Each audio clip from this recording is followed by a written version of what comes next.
A chill swept over him, and Chu Jing slowly opened his eyes, feeling only the stiffness in his limbs and a burning sensation in his belly.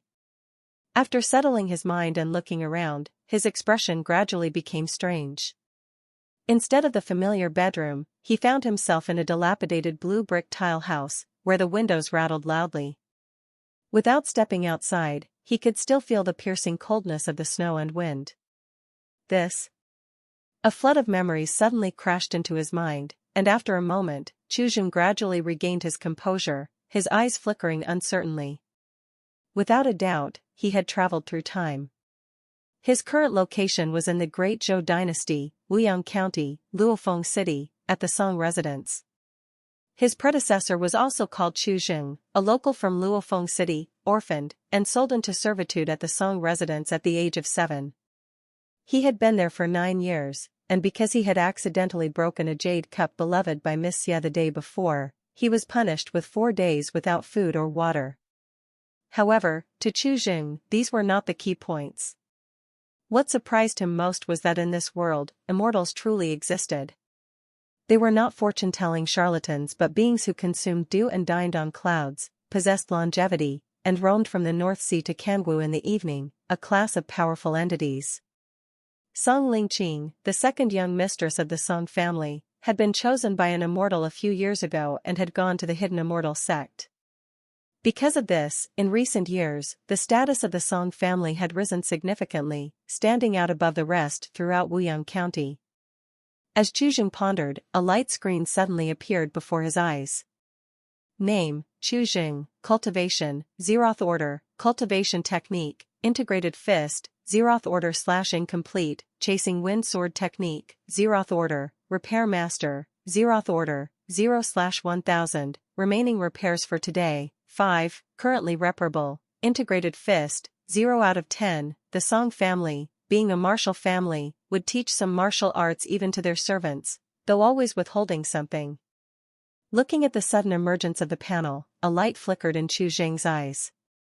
Repairing was an exceedingly difficult skill, mending the broken was akin to reversing time, seizing the creator's prerogatives. Every bit of progress was an uphill struggle. Before traveling through time, he was a cultural relic restorer, deeply interested in the past buried in the torrents of time. Upon crossing over, his first sensation was the excitement of facing an entire unknown world. This panel, capable of mending and perfecting cultivation techniques, would undoubtedly help him save a huge amount of energy and time in uncovering the secrets of this world. Whoosh! Before Chu Jing could recover from his elation, the door was suddenly pushed open. The cold wind, carrying snow, howled inside, causing Chu Jing to shiver involuntarily. A figure stepped inside, dressed in the attire of a servant and wearing a small cap, looking rather ordinary and about 20-something years old. Chu Jing, somewhat struggling, sat up, leaned against the back wall, and sized up the newcomer.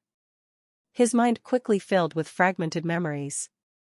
Song Yun, a born servant of the Song family, possessed extraordinary talent in martial arts. He had grown up alongside Miss Xia and, despite being a servant, had an unusual status within the residence and was highly regarded. A servant should know a servant's place. Looking at the somewhat disheveled Chu Jing, Song Yun's lips curled slightly as he spoke nonchalantly. Miss values you and wants you by her side, yet you have declined repeatedly, exhausting her patience. Having good looks isn't a capital you can act capriciously with. As he mentioned good looks, Song Yun's voice paused, a flicker of hidden pain crossing his eyes. He had excelled in everything except for appearance. Chu Jing leaned against the corner, his hair disheveled, his face etched with fatigue, yet he couldn't hide the rugged handsomeness shining through. Seeing Chu Jing after several days, Song Yun felt he had changed again, his gaze deeper, and his demeanor more composed and resolute, drawing even more attention. Even as a man, Song Yun could not deny Chu Jing's striking appearance. In the outside world, no one would associate him with the word servant. Miss has spoken. After your fasting is over, you are to work in the filth room. Song Yun shifted his gaze away from Chu Jing, visibly irritated. The filth room was essentially a trash room, filled with the residence's discarded items. Broken tables, shattered pots, and so forth. Located in the most secluded corner of the Song residence, it was a place no one typically went. Going there meant becoming a complete outcast. For a servant, it was like being deprived of sunlight, a complete end to any future prospects. Song Yin had thought Chu Jing would react to this news, but to his disappointment, Chu Jing remained untroubled, simply saying lightly, "Monsieur's grace." With such calm demeanor, Song Yin felt as though he had punched cotton, and without realizing it, his palm tightened into a fist. He couldn't help but step forward, whispering, "Celestials are different from mortals. The second young miss has been gone for over 3 years without a single letter home. Do you think she would remember you, a mere servant?" Chu Jing's expression remained utterly untroubled, merely sitting there as if lost in thought. Not receiving the reaction he had anticipated, Song Yin found it exceedingly dull. "Just rot here then, without any aspiration, wasting your good looks." Bang, the door slammed shut heavily, the iron chain fell into the lock, clinking loudly. Chu Jing hadn't paid much attention to Song Yin's words, as he was contemplating his next move. Originally, his top priority was to buy his freedom. Having traversed into another world, Chu Jing naturally was unwilling to sit idly in one place, only to look up at a sliver of sky. Serving as a slave in the Song residence severely limited his freedom, and even his life was not his own, living each day as if it were his last. But the information Song Yun had delivered made him reconsider. The Filth room was quiet, unlikely to be disturbed, and in the short term, it might serve as a suitable refuge for him. As dusk fell, the sound of the wind and snow grew louder. Clatter, a noise from the door woke Chu Jing, who had curled up feigning sleep. "Chu Jing. Chu Jing?" The door was pushed ajar, and 2 soft calls came through. Chu Jing didn't stir. Having had neither food nor water for 3 days, he was utterly spent. If it weren't for his good foundation in martial arts, he probably wouldn't even have the strength to speak. He had ignored Song Yun just before because he truly found it difficult to respond. A small hand reached through the crack, clutching a steamed bun. "I kept it close to my body, it's still warm. Eat it while it's hot." "Xiao Kai." Chu Jing recognized the voice. It was the former personal maid of the second young miss, about the same age as his original self, and now serving the eldest young miss. "It's me. The eldest miss has been watching too closely these past few days. Thankfully, she retired early today, otherwise, I wouldn't have had the chance to see you." Relieved by Chu Jing's response, Xiao Kai outside exhaled, "You will be able to get out tomorrow, just endure a little longer." Chu Jing furrowed his brow slightly, and after a brief contemplation, murmured softly, "Take this back with you. I have another favor to ask." Being the personal maid of the eldest young miss, Xiao Kai's every move was watched by others. Since he would be free tomorrow, it was best not to eat the steamed bun, to avoid complications. "What is it? Speak quickly, I only have a short while." Xiao Kai didn't ask further, retracting her hand with urgency. "Where are the fragments of the jade cup I broke the other day?" In the courtyard, the snow fell thickly. 2 figures stood in a corner of the courtyard, quietly observing the woodshed, every move of Xiao Kai under their scrutiny. "Miss, let's go back and rest." Song Yin stood holding an umbrella, looking at the thin dress on the girl with some concern. "What did he say when you went this afternoon?" "He said he was thankful for your grace." "Grace? That makes him a good dog." The woman scoffed coldly, her hands tightening inside her sleeves as she turned and left. Although this world has immortals, the lifestyle of mortals is not much different from the feudal dynasties of the Iron Age, with low productivity.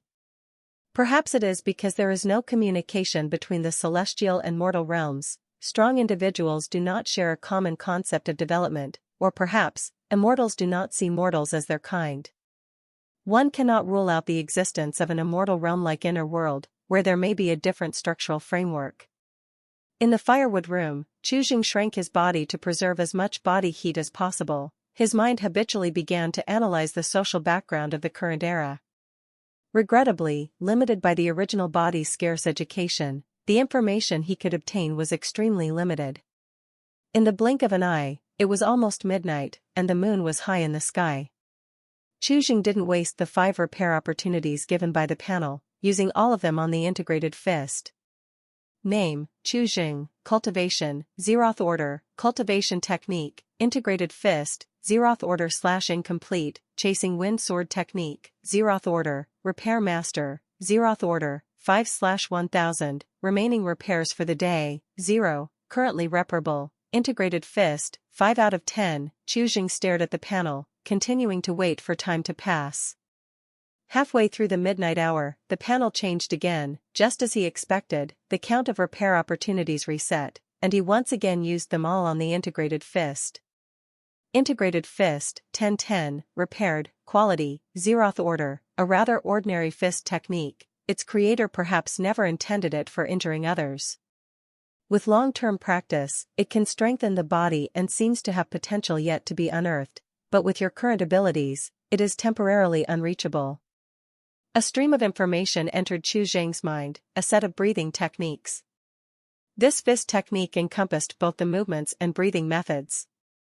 The Song family had only taught the movements and had not passed down the breathing techniques. In the mortal realm's martial path, tempering the body and later condensing inner Qi, cultivating Qi into sharpness, marks a Grandmaster.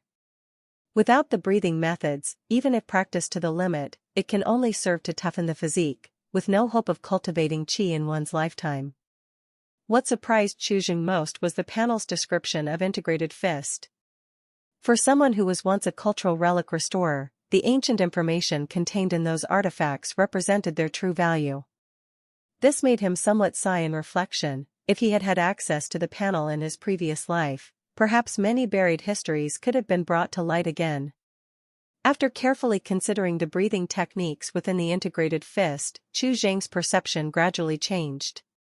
In his previous life, while restoring cultural relics, he inevitably came into contact with many ancient texts, some of which recorded the breathing and expelling techniques of preaching Qi cultivators. He had devotedly studied this breathing technique for a time, even studying traditional medicine for several years to understand the theory of meridians and acupoints, but never grasped it, gaining nothing. But now, comparing it with the breathing technique from the integrated fist, he seemed to have an epiphany, as if there were some similarities between the two. Chu Jing immediately sat cross-legged, with his palms facing upward, trying to capture the energy of heaven and earth, refining inner Qi. He had done this for several years in his previous life and was now quite adept at it. According to ancient texts, those who consumed Qi were godly and long-lived. Qi cultivators who succeeded could live over 300 to 500 years as if it were nothing. But in later generations, no one believed this claim anymore. Because according to various research data, no human skeletons older than 130 years have been found within any ancient ruins, rendering the claim self-defeating. With closed eyes and a sunken heart, he sat quietly for 2 hours, and Chu Jing helplessly opened his eyes and got up to move. His limbs had stiffened from the cold, and the chill of the night air made them tingle slightly. Whether it was the breathing method of integrated fist or the ancient preaching Qi cultivators' techniques, all had yielded nothing. His thoughts had been too simplistic. Now, weakened and blood deficient, trying to condense Qi was indeed too difficult. Casually glancing at the panel, Chu Jing suddenly focused his gaze. Cultivation technique, integrated fist, Zeroth Order, chasing wind sword technique, Zeroth Order, Great Circulatory Qi Guideline, 6th Order / Incomplete, currently reparable, Great Circulatory Qi Guideline Beginner Chapter, 0 out of 100. The panel had changed, and his recent endeavors were not without meaning. The following day at dusk, snow had ceased and the sky cleared. Whoosh, the door of the firewood room was once again pushed open. Chu Jing instinctively raised his hand to shield his face from the dim yellow glow that flooded into the room, dazzling for a moment and preventing him from opening his eyes. 2 figures entered slowly, leading was Guangyun, and with him was an elderly man nearing 60, carrying a wooden box, his body permeated with a strong scent of herbs. The elder stepped ahead to Chu Jing's side, took his pulse, then slightly nodded his head. The pulse is normal. The essence yuan is depleted and the blood is weak, the stomach Qi exhausted. He has not consumed even rice water for at least 4 days. This was a necessary step to prevent stealing food. If any abnormalities were detected, the punishment would be severe, as the Song family upheld strict rules. Having spoken, the elder turned back, opened his medicine chest, took out a porcelain bottle, poured out a round elixir, and stuffed it into Chu Zheng's mouth. Take this Qi supplementing pill, rest for 2 days, and all shall be well. The Song family never mistreated their servants. Rewards and punishments were clear. Once punished, there was no excessive blame afterward. Authority combined with benevolence was truly the way to manage subordinates.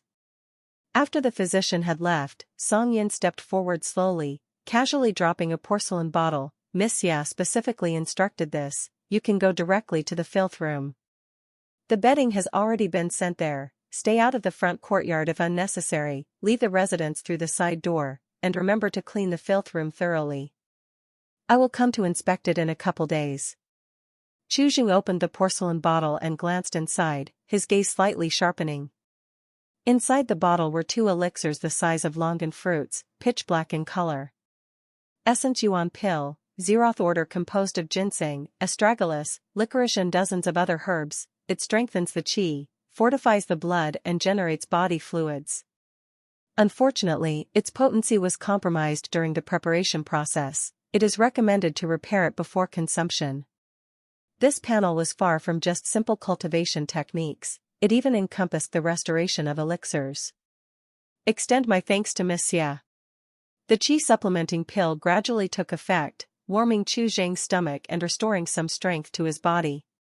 He slowly stood up and left the firewood room.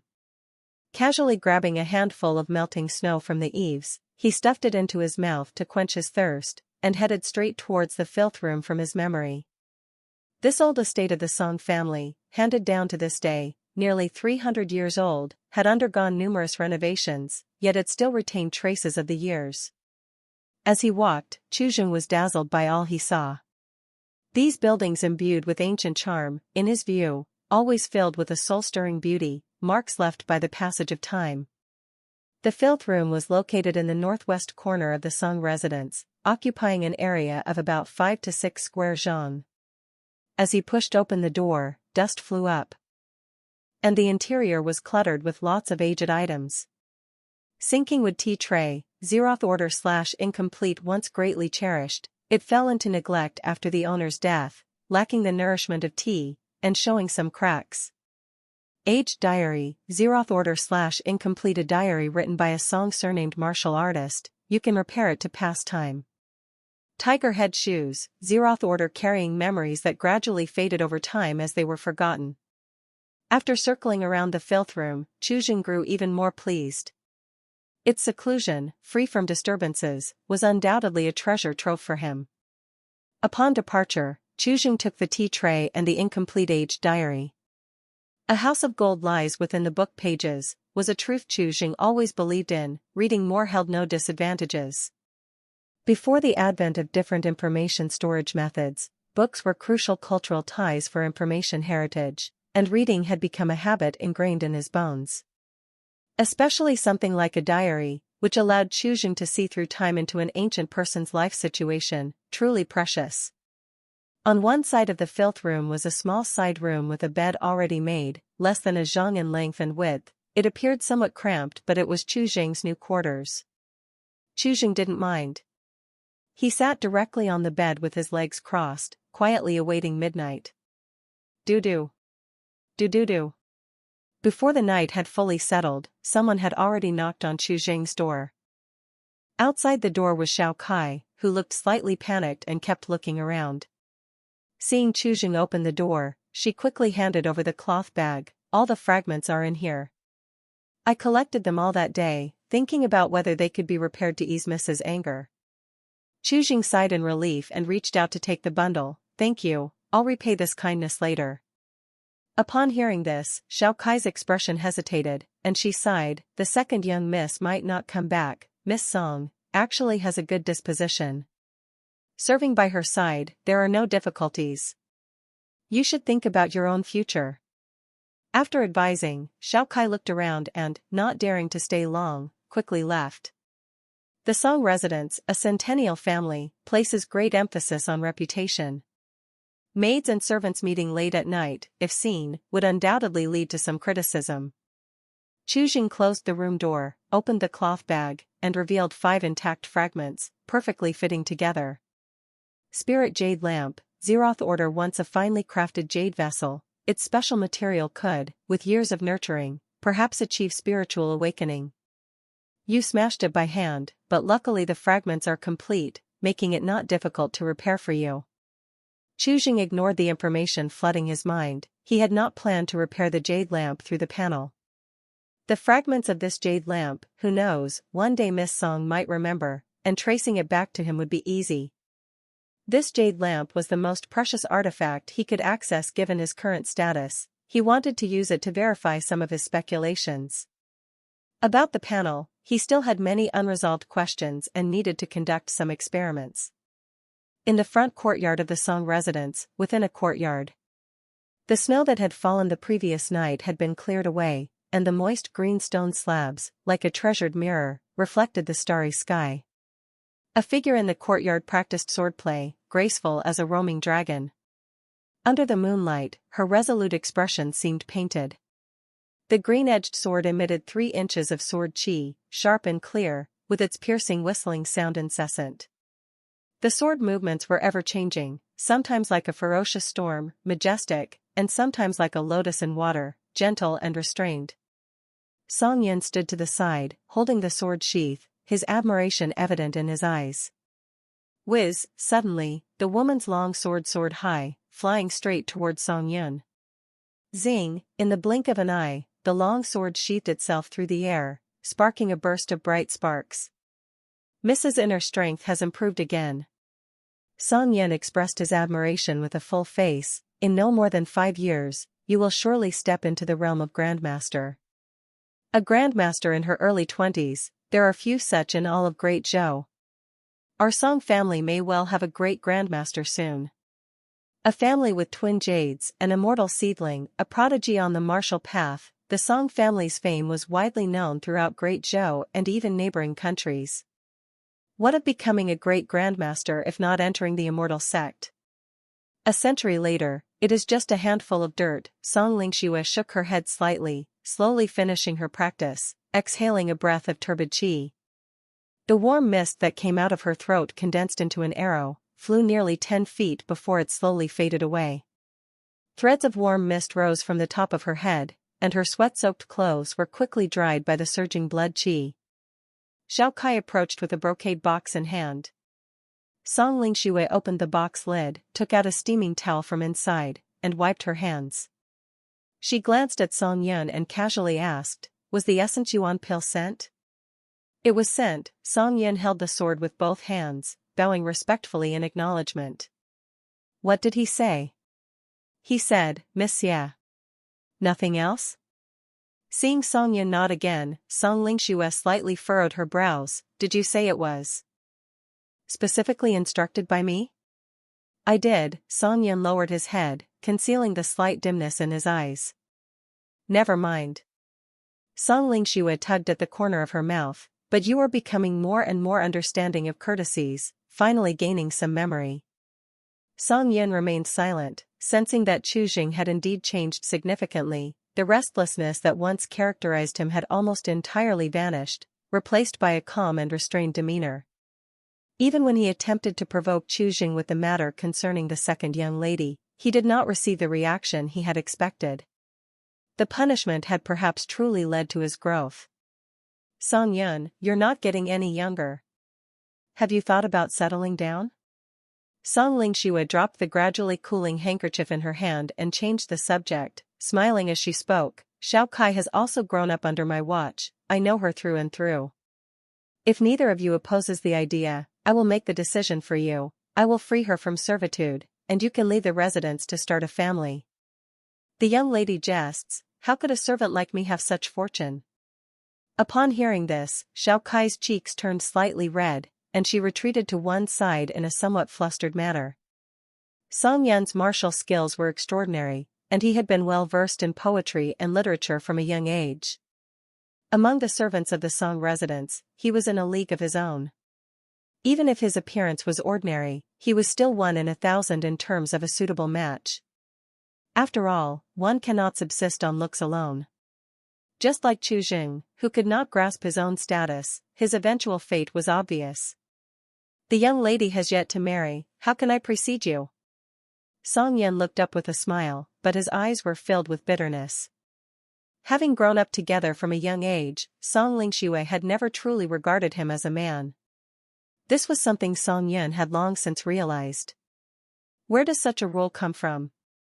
Song Lingqing laughed and scolded him, then her mood turned slightly somber, followed by a soft sigh. Father has only my sister Lingqing and me. Now that she has joined the Immortal sect and severed her worldly ties, the responsibility solely falls on me to continue the family lineage. I will eventually have to marry into the family, but I cannot trust outsiders. How can I establish a family then? Regarding her future husband, she had no special requirements, she simply hoped to find someone agreeable. Looking around at home, the only suitable candidate seemed to be Chu Jing. However, after several attempts at testing the waters, her patience was starting to wear thin. Song Lingqing was not a shameless and despicable person, she had her limits. After 3 attempts, if Chu Jing was unwilling, she would not press the matter too much. The following morning. At the break of dawn, Chu Jing slowly opened his eyes, unfolded his crossed legs, and rubbed his numb waist and back, feeling somewhat resigned. After trying for a long time, he still had not found the qi sensation. He had gone without sleep all night and was feeling somewhat out of sorts. He rubbed his temples, got up, and walked out of the room. The air outside, laden with the moisture from the melted snow, cut through him to the core. Not far away, 2 meal boxes were placed on the ground, faintly steaming, having been delivered not long ago. Inside the meal boxes there was a large bowl of clear porridge, 6 buns, and 6 steamed buns. As a martial artist, he naturally had a large appetite, and the Song family, being a martial arts family, certainly did not skimp on food. He quickly finished his breakfast and performed a set of integrated fist exercises to circulate his blood qi, warming his body, before he began cleaning the filth room. His current status was still that of a servant. Some tasks, once assigned, had to be done to avoid trouble.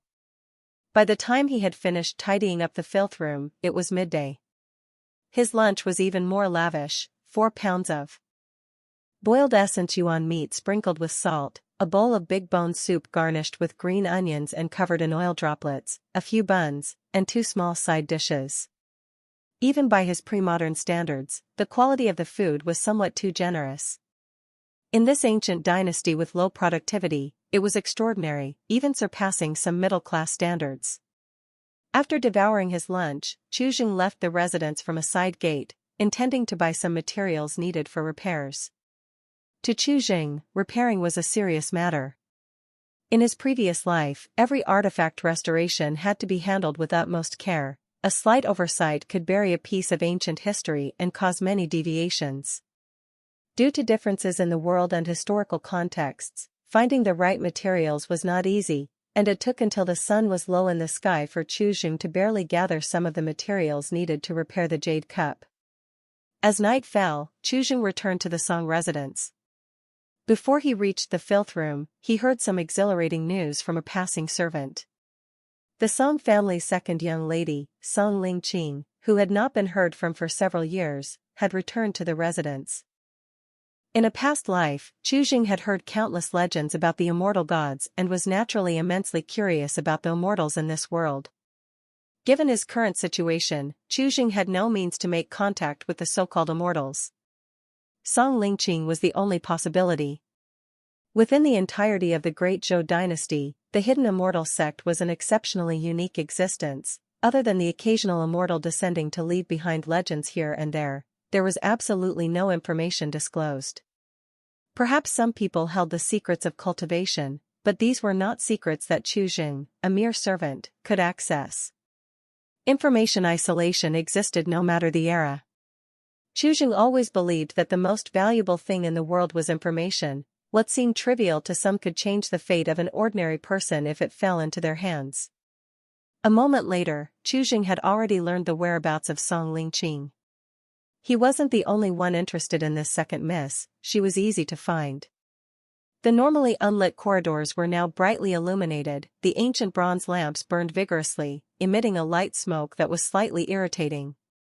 The wind had picked up again at night, and light snow drifted down. It had turned completely dark before Qi hurried to the main hall in the front courtyard. The main doors were open, just in time for the serving of meals. A line of maids carrying wooden trays filed in. There were not many servants lingering at the door. Many maids and servants passed by the hall, stealing a glance before hurrying off to satisfy their curiosity. There were so few novelties in the residence, even this glimpse was enough to fuel their gossip for a while.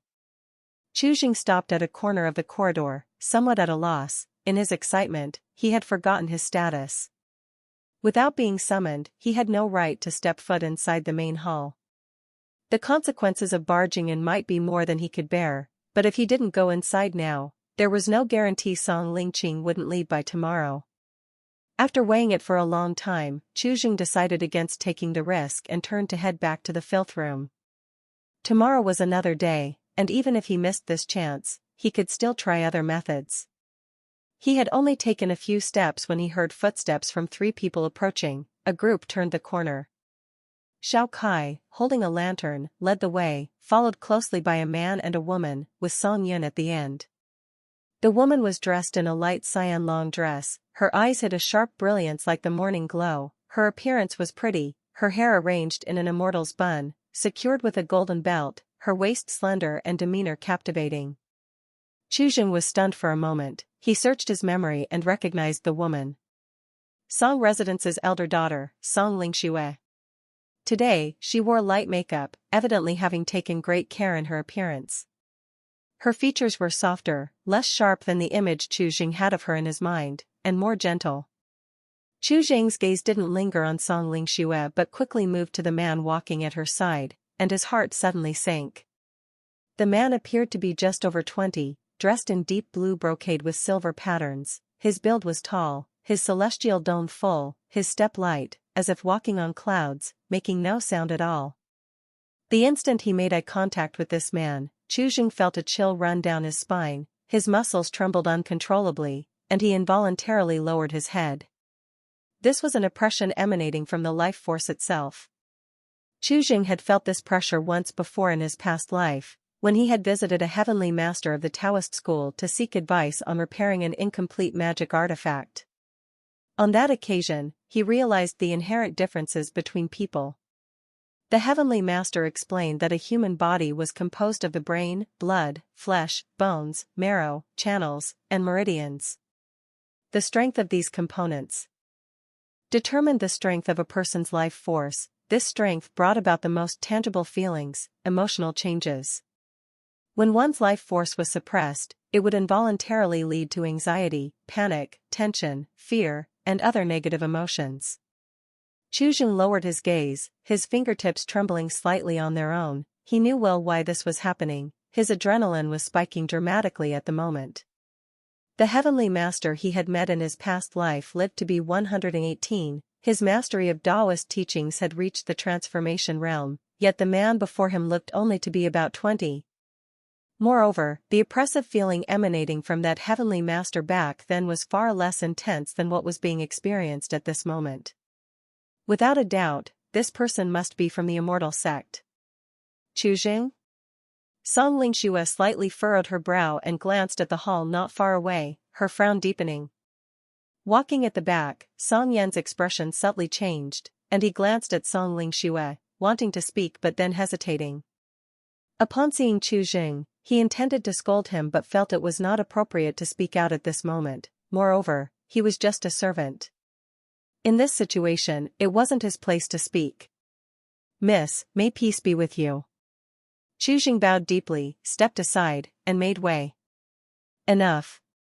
Song Lingqing observed Qi for a moment and sighed softly, her furrowed brow slowly relaxing as she spoke calmly. "Lingqing was just speaking of you. Come inside and let's talk." With these words, she turned her head towards the man beside her and gave a slight, apologetic smile. "The household management is rather lacking, Superior Immortal, you must be amused by this." The man shook his head slightly, remaining silent, simply standing there. Yet, his presence felt overwhelmingly strong. Song Lingxue said no more, nodding to Xiao Kai to continue leading the way. Qi hung his head low, his turbulent thoughts gradually calming. As the group walked past him, he silently followed behind Song Yun. During their brief eye contact just now, Qi could not discern any emotional fluctuation in that man's eyes. It wasn't exactly like looking at an inanimate object, but certainly, it did not feel like he was looking at a fellow being. Just as he had thought before, these cultivation people might not regard ordinary humans as their equals. Inside the hall, bright lights shone everywhere, leaving no dark corners. A round table was placed in the center, laden with various delicacies, and the aroma was enticing. A young woman sat at the head of the table in a white garment adorned with cloud patterns, her long hair casually draped by her side. Her features were as exquisite as a painting and her skin as fair as snow. At first glance, she bore some resemblance to Song Lingxue, but her figure was even more graceful and carried an added trace of immortal aura. A middle-aged man sat by her side in a green robe, sporting a short beard. It was patriarch of the Song family, Song Tonghai. Only these two were at the table. Song Tonghai had lost his wife early and never remarried, only keeping 2 concubines in a separate courtyard. The vast Song residence inevitably felt somewhat empty. Immortal Qin. Seeing the group enter, Song Tonghai's face lit up with a smile, and he immediately rose to greet them. Over the past few years, as per your instructions, I have collected many ancient relics. How are they? Are you satisfied? The man nodded slightly and flipped his palm, a brocade box appearing in his hand. He then tossed it to Song Tonghai. I am taking a few items, this is a token of my gratitude. His tone was cold, colder than the snowstorm outside. Seeing this, Qi couldn't help but be slightly moved. This was either teleportation or... It was no trouble at all, there is no need for gratitude. Song Tonghai waved his hand, about to decline, but the man interrupted him. I never owe favors. Thank you, Superior Immortal, for your generous gift. Song Tonghai's smile remained unchanged as he graciously accepted the brocade box and handed it to the maid behind him. Are you Qi? The woman sitting at the head of the table slowly raised her head, looking towards the corner, a trace of confusion in her eyes. Song Lingqing's eyes twinkled faintly, and for a moment, she hardly dared to recognize what she saw. She vaguely remembered that when she left the Song residence, Qi was still a teenager. Now he had fully grown up, and at first glance, he resembled a young master from some noble house. This humble one pays his respects to the Second Mississippi. Qi bowed deeply, responding with respect. Song Lingqing was taken away by the hidden immortal sect at the age of 13, having left home for over 3 years. For a young man, 3 years was enough time for transformative changes to occur. For Song Lingqing herself, the same was true. At least initially, Qi did not connect the woman with the aura of an immortal in front of him with the vivacious young girl from his memories. In Song Lingqing, Qi did not feel the oppressive aura brought by Elder Qin, but he did sense a slight discomfort. A person engaged in cultivation surely underwent a transcendent leap in the nature of their life. I almost didn't recognize you. Song Lingqing nodded, saying little else. Qi wisely stepped back, not pursuing further conversation. Song Lingqing walked slowly to her seat, while Elder Qin went to sit down at a guest spot not far from the round table. Upon seeing this, Song Tonghai gestured, and a maid promptly stepped forward to offer tea. I heard Elder Qin has been fasting for a long time. Just the other day, I chanced upon some dragon blood leaves in the imperial capital and thought they might make a fitting tea for you. I wonder if it suits your taste. Much appreciated. Elder Qin nodded slightly but did not touch the teacup on the table. Seeing this, Song Tonghai smiled and bowed slightly. Elder Qin has taken good care of my daughter these years. Should you ever have the need for the Song family's assistance, please do not hesitate to ask. Elder Qin did not reply, merely lifting the teacup from the table and taking a light sip. Song Tonghai's smile deepened, and he turned to look at Song Lingqing, his tone not without reproach. Have you been well these years? and what brings you back today? All this time, not a single letter home. Sect rules forbid correspondence with the secular world. Truly, there was no way.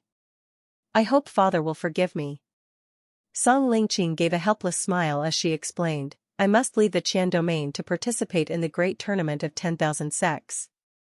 I'm merely passing by, so I asked Uncle Qin Feng to bring me back for a visit. Very good, very good. Song Tonghai's eyes crinkled with smiles, repeatedly expressing his approval. He did not understand what the great tournament of 10,000 sects entailed but felt pride in his daughter's accomplishments. Are you the only one from your sect attending this tournament? When does it start? Would staying for a few more days cause a delay? In a swift change of mood, Song Tonghai's face grew worried. When will you leave, then? The tournament is still quite some time away. It doesn't start for nearly 10 more years. Just as Song Tonghai's face started to brighten with joy, Song Lingqing quickly added, however, I truly cannot stay long, I must depart tomorrow. Song Lingqing sighed softly, the region where the tournament is held is far too distant, and I must also allow time for my cultivation. 10 years is just barely enough. Won't this round trip take 20 years? Song Tonghai's face changed dramatically, and he instinctively turned to look at Qin Feng beside him. Qin Feng remained silent with his eyes closed, evidently having no intent to explain. Song Tonghai lifted his cup, his hands trembling slightly, spilling wine that soaked his fingertips. In just a few exchanges, Song Lingxue, sitting quietly beside them, lowered her head a bit more, remaining silent. I ask that father keep my return today a secret, and let no outsiders know of it, Song Lingqing said softly, her eyes reflecting some complexity. Of the hidden dragons from the 10,000 sects that venture into the sea, only those who arrive alive at the tournament are the true dragons. This journey, how perilous it has been, the whereabouts of the true teachings of each sect, are absolutely secret, not to be revealed, even in the slightest. If she hadn't been pleading continuously, Qin Feng simply would not have considered bringing her back to the residence, as it would be taking a tremendous risk. Rest assured, I've issued a gag order. You are now a person of the Immortal sect, no longer as before. You don't need to worry about the family. Cultivate with peace of mind and bring glory to our sect. Song Tonghai drank the wine in his cup, waved his hand with a smile, I'm still robust, living another 180 years is not a problem, I'll be waiting for your good news when you return. Father, don't worry. When I return, I will find a few spirit pills to ensure you live 100 years longer. The worry in Song Lingqing's eyes faded quite a bit. She raised her cup towards Song Lingxue. I'm grateful to have sister looking after our home. Song Lingxue smiled, lifting her cup with slight restraint, and softly replied, You're too kind. Qin Feng, a man of few words, didn't say another half sentence, sitting until the meal was over, before finally getting up and leaving. Only when the candles in the hall were extinguished, did Chuzheng rub his legs, which had grown numb from standing, and slowly walked out of the hall, towards the Filth room. As the moon moved past the well, the Song residence regained its former calm. Chuzheng sat cross-legged on the bed, his thoughts in turmoil, struggling to calm down. He hadn't learned much this evening. Song Tonghai seemed to have certain taboos, not inquiring about Song Lingqing's daily life within the hidden Immortal sect, and Song Lingqing didn't mention it either. What was certain is that there were also struggles between the hidden Immortal sects, and they were quite vicious. The phrase Great Tournament of 10,000 sects was enough to explain some things. From Song Lingqing's admonitions, one could glean a hint that revealing her return to the residence was to be avoided. Clearly, there were precautions involved. None of these servants of the Song residence would have the opportunity to interact with people from the Immortal sect, and even if the news leaked out, it would only circulate among ordinary people. And what Song Lingqing was guarding against clearly wasn't ordinary folk. This was enough to show that within this mundane world, there existed channels of information for different Immortal sects or factions. From this, it was apparent that accessing the hidden Immortal sect wasn't as difficult as Chuzheng had initially thought. What truly alarmed Chuzheng was just how vast the world beneath his feet was. People from the Immortal sect, traveling from the North Sea to the Quangyun in the morning, chasing stars and moon, with such miraculous speed, still would need 10 years just to go to the competition. Qi. Just as Qi was pondering, a call from outside came through. In an instant, Qi recognized Song Lingqing's voice and immediately rolled out of bed, stepping out of the room. I heard you were punished by sister a few days ago. Are you feeling better now? In the courtyard, Song Lingqing's smile held at the corners of her mouth, bathed in the moonlight, her immortal qi even more pronounced by 3 parts, with Qin Feng standing not far away, his shadow ever present. Thank you for your concern, 2nd Mississippi. I am unharmed. Qi made a bow, his heartbeat quickening a bit. He hadn't expected that the opportunity he had just missed would once again present itself before him. Sister treats you quite well indeed. Song Lingqing chuckled, that jade cup was something I had asked Uncle Qin Feng from the sect for, not even the imperial palace might possess a few of such items. For Qi, still alive after being gifted by an immortal, it was as if he had been graced by intense good fortune. I'll be leaving tomorrow, and next time I come back €1 at this point. Song Lingqing's voice paused and she did not continue. Instead, she changed the subject. In recognition of your years of service to me, do you have any wishes? I'll help you fulfill them today. Qi eyes gleamed as he instinctively wanted to ask for his freedom, but as the words reached his lips, he swallowed them back. Compared to the secrets of the immortal sect, his present predicaments were utterly insignificant. After weighing for a moment, Qi made his decision. The lowly one desires some immortal sect ancient texts. Hearing Qi request, Song Lingqing slightly furrowed her brows and said slowly, you don't possess a mortal bone in your body, and you are utterly incapable of sympathizing with nature and cannot attract spiritual energy into your body. You can't even step into the nourishing power realm, the first phase of cultivation. There's simply no way for you to embark on the path of cultivation. I advise you to choose something else, such as freedom, vast wealth, beautiful and lovely wives and concubines. These should be the things a servant desires the most. To aspire to reach for the immortal path is somewhat overreaching oneself. I don't seek the methods of cultivation. Qi glanced at Qin Feng beside him and shook his head repeatedly. Historical texts, autobiographies of superior immortals, tales of the strange, maps of mountains and rivers, anything related to the immortal sect would suffice. At those words, Song Lingqing appeared somewhat surprised, her eyebrows knitting together even more tightly as she reminded, some things, once you know about them but are unable to touch them, might become a lifetime of suffering. To have the immortal sect within sight yet lack the strength to open the door is a kind of indescribable torment for most people. If you never knew of them from the start, perhaps you could live a little more comfortably. Song Lingqing's reply eased Qi mind, suggesting these materials were not critical secrets and were at least things she could disclose to him. After a moment of silence, Qi spoke, I just want to open my eyes to see this world, nothing more. Very well. Song Lingqing nodded in agreement. Initially, she had thought about setting Qi free, but after weighing it for a moment, she abandoned the idea. In her view, the outside world was not as peaceful as within the Song residence. With the protection of the Song family, Qi could live longer. A windfall for an ordinary person is impossible to keep guard over and might easily bring great disasters. Within the confines of the Song residence, at least no one would harm or humiliate him. In the end, Song Lingqing left Qi with 4 ancient texts in a thick stack, made from a type of paper material that was very special, extremely pliable and something Qi had never seen before. The content of ancient texts such as Initial Understanding of Immortal Path, Chronicles of the Rainbow Sword Immortal, Heavenly Stars and Phenomena, and Chronicle of Shuashiwa Tianjun satisfied Qi immensely.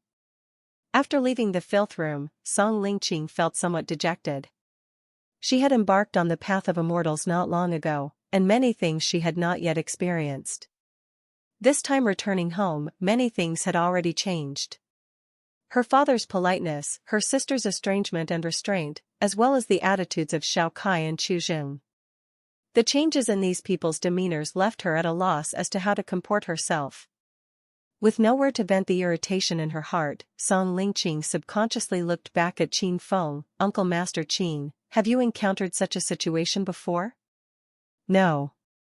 Qin Feng shook his head in denial. I lost my father at a young age, my mother when I was older, and lived by begging before joining the sect.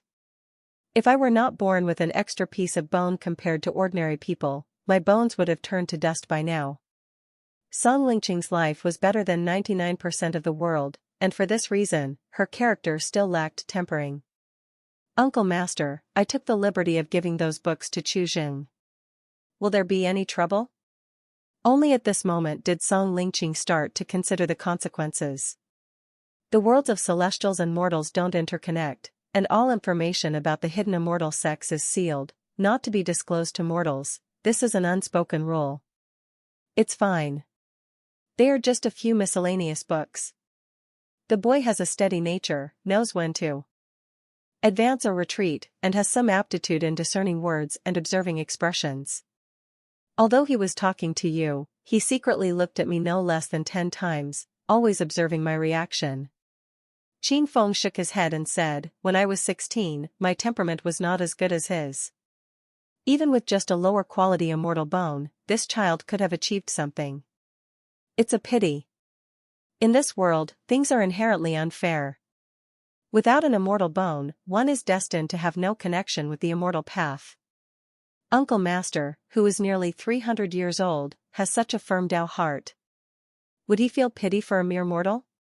Song Lingqing was somewhat surprised by Qin Feng's assessment of Qi. At 3,000 years old, one is still human. The path to immortality is long and filled with obstacles. If I were to let go of everything, what would I be cultivating for? After Song Lingqing left, Qi did not waste his opportunity for repairs today. After repairing the 2 essence yuan pills, he used the remaining 3 opportunities on the Great Circulatory Qi Guideline.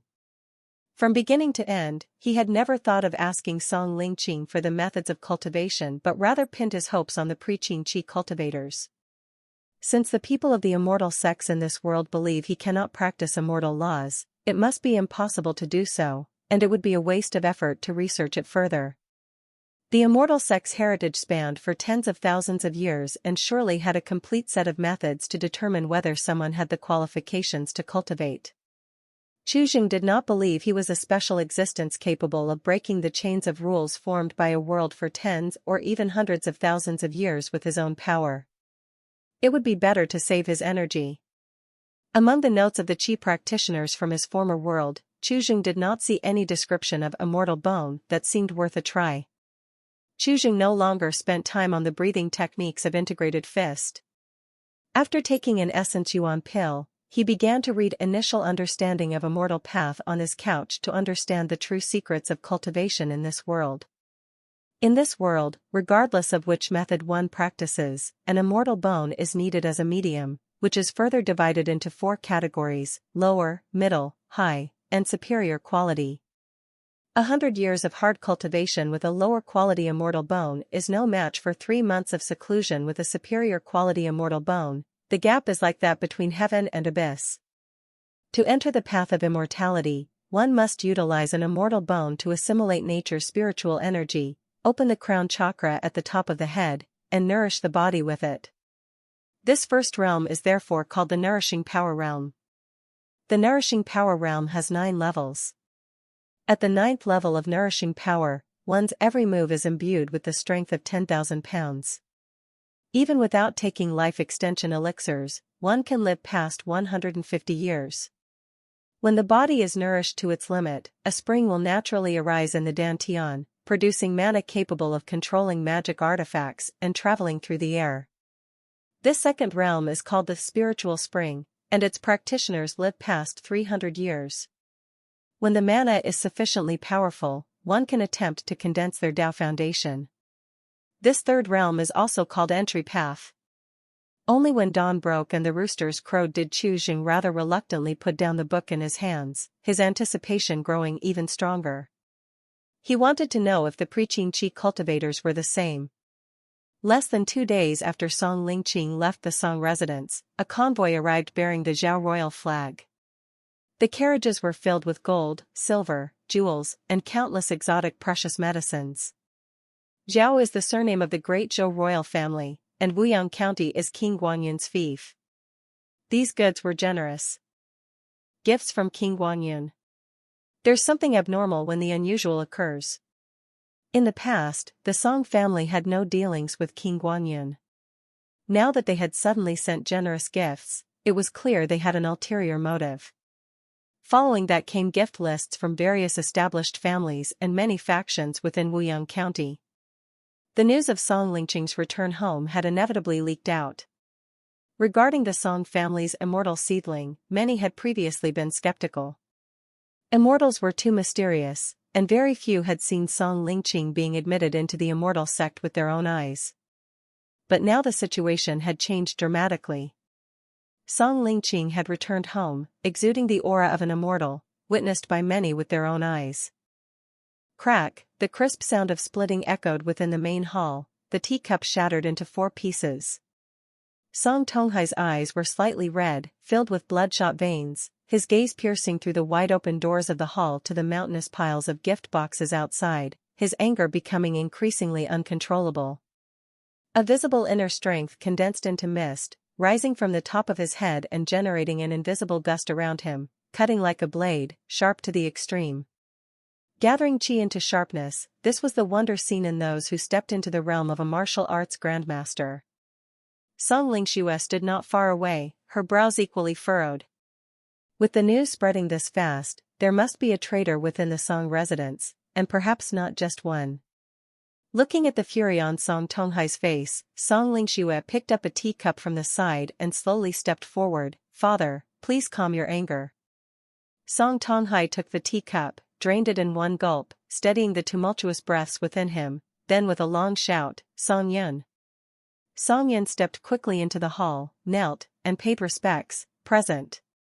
Thorough investigation. Song Tonghai took a deep breath, his eyes filled with terrifying killing intent. "I grant you the authority to make decisions on the spot. If the evidence is conclusive, there's no need to report back. Just kill them and feed them to the dogs." He believed he had been fair to the people in the residence. Never did he imagine he'd raised such ungrateful beings. Now, he was truly enraged.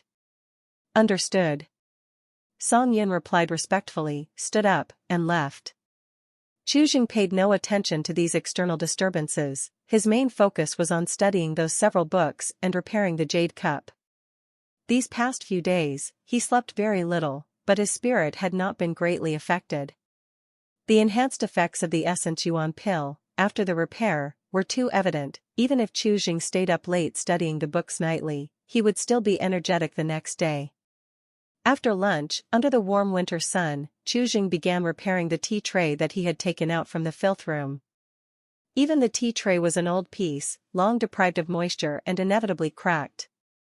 The previous day, Chu Jing had submerged it in a water trough to soak overnight. The small cracks had closed up almost entirely. Gently wiping the water stains off the tea tray, Chu Jing took out a specially mixed new lacquer and brushed it over the tray once more. Under the sunlight, the new lacquer quickly solidified, and the whole tea tray looked as good as new. "You have expended some effort and have repaired an old tea tray, your skills have slightly improved." A prompt surfaced in Chu Jing's mind. His eyes flickered, and he promptly pulled up the panel. Name, Chu Jing, Cultivation, Zeroth Order, Cultivation Technique, Integrated Fist, Zeroth Order, Chasing Wind Sword Technique, Zeroth Order, Great Circulatory Qi Guideline, 6th Order/Incomplete, Repair Master, Zeroth Order, 32/1000, Remaining repair opportunities for today, 0, Currently reparable, Great Circulatory Qi Guideline Beginner Chapter, 18 out of 100. Looking at the experience in the Repair Master category, a flash of understanding crossed Chu Jing's eyes. Repairing the tea tray by hand was a test by Chu Jing of the panel. With only 5 repair opportunities per day, it was far too few for him. To increase the level of a Repair Master would take almost half a year. Therefore, he wanted to try to gain Repair Master experience on his own. The results were pleasing. Fixing the tea tray did indeed add 2 points to his experience. These days, Qi used all the daily refreshed repair opportunities on the beginner chapter of the Great Circulatory Qi Guideline. In over 10 days, he would be able to start cultivating it. Shortly after noon, the usually deserted Filth room welcomed a visitor. Song Yan came alone amid his busy schedule to inspect the tasks he had previously assigned to Qi. The Filth room had been tidied up, with not a speck of dust on the floor, a commendable effort indeed. Even though Song Yan came with the intention of finding fault, he couldn't find any issues at that moment. In the past, Qi wouldn't have taken his words to heart, but this time he made such an effort, which was somewhat unaccustomed. Not bad at all.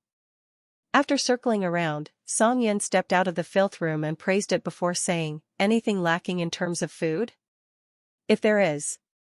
He didn't finish his sentence when Qi smiled and said bluntly, "My appetite has been quite good these days, could you send some more meat for lunch?"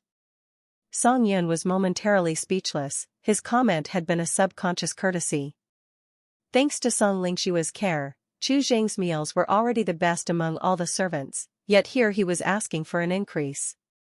Understood. Ultimately, Song Yan did not refuse and agreed before turning to leave. The day before Song Lingqing's return to the residence, Qi had behaved very appropriately, at least pleasing to Song Yan's eye. Perhaps the young mistress might also change her view of him.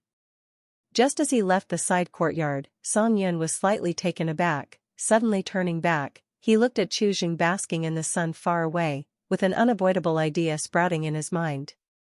In the residence, he had the authority to make on-the-spot decisions, even if he killed Qi now on the pretext of exterior communications. At most, the young mistress would scold him later. Perhaps this was an opportunity given by the heavens, and he could use this chance to make Qi disappear forever. As the thought deepened, Song Yan suddenly raised his hand. Slap, the crisp sound of a slap echoed, Song Yan's cheek immediately swelling with a trickle of blood at the corner of his mouth. Looking at his slightly reddened palm, Song Yan fell silent for a long while, then glanced at a pair of tiger head shoes in the corner and chuckled softly, "Beast, is this how your parents taught you to behave?" With Song Tonghai's consent, Song Yan acted without much restraint, turning the Song residence upside down. Within just a few days, he had already apprehended 6 people. Fear and anxiety spread throughout the Song residence, leaving everyone feeling insecure. Every servant's room was searched, digging 3 feet into the ground, uncovering many secrets. Soon, they again searched the Filth room where Qi was staying. Song Yan had intended it only as a formality, but he encountered an unexpected finding. With the limited space in the Filth room, Qi had no place to hide the few books, which were quickly found. On the day Song Lingqing visited alone, he was in a hurry and didn't pay much attention to these trivial matters, naturally not making a special note to inform the family. Given Qi status, he should not have access to these texts, which naturally raised suspicion. Not long after, Qi was once again confined in the woodshed. Compared to the last time, there were more instruments of torture, some with dark brown scabs of blood on them. Clearly, they had been used recently. Most of the torture equipment looked new, as if they had just been prepared. Though strict, the Song family rules did not condone the abuse of private punishments. These were obviously prepared on an ad hoc basis. Song Yan did not interrogate Qi himself. Instead, he reported the matter to Song Lingqi, submitting all of Qi recent actions for review. After going over Qi recent activities, Song Lingqi's brows knitted slightly, and thinking back to the day Song Lingqing returned to the residence to see Qi standing alone, her eyes inevitably darkened. "Why have you been running outside these days? Do you have acquaintances beyond our gates?" This servant knows no acquaintances outside the mansion, and having accidentally smashed Mrs. Jade Cup the other day, I thought to make amends by finding some materials to repair it. Qi didn't hide a thing, and recounted the matter as it was. He had anticipated this situation when asking Xiao Kai for the fragments of the Jade Cup, so he wasn't very nervous. Song Lingqi's eyebrows twitched slightly. "Where is the Jade Cup now?" Qi took a cloth bag from within his clothes and presented it with both hands. The once translucent Jade Cup had been restored to its original state, with the cracks covered by gold threads. From the outside, there were no longer any imperfections visible, and it even seemed more exquisite than before by threefold. However, the cracks inside were still faintly visible, resembling ice fractures. At best, it could only serve as a display piece and was no longer suitable for holding wine or water. For ordinary repair methods, achieving this result was already quite difficult, and Qi was very satisfied with his work. He had only finished repairing the jade cup last night, which provided him with 30 points of experience. Over the past few days, he had also begun to uncover some information about the panel. Not all repair work yielded experience points, as he discovered when he intentionally smashed a porcelain bowl and then mended it, which elicited no response from the panel. Similarly, repairing the broken tables and chairs in the filth room did not grant him any experience points either. Regarding the acquisition of experience points, the panel seemed to have its own set of judgment criteria. Flipping the jade cup between her slender fingers, after a moment, Lingqing caressed the gold threads on the wall of the cup and said softly, "Where did these gold threads come from?" Though these gold threads weren't a large amount, it wasn't something a servant could casually procure. "They were bought with the moon silver I had saved over time," replied Qi. As a household servant, his former self received a monthly silver, which wasn't much, but over the years, it amounted to a considerable sum. He had intended to save it to buy his freedom, never imagining that it would end up being spent on repairing this jade cup. To gather the gold threads needed for the repair, Qi had to spend most of his savings. Lingqing pocketed the jade cup and asked casually, "When did you learn this craft?" Looking up, Qi stole a glance at the cuff of her sleeve and felt a twinge of pain in his heart. From books. If not for this uproar, he had been thinking of waiting a while longer, until no one remembered, and then trading the jade cup for something else. "It seems you've been diligent in your studies," she said with a hint of praise. Then Lingqing brought the conversation back to the pressing matter at hand. Where did those immortal sect scriptures come from? This was the crux of the matter. "Miss Ye gave me the scriptures the night before she left the family," Qi answered truthfully. Strictly speaking, few of the contents of those scriptures held any substantial importance, so there was nothing much to hide. Lingqing's brow furrowed slightly as she questioned, "Miss Ye came to see you before she left home?" Yun, standing by her side, suddenly straightened up, eyes wide with disbelief. Was someone with just a pretty face really so remarkable? It was one thing for the eldest miss since she had less contact with men on a daily basis, so a fleeting fancy was understandable. But who was the second miss? Born with an immortal bone, she was akin to a celestial being, mingling within the immortal sect among superior immortals. She had seen every shade of beauty, so how could she take special notice of Qi? Yun took 2 steps back, as if a great weight pressed upon her chest, her expression grave. "What did Miss Ye say to you? Why would she leave these things for you?" Lingqing asked, eager to know more details. "Miss Ye didn't say much.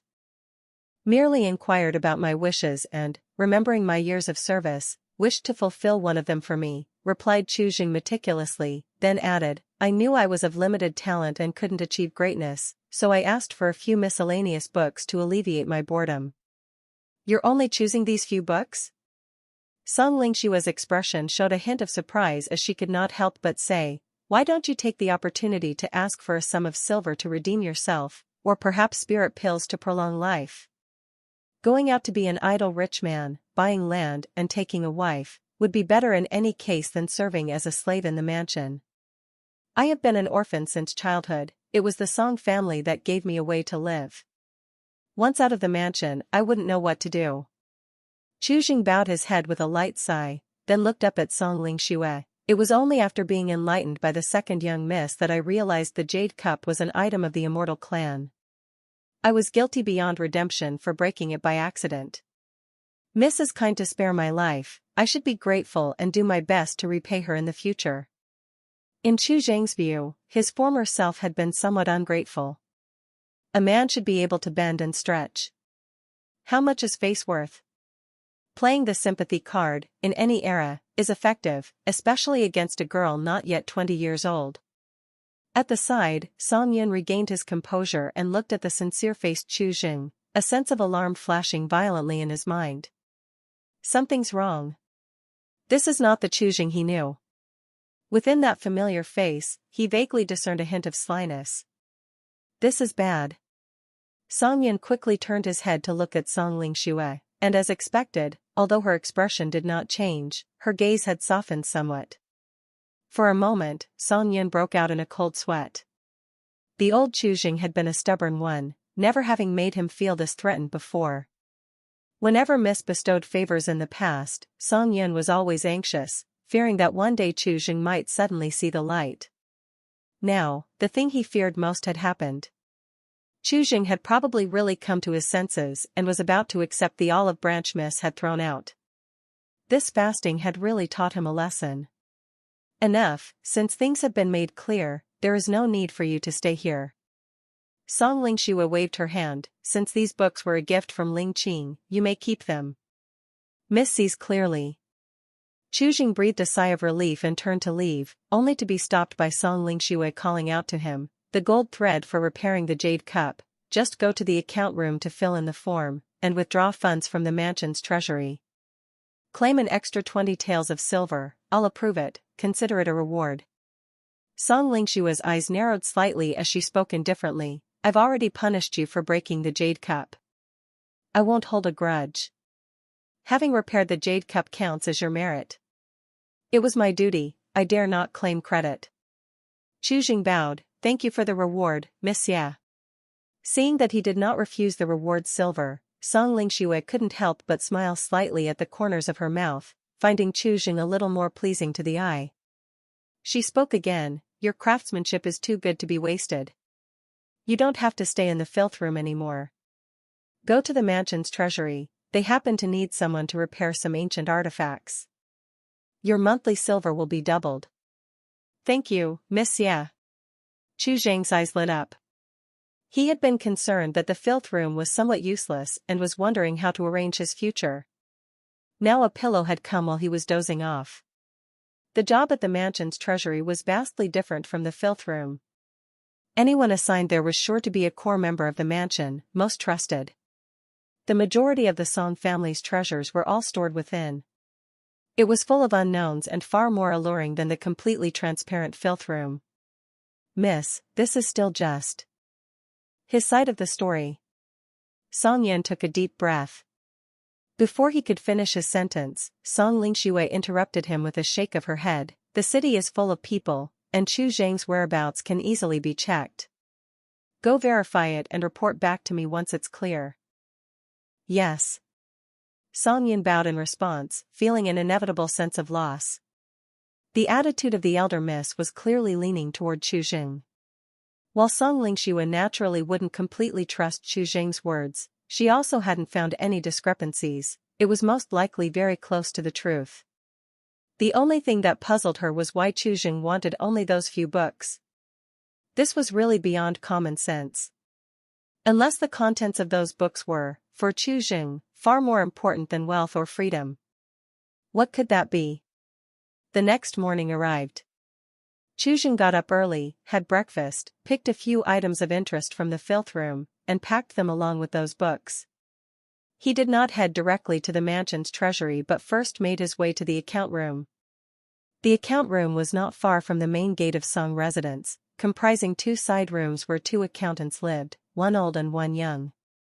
The older accountant had joined the Song residence at the age of 12 and had been there for 53 years, spending his entire life in the residence. The younger one, only 15 this year, named Song Shui, was also born within the family, and had followed the older accountant for 7 years.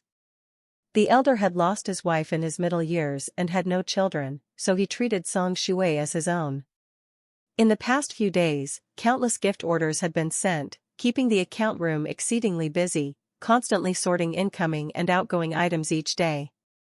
Chujing waited for a long time before he could finally fetch the accountant, got an account note, wrote down the amount, and handed it back, record it.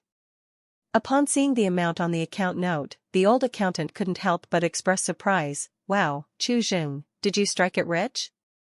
Handled some matters, and the elder miss rewarded me.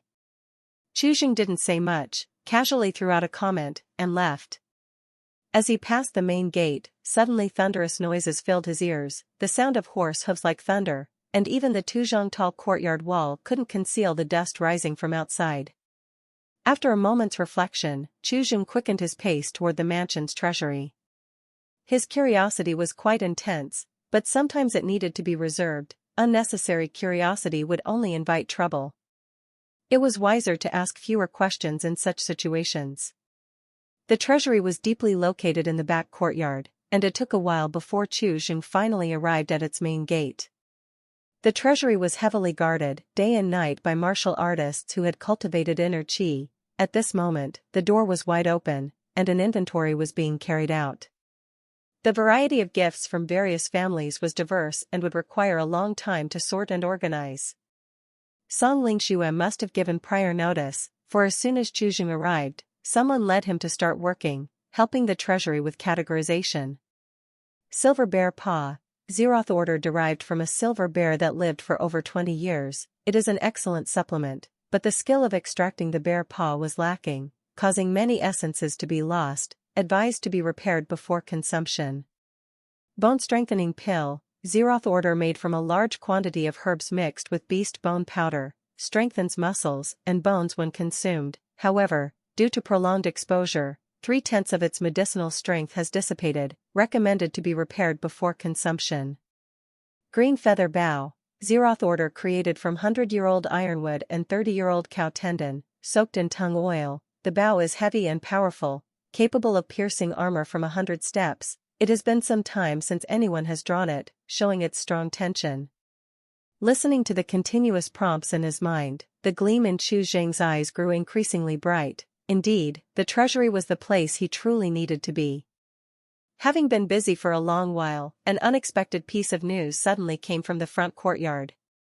A fighting stage had been set up at the front, and Song Lingqing was about to have a martial arts duel.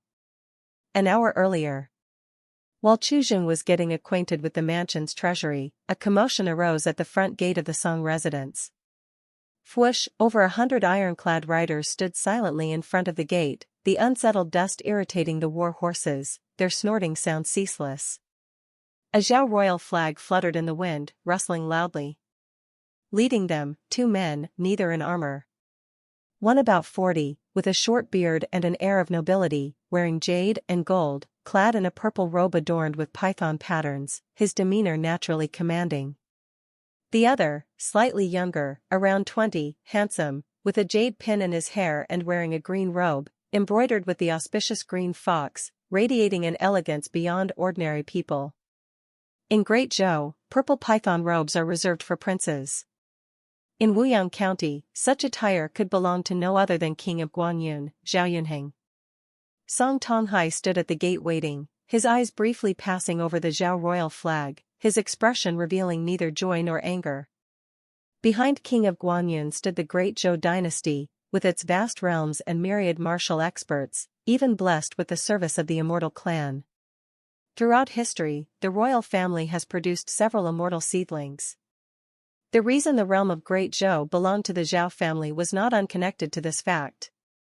Even without mentioning Great Zhou, Zhao Yunheng himself ruled over several counties and had a great Grandmaster stationed within his mansion. The Song family also could not afford to offend him. "Brother Song, my sudden visit must have disturbed you." With a smile on his face, Zhao Yunheng strode forward, gesturing with his hand, then turned to the young man beside him. "This is my son, Jicheng." "Jicheng greets Uncle Song," said Zhao Jicheng as he bowed. "Prince, you flatter us. Your presence brings radiance to our humble home. How could it be a disturbance?" Song Tonghai greeted him with a smile, though it did not reach his eyes. "The princely air is most admirable. Please, come inside for a chat." The group filed into the hall, taking their seats in order of precedence, as the maids served tea. Zhao Yunheng, seated at the head of the table, lifted his teacup and took a sip. His eyes lit up. "Excellent tea. Through some fortune, I acquired some dragon blood leaf recently. I'm glad it suits the prince's taste." After some pleasantries, Song Tonghai got straight to the point. "I wonder why the prince has graced us with his unexpected visit today? Please speak frankly and dispel my confusion." This time, I come to boldly ask for your daughter's hand in marriage for my son. That young phoenix of yours, if she were to spread her wings, I fear even this minor royal might not catch your eye in the future," said Zhao Yunheng without beating around the bush, adding jokingly, "I must climb onto your high branches early." "You flatter us, Prince." "Marrying into the royal family is indeed soaring high for our family," replied Song Tonghai. Song Tonghai frowned slightly, however. Lingqing has now joined the Immortal sect, and her marriage. Hearing this, Zhao Yunheng waved his hands dismissively. "Brother Song, you're too modest. My son's fortune is shallow, he seeks not the young phoenix, but your esteemed eldest daughter, Lingxue." "Lingxue?" Song Tonghai blinked, slightly surprised, but then he understood. "Indeed, I would like Jicheng to marry her as his principal wife. When he inherits the throne in the future, Lingxue will be the queen." Zhao Yunheng nodded. Now that Song Lingqing was a member of the Immortal sect, Zhao Yunheng, no matter how confident, didn't think his son matched an immortal. But marrying Song Lingxue was indeed an appropriate match. Song Tonghai hesitated for a moment and then said, "Lingxue has grown into an adult. Why don't I call her over to ask for her own opinion on this matter?" "That would be good," Zhao Yunheng nodded happily. A moment later, Song Lingxue stepped into the hall. She had just finished training, still in her martial attire, the sharp aura around her eyebrows not yet dissipated. After learning the full story, she glanced at Zhao Jicheng, her tone firm, "Defeat me first, then we can talk about marriage." As the words fell, it was as if golden beads tumbled upon a jade disc, and the hall fell silent. "Nonsense." Song Tonghai scolded softly, yet his face showed little anger. He looked towards Zhao Yunheng and smiled apologetically. "I have offended the princely heir. I ask Prince Zhao to forgive us, this child has been spoiled from a young age. In the world of martial arts, it should be so." Zhao Yunheng turned his head and glanced at Zhao Jicheng beside him. Seeing his gaze avert and his ears turn red, he couldn't help but smile, and immediately waved his hand, saying carelessly, "The great ancestor of Great Zhou also founded the country with martial force. I have long heard of the twin jewels of the Song family. My son is quite diligent in his practice, and it would be good to exchange a few moves and learn something. Brother Song, would you be convenient? Since Prince Zhao and the princely heir are interested, why not?" Song Tonghai immediately rose to his feet and gestured with his hand, "Please, Prince, move to another site." A martial arts family like the Song residents naturally had a training ground, located beside the mansion, separated by green stone walls. It was mostly the family's servants who practiced there on a normal basis. Half an hour later, a stage half a zhang high in 10 zhang square, constructed of large planks of ironwood, had been erected in the training ground. Once the stage was ready, Song Tonghai dismissed the servants from the vicinity, beginning to clear the area. Being nobles of high status, engaging in combat was not an exhibition for the public, as one would see with performers in the martial world. Regardless of the result of win or loss, it was not appropriate for too many spectators. Moreover, Zhao Jicheng was still young, winning would be fine, but losing might embarrass him. Song Lingxue, holding a long sword, leaped onto the stage first. Her cyan martial outfit outlined her graceful figure, and her long, black hair was tied up in a tall ponytail, making her look even more valiant and formidable. Zhao Jicheng picked a long saber from the side of the training ground and jumped onto the stage. He landed silently, clearly mastering his qinggong to perfection. "Miss Song, after you." "Be careful, princely heir." Song Lingshua's expression remained unchanged. She twirled her sword, looking like a tiger or leopard lunging out of its cage. She suddenly stepped forward, the 3-foot blade of her sword breathing visible sword qi, her figure creating an afterimage that went straight for Zhao Jicheng's throat. She did not hold back, attacking with a lethal move right off. Before the sword qi reached him, the fierce wind it stirred already messed up Zhao Jicheng's hair. The smile on Zhao Jicheng's face froze instantly, cold sweat broke out on his forehead, and as he swung his saber to block, he also pulled back. Clang! The sound of metal striking metal exploded, and Zhao Jicheng retreated more than 10 steps, his saber trembling violently in his hand, nearly slipping from his grip. Simultaneously, the embroidery on the front of his robe ripped open, revealing the silver inner armor underneath. In an instant, Song Lingxue thrust two swords, the second one held back slightly, otherwise, the inner armor would have been pierced through with one strike. In that moment, life and death were divided. The princely heir shows mercy. Song Lingxue sheathed her sword and made a fist salute. It is I who am less skilled, thank you, miss, for holding back. Zhao Jicheng, feeling somewhat ashamed, did not linger. After returning the salute, he jumped down from the stage. A nest with two phoenixes, remarkable indeed. From the side of the stage, Zhao Yunheng sighed long, your esteemed daughter's mastery in martial arts is not far from the Grandmaster level. Song Lingxue was naturally talented in martial arts, which wasn't a secret, but he had never thought she'd reach this level of proficiency. A martial arts Grandmaster in her early 20s, there was no one of her generation in the present times. Who could compare with Song Lingxue? You flatter her, Prince. She still needs much more practice. Song Tonghai shook his head slightly, though his eyes could not hide his satisfaction. Compared to Lingqing, who had joined the Immortal sect, he valued his eldest daughter Lingxue more, having raised her since childhood with the standard of being the head of the family, and Song Lingxue had never disappointed him. Now that Lingqing had joined the Immortal sect, and he had only this daughter by his side, he had never thought of marrying her off. Zhao Yunheng's suggestion, Song Tonghai had never considered. To early celebrate our great Zhou, soon we will have another great Grandmaster, a new pillar of the state. Zhao Yunheng's face beamed with a smile, then suddenly his tone shifted. However, I have recently heard some troubling rumors, Brother Song, you must be cautious. On hearing this, Song Tonghai's expression grew solemn, and he bowed, please enlighten me, Prince. It seems that your young phoenix has attracted quite some attention. Zhao Yunheng moved closer and whispered, and I'm not just talking about us ordinary folk. Song Tonghai's heart suddenly sank, and for a moment he was almost at a loss for words. Please provide more specifics, Prince. The reason he had been so furious when the news leaked so quickly was precisely because he feared for Lingqing. Now, his worst fears were coming to pass. The news of Phantom Spirit Sect's true heritage descending the mountain is already quietly spreading among the neighboring countries.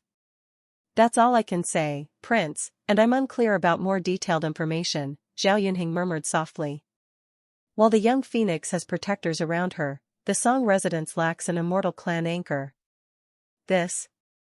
Song Tonghai looked panicked, as if shocked, and found himself at a loss for words. I have other matters to attend to, so I will not stay long. Seeing Song Tonghai stammer, Zhao Yunheng smiled lightly, if there is any trouble, you can send a letter to me. At least within the territory of Great Zhou, there's no one bold enough to offend the Zhao royal family. With that, he immediately turned around and walked out of the training ground. Song Tonghai hastily arranged for someone to fetch a cloak, which he draped over Zhao Jicheng, and he accompanied Zhao Yunheng and his son to the main gate. Farewell, Prince.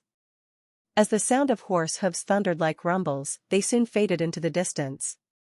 Song Tonghai stared at the dust rising in the sky, the panic on his face gradually subsided, his expression turned cold, and after a cold laugh, he turned and headed back to the training ground. Song Lingxue was still there. Seeing Song Tonghai's cold face, she was slightly puzzled. Father, why are you angry? Come with me. Song Tonghai concealed his anger and led Song Lingxue back to the study. After dismissing the servants, Song Tonghai briefly explained the situation, his face colder than before. This is coercion, intending to force me to marry you off to his son. Song Lingxue's brows frowned slightly, and after a moment of hesitation, she spoke, if it really comes down to it, I will marry into the royal household. Either way, I have to get married. As for whom she married, Song Lingxue had never particularly cared. Since she was young, her father, Song Tonghai, had invested so much effort into nurturing her, and she was well aware of this. Now, she was also willing to make sacrifices for her family, even if it meant giving up her so-called happiness. Sometimes, in the face of a clan's rise and fall, individual happiness might not be that significant. Do you think the royal household is such a fine place? Song Tonghai scoffed coldly. If the Immortal sect really intended to act against the Song family, would Zhao Yunheng dare to even fart? If it's not the Immortal sect making a move, why should I be afraid? It's my incompetence, bringing shame to father's teachings. Song Lingshua's gaze dimmed. If only I were also qualified to enter the Immortal sect, father wouldn't have so many troubles now. Seeing the sorrow on Song Lingshua's face, Song Tonghai's heart softened, and he let out a long sigh. If I trade my daughter for safety, then I've truly lived in vain, and after I die and descend to the Yellow Springs, how could I face your mother? The Song family has never had descendants that kneel and beg for life. At this point, a flicker of murderous intent shone in Song Tonghai's eyes. If any monsters or demons trespass, we father and daughter will slay each one who comes. 20 or so li outside of Luofeng City, by a lake, over 100 iron cavalries took a short break to rest and regroup. I am incompetent, making father lose face. Zhao Jicheng bowed his head, bitterness on his face. What's the use of face? Can it be eaten as food? Zhao Yunheng said, not overly concerned. Why should a grown man worry about momentary stature? This bloodline of the Song family might truly be different from ordinary people. In less than 300 years, it has produced 2 great Grandmasters, several Grandmasters, and 1 immortal seedling. Now, another great Grandmaster is about to rise. Zhao Yunheng's eyes narrowed slightly. Be at ease, my son, this girl will be yours sooner or later. Such a bloodline, if it were integrated into the Zhao family, would surely greatly increase the chances of giving birth to offspring with immortal bone in the future. This is a century-long plan. Chu Jing had been busy in the mansion's treasury until the sun set behind the mountains. By the time he made his way to the martial arts training ground, the dueling platform had already been dismantled. From what he heard from some of the onlooking attendants, he finally learned the result of the duel, and couldn't help but feel a bit disappointed. He had yet to witness a martial arts expert of this era with his own eyes and was naturally curious about their capabilities. Now, he could only return home in low spirits. As the moon soared to its zenith, Chu Jing used the refreshed number of repairs as usual on the Great Circulatory Qi Guideline.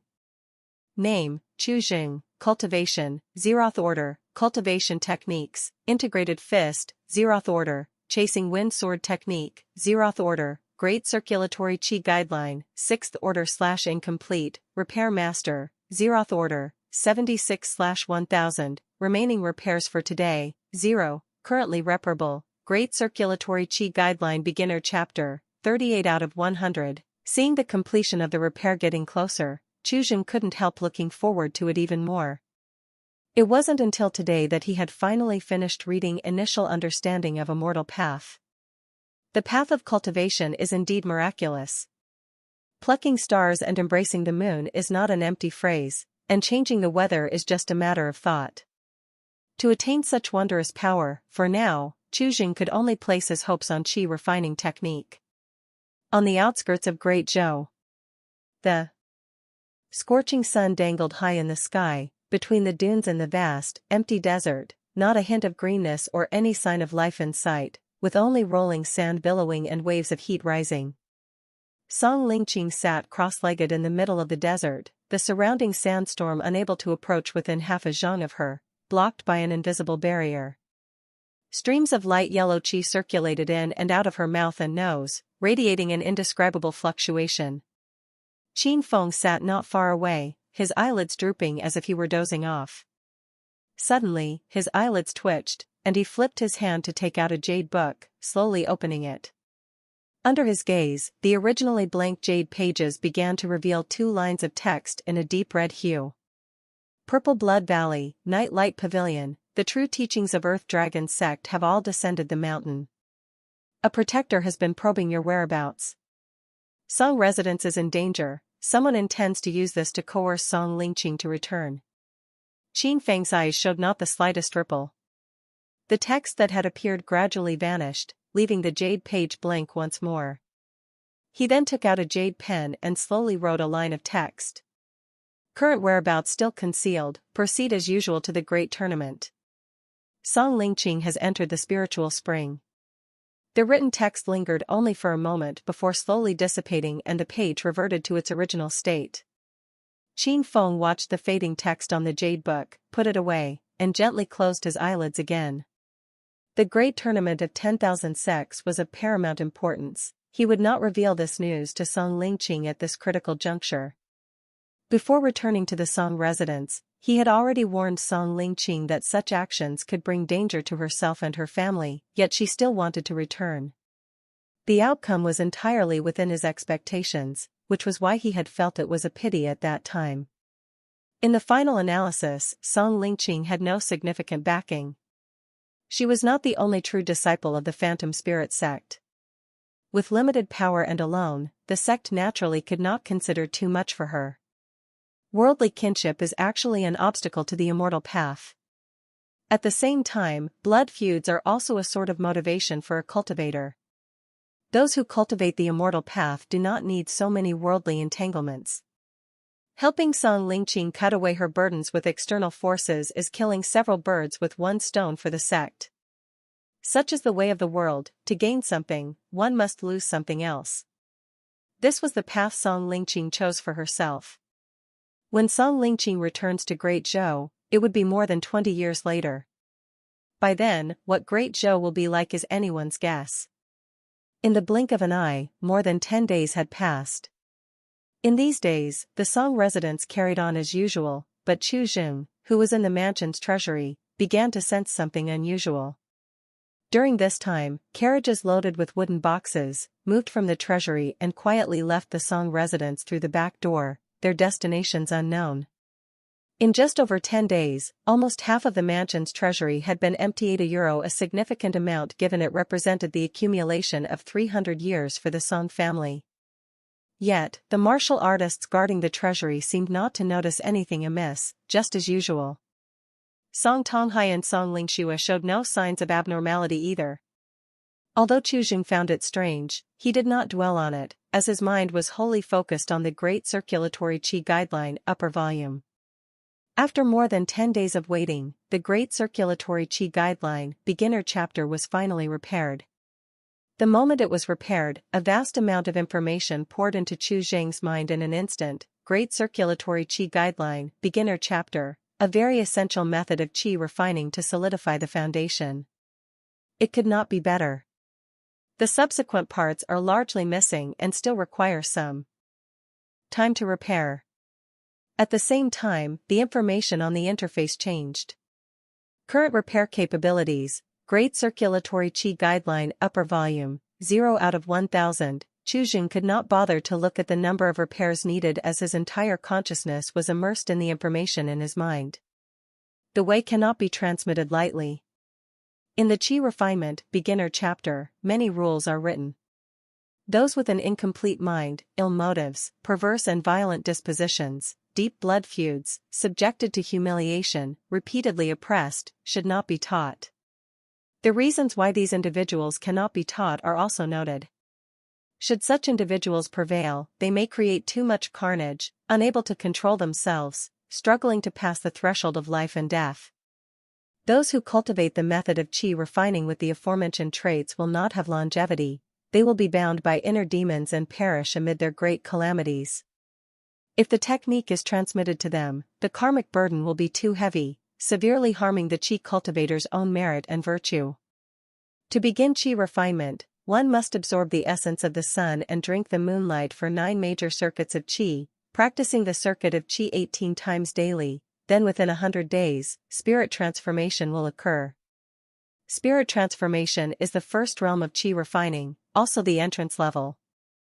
Upon perfecting spirit transformation, one may live 3 yuan, with each yuan being 2 jiazi or 60 years, totaling 360 years of lifespan.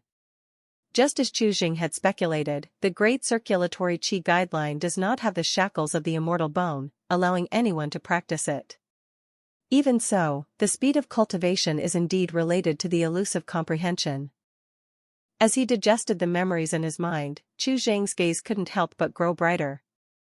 Great Circulatory Qi Guideline beginner chapter, apart from recording the Qi cultivation mnemonic, it also contains some information about the path of cultivating.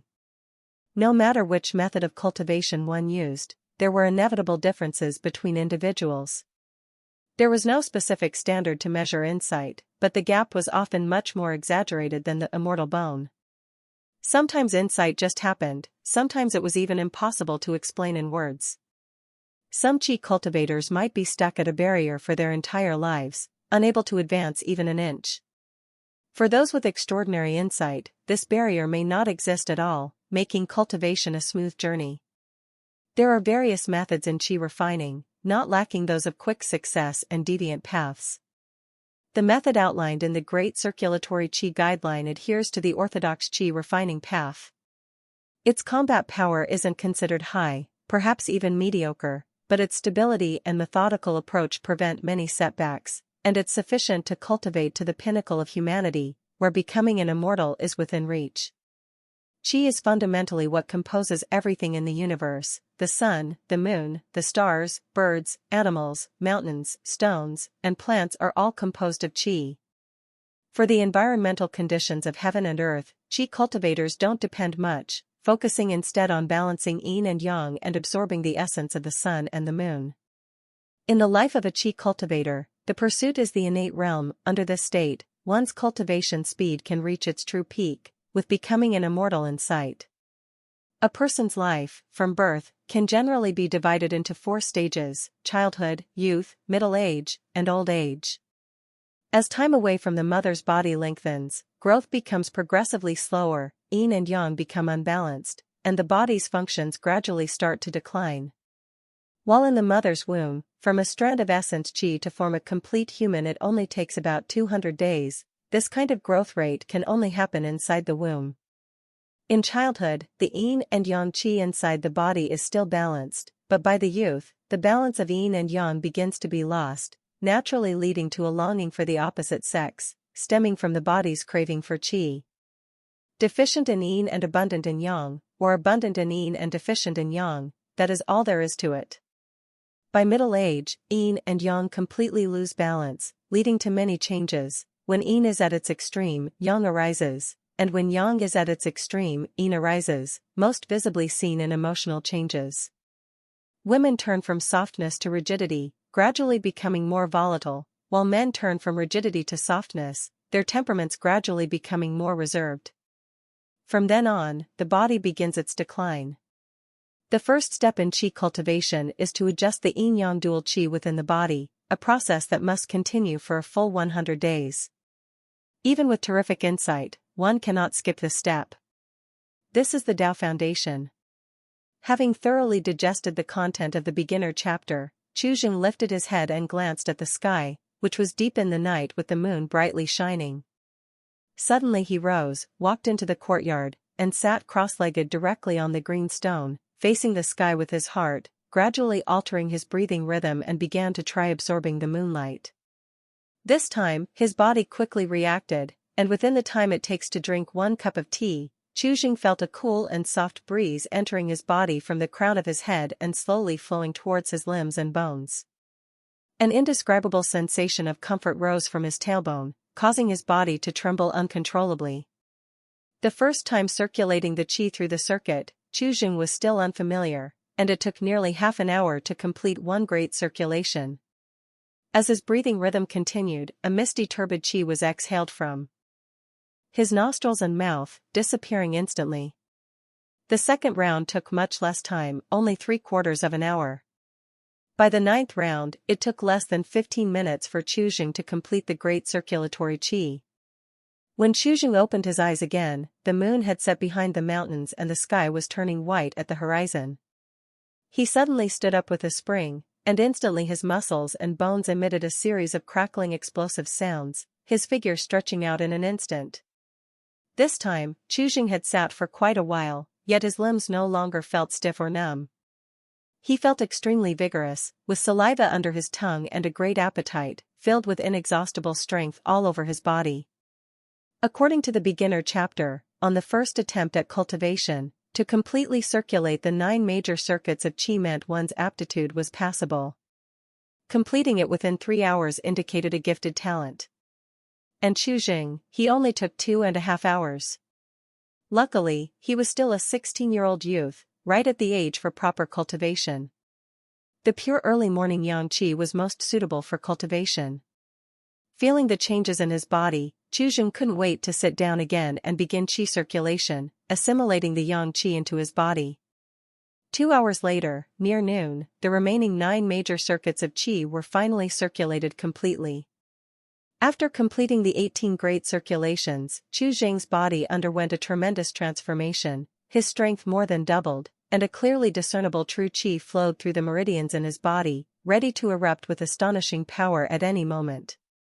Once he stepped onto the path of cultivation, the world before Qi immediately transformed, the sunlight, the vegetation, and even the breeze brushing by his side, everything bore traces in his eyes, the flow of qi visible to him.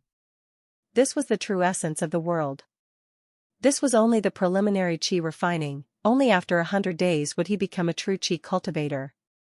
Glancing at the sky outside, Qi muttered to himself that it was not good, and hurried towards the mansion's treasury.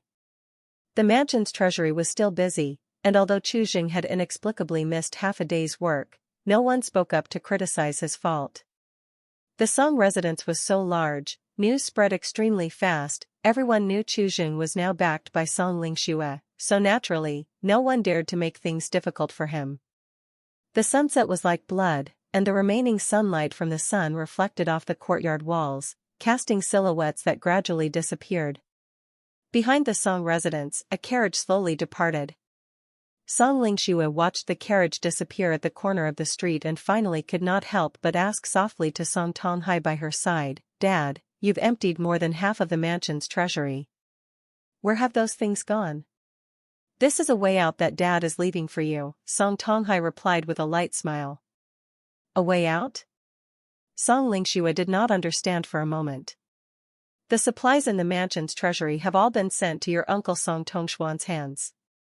"I have an uncle? You have a brother? Why have I never heard you mention him before?" Song Lingqing was somewhat shocked, she had never heard Song Tonghai mention this.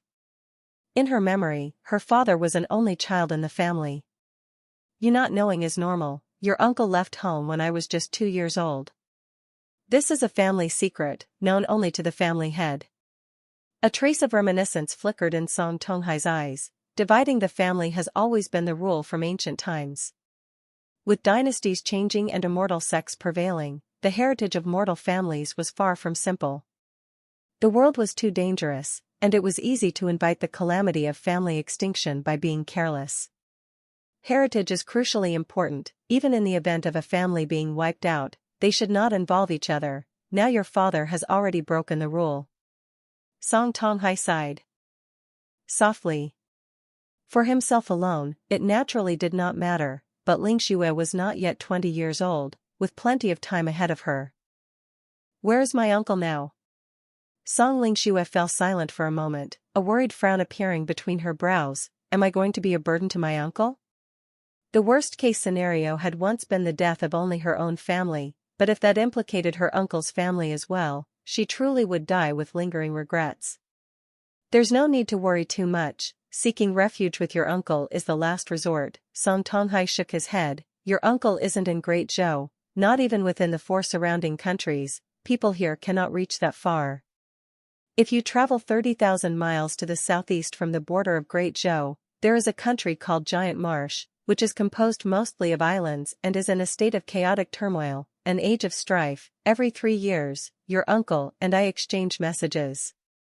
3 years ago, your uncle had already established connections with the local immortal sect Qianglu and was ready to make his mark and build a legacy.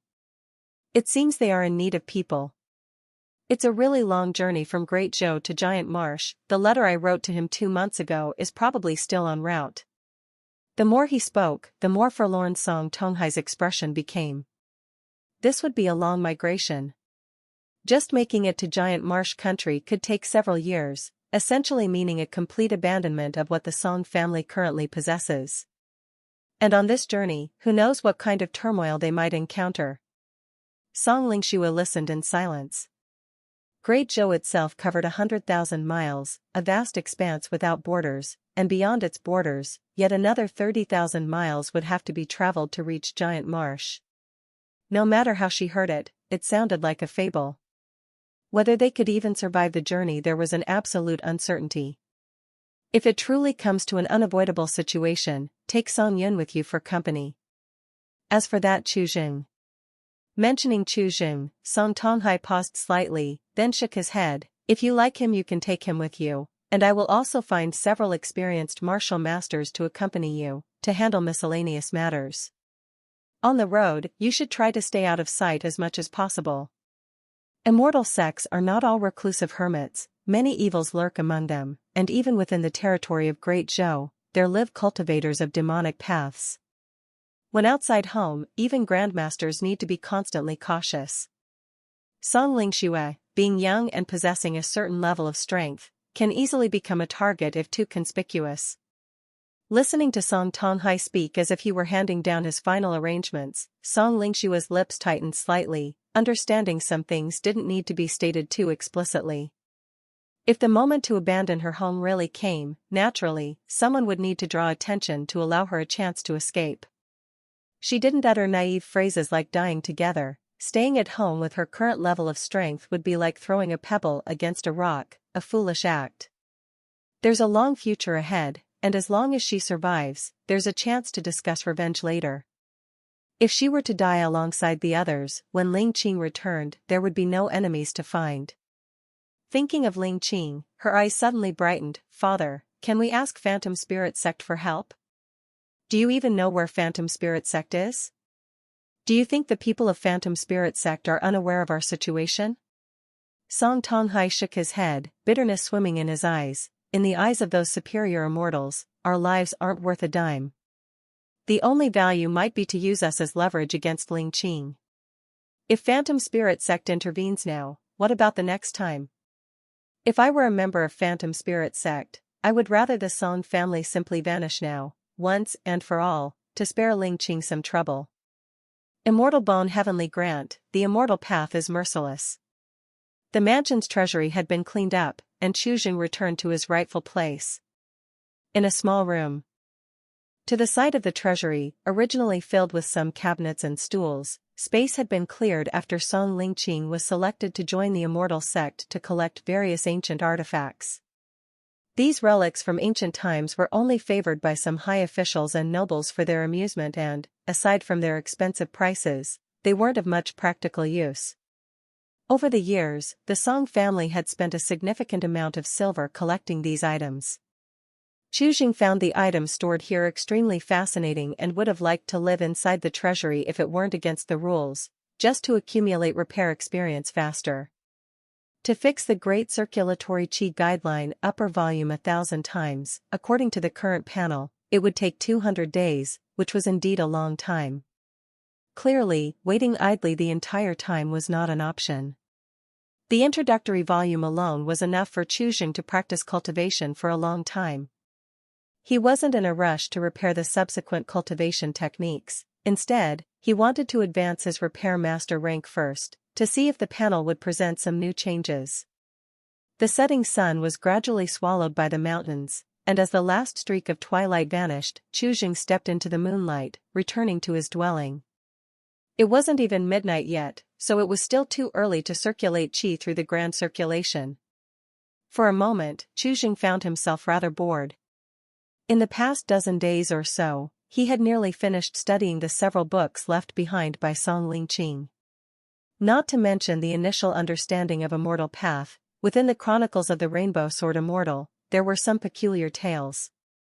However, the Rainbow Sword Immortal only claimed to be as such, with a cultivation not beyond the fourth realm of the Immortal Path, soul condensing, far from a true immortal. Most of the chronicle was filled with self-aggrandizing stories, basically detailing on a specific year, month, and day, slaying demons at certain places, battling individuals with spells, engaging in fierce combat, and eventually triumphing. It also described various secret realms and wonders, but the expression in the text was too pale, and some unfamiliar bizarre vocabulary made it impossible for Chuzheng to imagine the details. Heavenly Stars and Phenomena was even more outrageous. It was a veritable book of miscellany, which recorded various calamities triggered by changes in the positions of stars and also recounted methods of divining fortune based on astral projections. In Chu Zheng's view, most of it seemed far-fetched, and as for the term fate, he didn't quite believe in it. From what he had seen in the ancient records, the development of all events had a trajectory to follow, and in the end, it all came down to the choices people made, rather than any predetermined paths. The Chronicle of Shuashuo Tianjun was the thinnest among these 4 books, but it was also the most exaggerated biography. Celestial Lord is the title given to a true immortal. This Shuashuo Tianjun once controlled thousands of realms and nations, dominating the world and bearing the mandate of heaven for hundreds of thousands of years before vanishing without a trace. A true immortal, one who could hold the sun and moon in his hands, flip the seas with his eyes, and sever the Milky Way with a thought. And in the Chronicles of Shuashuo Tianjun, he had slain no fewer than 10 true immortals. Reading throughout, the only words that came to mind were invincible. Considering Chu Zheng's impression of the scale of the stars, it was difficult to picture any being capable of such feats. Indeed, it was somewhat abstract. If such high-level life forms could focus their strength on common development, how many ordinary people could they sustain? This was the first thought that crossed Chu Zheng's mind after reading the Chronicle of Shuashuo Tianjun. But the idea of true immortals farming was, of course, rather unrealistic. Flipping through the items he currently had on hand, Chu Zheng's eyes suddenly sharpened, and his interest was piqued. Aged Diary, Zeroth Order / incomplete, a journal written by a martial artist surnamed Song. After repairing it, you can use it to pass the time. When Chu Zheng initially got this incomplete letter in his hands, he had wanted to glean more information about this era through it. However, the daily opportunity to restore it had been fully utilized by Chu Zheng on the Great Circulatory Qi Guideline, and afterward, he had simply tossed it aside. Aged Diary, Zeroth Order, a diary of Song Wenshu, the 4th-generation family head of the Song family branch, which records his life experiences. It was once severely damaged by a great fire but is now fully restored. After its restoration, Chu Zheng leaned back on the couch and opened the yellowed title page. Great Zhou Calendar 1549, the 4th day of the 3rd month, as the spring thunder began to rumble, I was overjoyed to have a son. Suddenly took it upon myself to leave something for the descendants and thus began to record the years.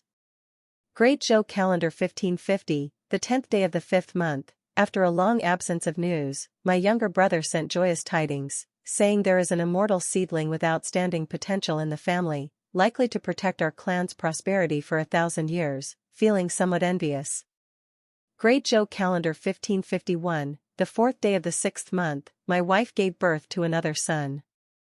According to clan rules, we must send away the eldest son, feeling quite reluctant. Spent a considerable sum of gold and silver to acquire numerous treasures and heavenly rarities to take to the Phantom Spirit sect, asking a superior immortal to discern the bones of the 2 sons. Both were found to be of mortal birth. Disappointed, returned home and had no choice but to send away the eldest son. Great Zhou Calendar 1562, the 3rd day of the 7th month, numerous letters sent to my younger brother all vanished without a trace, as if sinking into the sea. It has been 8 years since I received a letter from my brother. I fear the worst. Sank into a deep sorrow and drunkenness for days. Great Zhou Calendar 1565, the 13th day of the 4th month, an old hidden injury emerged, suffering unbearable chest pains, feeling my days were numbered. I set out towards my brother's residence hoping to uncover the truth about those early years. Great Zhou Calendar 1567, the 22nd day of the 9th month, upon finding out the news, my brother's whole family had been exterminated, searched in vain for their remains.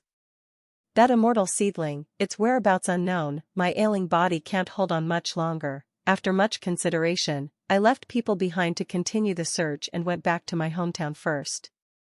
Great Zhou Calendar 1568, the 3rd day of the 3rd month, after returning home fell ill and never recovered.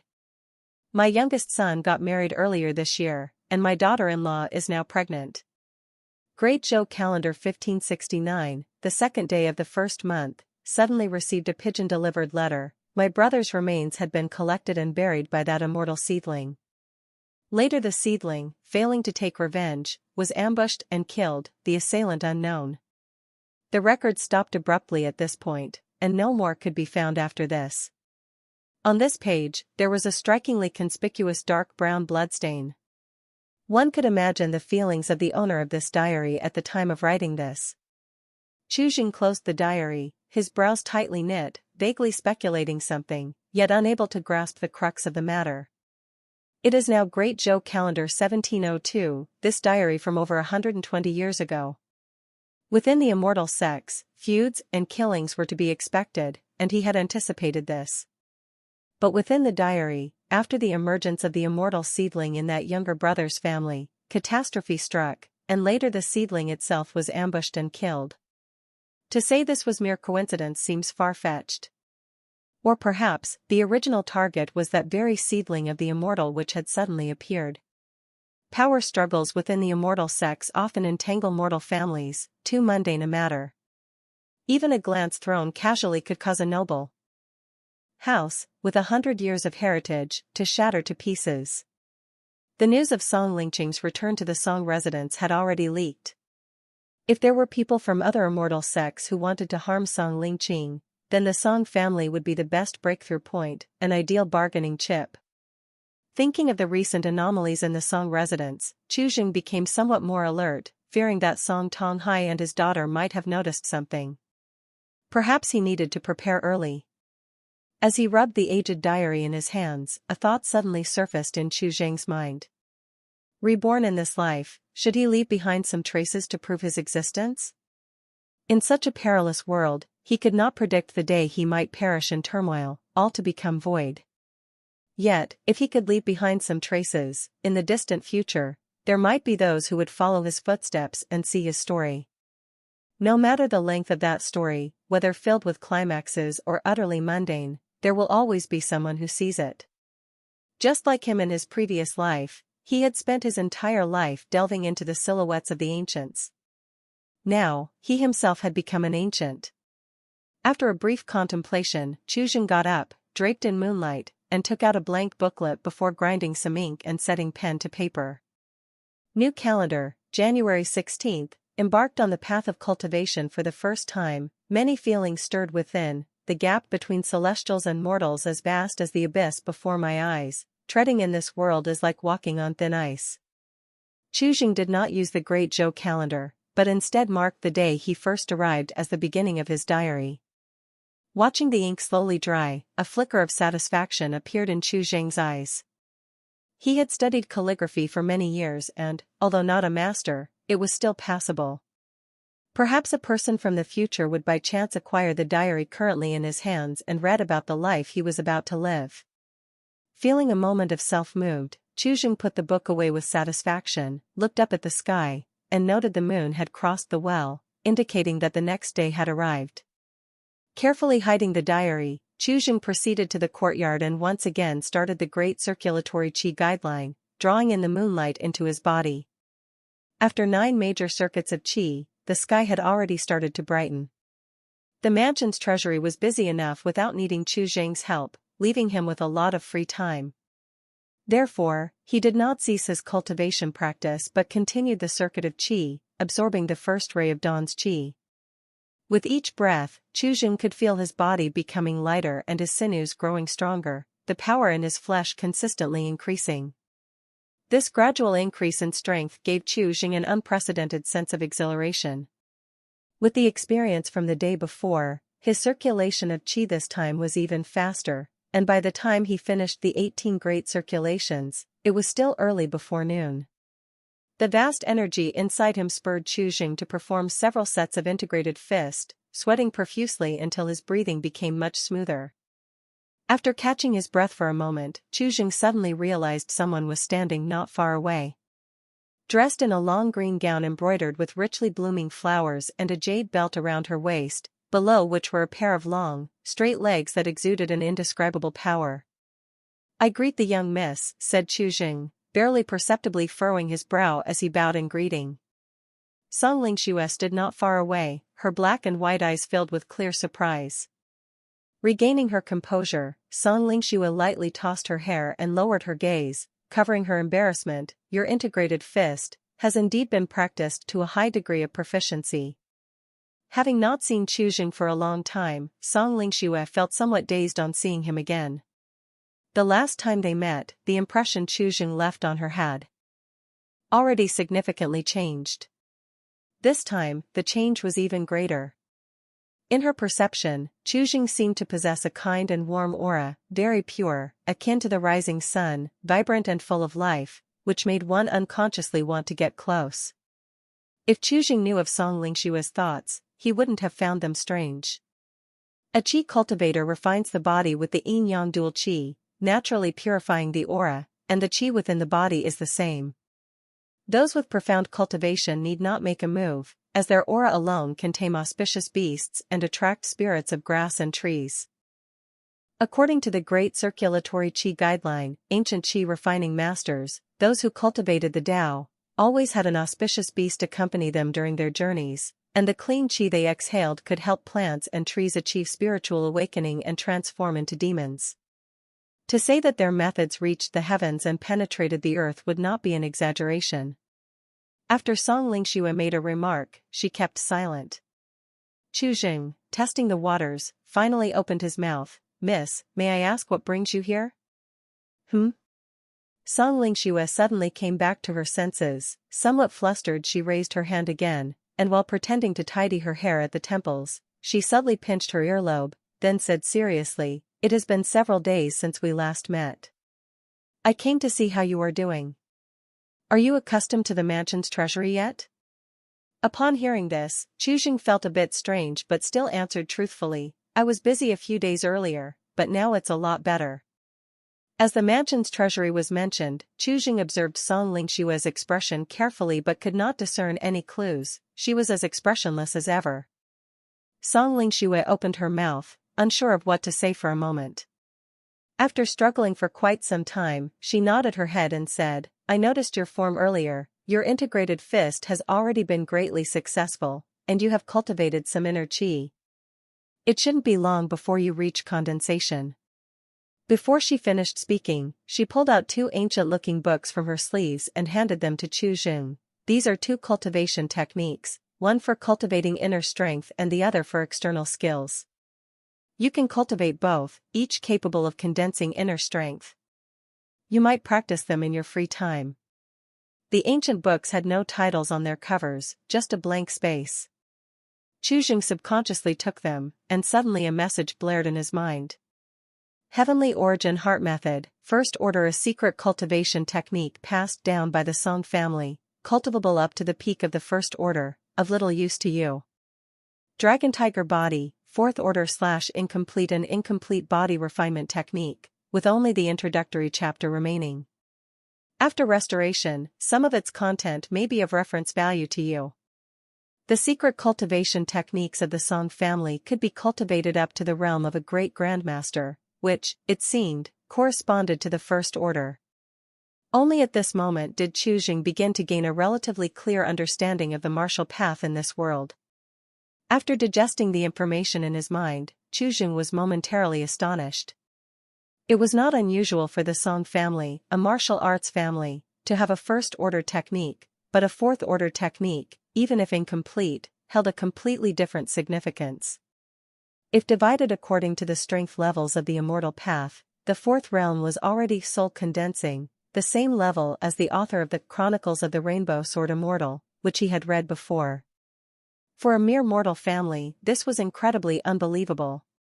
"Miss, I cannot accept unrewarded favors, this may not be appropriate."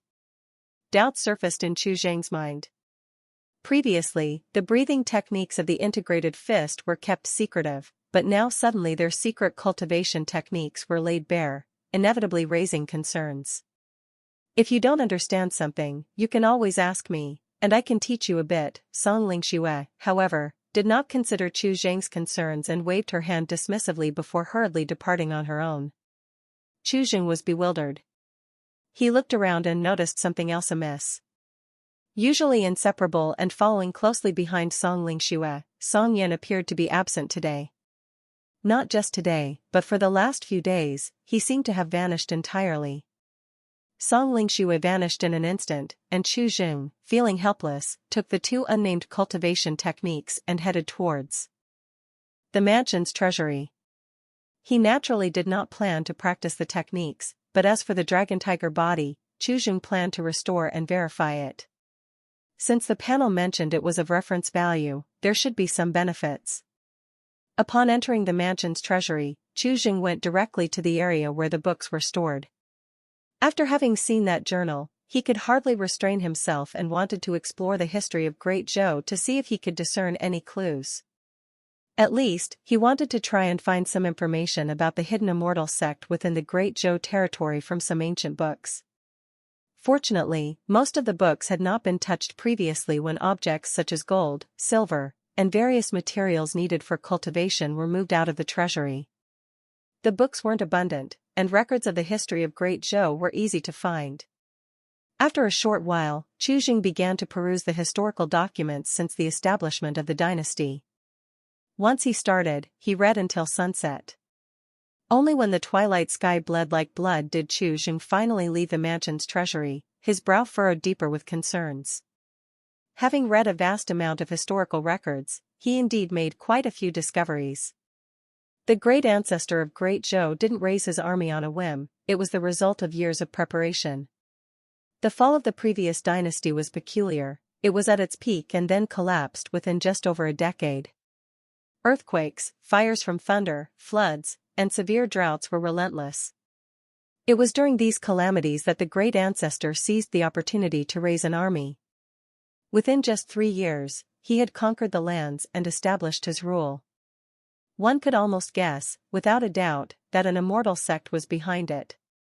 More than 1,000 years ago, within 100,000 miles, rulership must have changed hands, and how the phantom spirit sect figured in all this remained uncertain. After leaving the mansion's treasury, Chu Jing found an excuse to leave the residence. He began looking for a way out. Being merely a servant, if he truly needed to flee, he would inevitably be among the first to be forsaken. Even though Song Lingxue treated him well and seemed to have some unclear intentions towards him, Chu Jing was not about to gamble his life on someone else's fleeting kindness. In a previous life, having read histories, he had witnessed countless tragedies, murders for power, fratricides, filial betrayals, and falling outs among kin were countless. Human nature is the least reliable thing. If people could act so barbarically for power, life itself was even less assured. Since his arrival in this realm, Chu Jing continuously reminded himself never to let his guard down. Now, his vigilance had intensified further. After all, if a diary hidden under the pillow was merely one page and then abruptly stopped, that would be far too absurd. The back courtyard of the Song residence. In a secluded room, a rich, tangy aroma of blood mixed with the bitter scent of herbs filled the air. On the bed, Song Yin lay bare-chested, his eyes closed tightly, his chest bound with a bandage, his lips cracked, his complexion pale, and his breathing uneven. The wound was still bleeding, staining the recently changed bandage slightly red. Seeing this, the physician bent down again to stop the bleeding and change the gauze. Song Tonghai stood aside, his eyes cast down, his expression unreadable.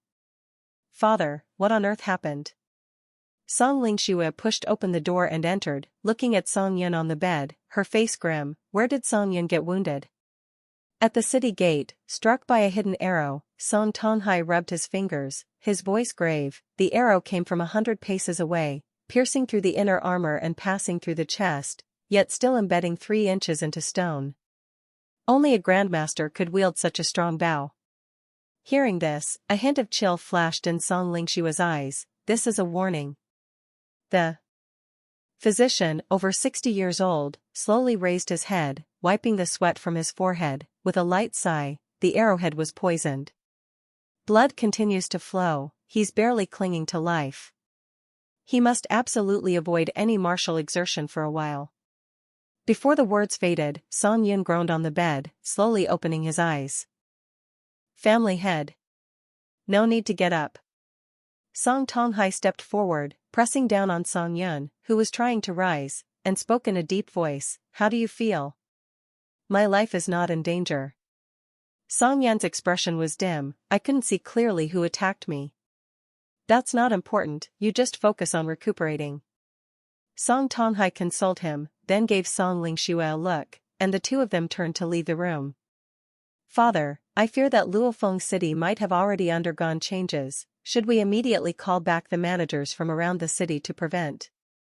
Song Lingxue's eyes could not hide her worry. Such blatant acts of violence at the city gates, disregarding the law, evidently showed no respect for the great Zhou imperial court. Our Song family does not yet merit direct action from the Immortal sects. The person who attacked must have been instructed by someone, with the purpose of forcing us to seek aid from Lingqing or the Phantom Spirit sect. Song Tonghai's expression remained calm, showing neither joy nor anger. The government office has not sent any response. Clearly, someone has been tampering with it. The largest revenue for the Song family came from the escort agency, but now, with the escort masters unable to leave the city, the idea of accompanying and protecting merchants was sheer nonsense. Lingxue, in your opinion, how should we respond now? Suddenly, Song Tonghai spoke, asking for Song Lingxue's opinion.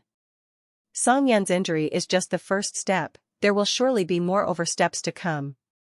A murderous intent surged in Song Lingxue's eyes, her tone slightly cold. The strategy now should be to find the people who made the move, and kill a batch first. If there's no response, those people will certainly become more and more excessive. It might be better to confront them in the open and flush out the mastermind behind the scenes. Then let's kill. Song Tonghai seemed to agree, and immediately said, "Tonight, you will leave the residence with me. A big snow brings bitter cold. On the streets near dusk, there are few people to be seen. The winter cold, with a shortage of coal and firewood, keeps most commoners huddled inside their homes if they can help it. The young ladies of affluent households wish they could admire the snow every day, unaware of how the aftermath of the snow adds to the frozen bones by the roadside."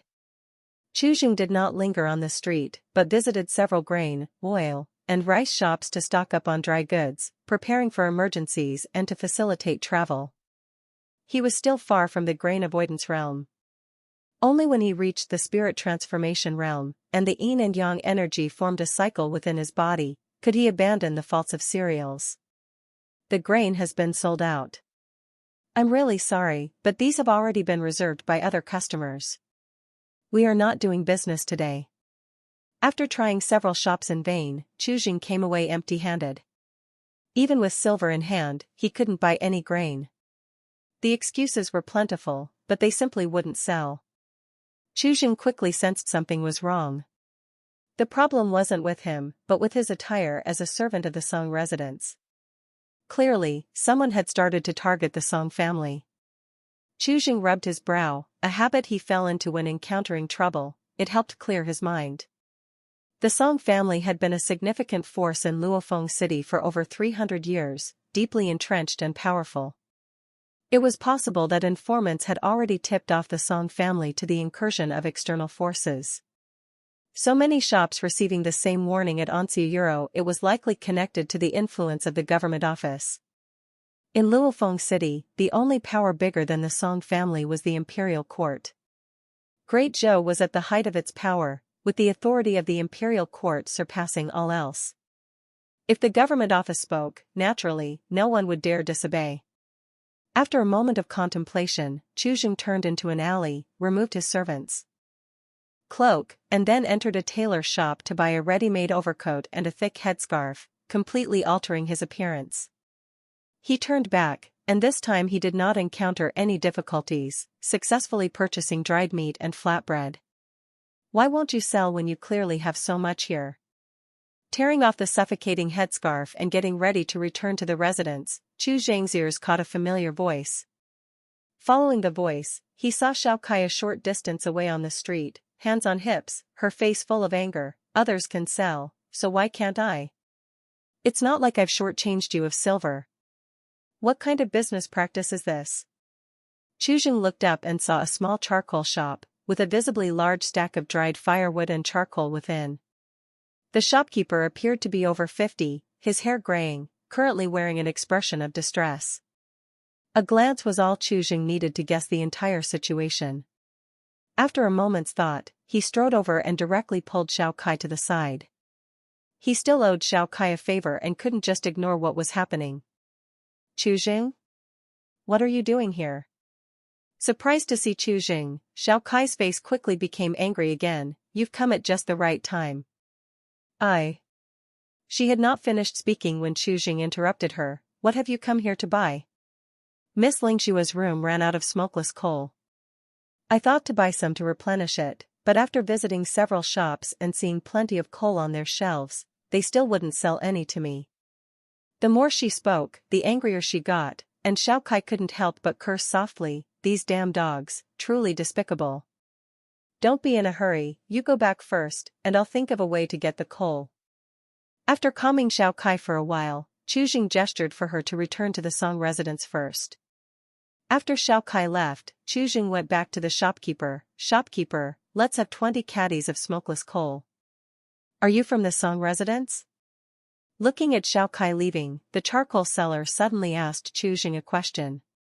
No, Chu Jing naturally shook his head. That's good. The shopkeeper nodded repeatedly, worry in his eyes. 20 caddies wouldn't last long, would they? Why not buy more? I'll give you a discount. That would be good, agreed Chu Jing, thoughtfully. It seemed there were those who wanted to help the Song family but did not dare to do so openly.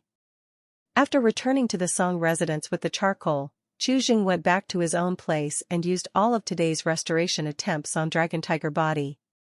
Current items that can be repaired: Great Circulatory Qi Guideline Upper Volume, 0 out of 1000, Dragon Tiger Body Upper Volume, 15 out of 100, having briefly reviewed Dragon Tiger Body Beginner Volume, even if you practiced it to the top level, it wouldn't be comparable to a Grandmaster, and certainly not high enough to rate.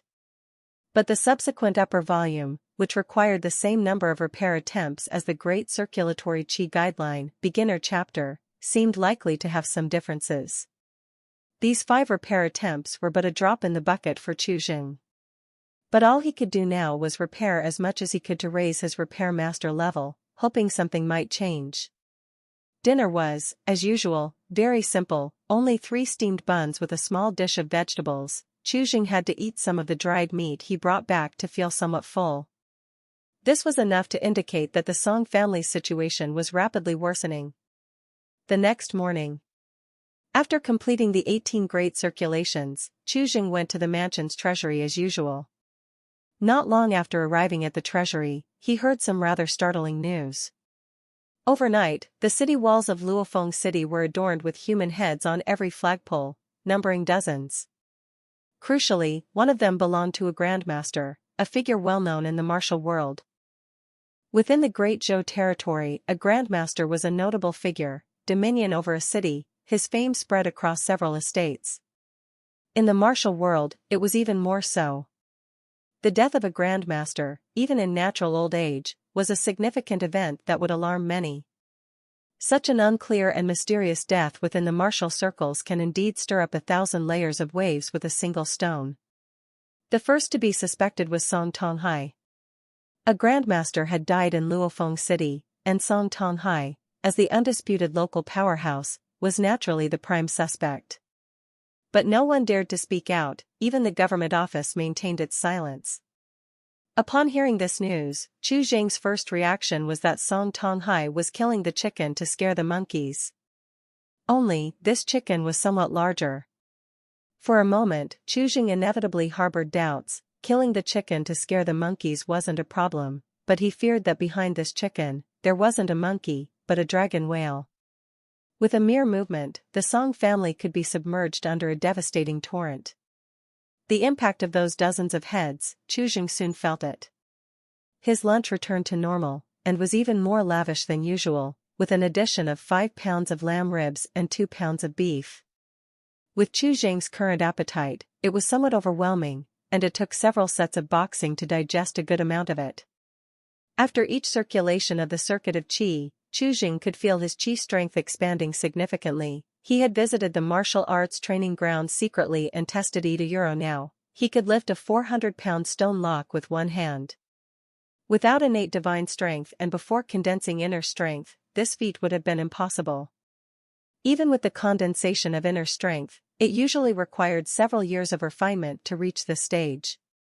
Chu Jing had been refining qi for only a few days, and if he continued for 100 more days, stepping into the spirit transformation, the extent of his qi strength was unimaginable. To kill a great Grandmaster with one punch might not be a mere fantasy. This hearty midday meal somewhat eased the tension in Chu Jing's mind, at least the external pressure on the Song family had relaxed somewhat. However, in terms of his own improvement, Chu Jing slightly accelerated his pace. He would not waste this hard-earned time lightly. Before gaining enough power to protect himself, anything could happen at any moment. He had already started to practice the introductory chapter of the Dragon Tiger Body, a type of horizontal training technique that indeed had its unique aspects.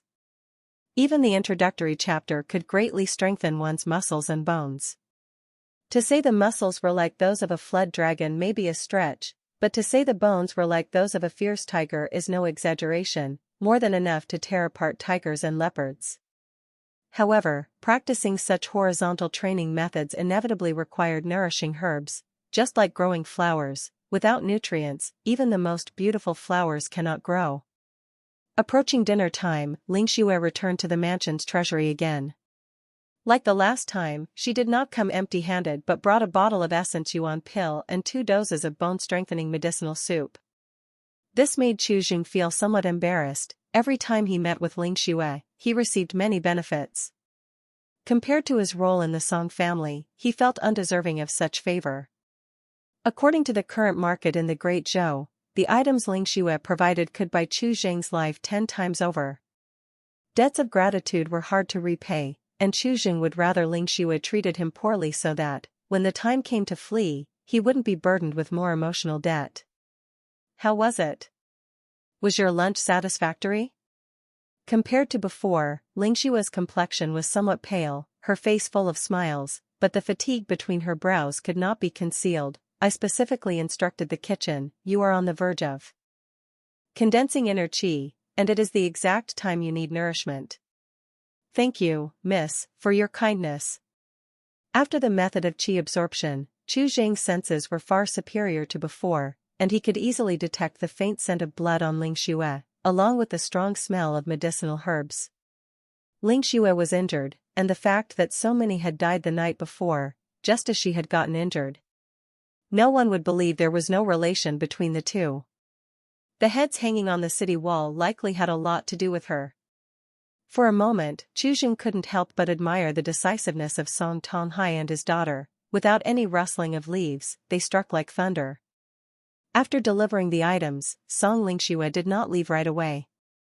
She hesitated for a moment before speaking. Chu Jing, there is a trip tomorrow to the borders. It's a bit far. Would you like to join and see it? You could familiarize yourself with the escort procedure and gain some worldly experience. A trip to the border as an escort? Hearing Song Lingqing's words, Chu Jing almost immediately grasped the intention, his gaze complicating. Song Lingqing had always treated him generously, even passing down her family's martial arts to him, but he hadn't expected her to value him so much.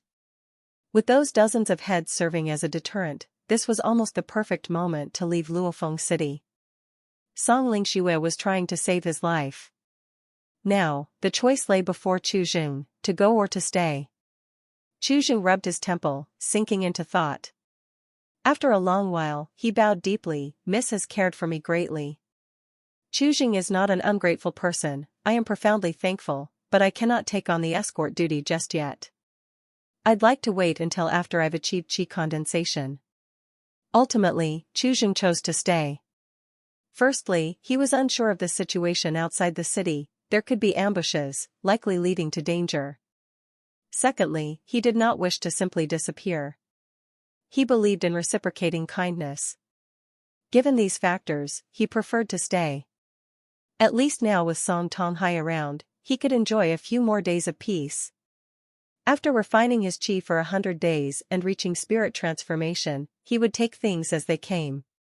So be it. Song Lingqing, hesitant at first, finally nodded and advised him, if you encounter any difficulty during your training, inform me anytime. Having said that, she appeared to have more to say, but ultimately, she left without expressing more. As night deepened, Qi sat cross-legged on the couch, completely sleepless. Since he began Qi refining, he had not slept at all because his spirit was fully rejuvenated, leaving him without the slightest hint of weariness. Eventually, he simply treated Qi circulation as a form of rest, appearing energetic during the day. Holding the Essence Yuan pill again, Qi felt differently this time. He could clearly sense a flow of Qi within the Essence Yuan pill, which he seemed able to directly integrate into his body. The same was true for those 2 medicinal bone-strengthening soups. Recorded in the Great Circulatory Qi Guideline was a method of Qi absorption, consuming the Qi of the heavens and earth to enhance one's own cultivation. Such an ability was possible in the spirit transformation realm. In the later stages of cultivation, this method could further develop into a divine skill called swallowing stars. Qi looked at the 2 medicinal brews and suddenly had an idea. The cultivation of a dragon tiger body essentially involved extracting nutrients from herbs to nourish the physical body. He might be able to directly extract the Qi from the herbs to achieve this effect, thus bypassing the cumbersome medicinal baths. Heating water in winter required much effort and was quite wasteful. Even Song Lingqing couldn't afford to bathe every day, as that would be too extravagant. With this in mind, Qi immediately began Qi circulation, revolving the circuit of Qi, attempting to draw the flowing Qi from the herbs. The method of Qi absorption could only be performed upon entering the spirit transformation realm. Currently, Qi's cultivation was far from sufficient. Although he had momentarily activated the Qi within the medicinal herbs, it quickly reverted to its original state. The soup medicine sent by Song Lingqing contained a complex mixture of ingredients: deer antler, licorice, sheep spine, tiger bone powder, most of which were materials for strengthening the muscles and bones. According to the usual method, it needed to be simmered in water for half an hour, taken once in the morning and once at night. This was merely laying the foundation for the dragon tiger body and was not the formal practice of it. To begin the dragon tiger body, one needed to continuously consume the bone-strengthening soup medicine while also toughening the body and supplementing with medicinal baths. Even those with excellent root bone would need several months to be initiated. However, Qi's situation was completely different. Since starting Qi refining, his body had been continually strengthened under the essence of the sun and moon, and its foundation had long surpassed that of ordinary people by several times. Even those who had entered the dragon tiger body could not compare to him in terms of physical strength. The introductory part of the dragon tiger body that Song Lingqing had brought, when cultivated to perfection, endowed one with the strength of 1,000 jin, yet Qi's current Qi strength already exceeded 1,000 jin. Seeing that the method of Qi absorption was ineffective, Qi couldn't help but rub his brow, falling into deep thought. A moment later, his eyes suddenly brightened, and he began another attempt. At its simplest, the method of Qi absorption was no different from eating. If normal consumption was not possible, there surely were other methods. Qi opened all the soup medicine, slowly kneading and merging the various medicinal ingredients into a ball, where the Qi of each type began to mix and wildly collide. Then, he placed the medicine ball in front of his mouth and nose. The Qi within his body automatically circulated, and he took a sharp inhale. Bits of medicinal powder entered his body, followed by a rich wave of the essence of herbs and trees. The dust from the medicine temporarily bridged between the medicine and Qi's body. Relying on the pure Yuan Qi within him, he successfully activated the essence of herbs and trees. The Yuan Qi from the 2 doses of medicine was not much and was soon completely consumed by Qi. This was the first time Qi had absorbed Qi other than the essence of the sun and moon, and the experience was vastly different.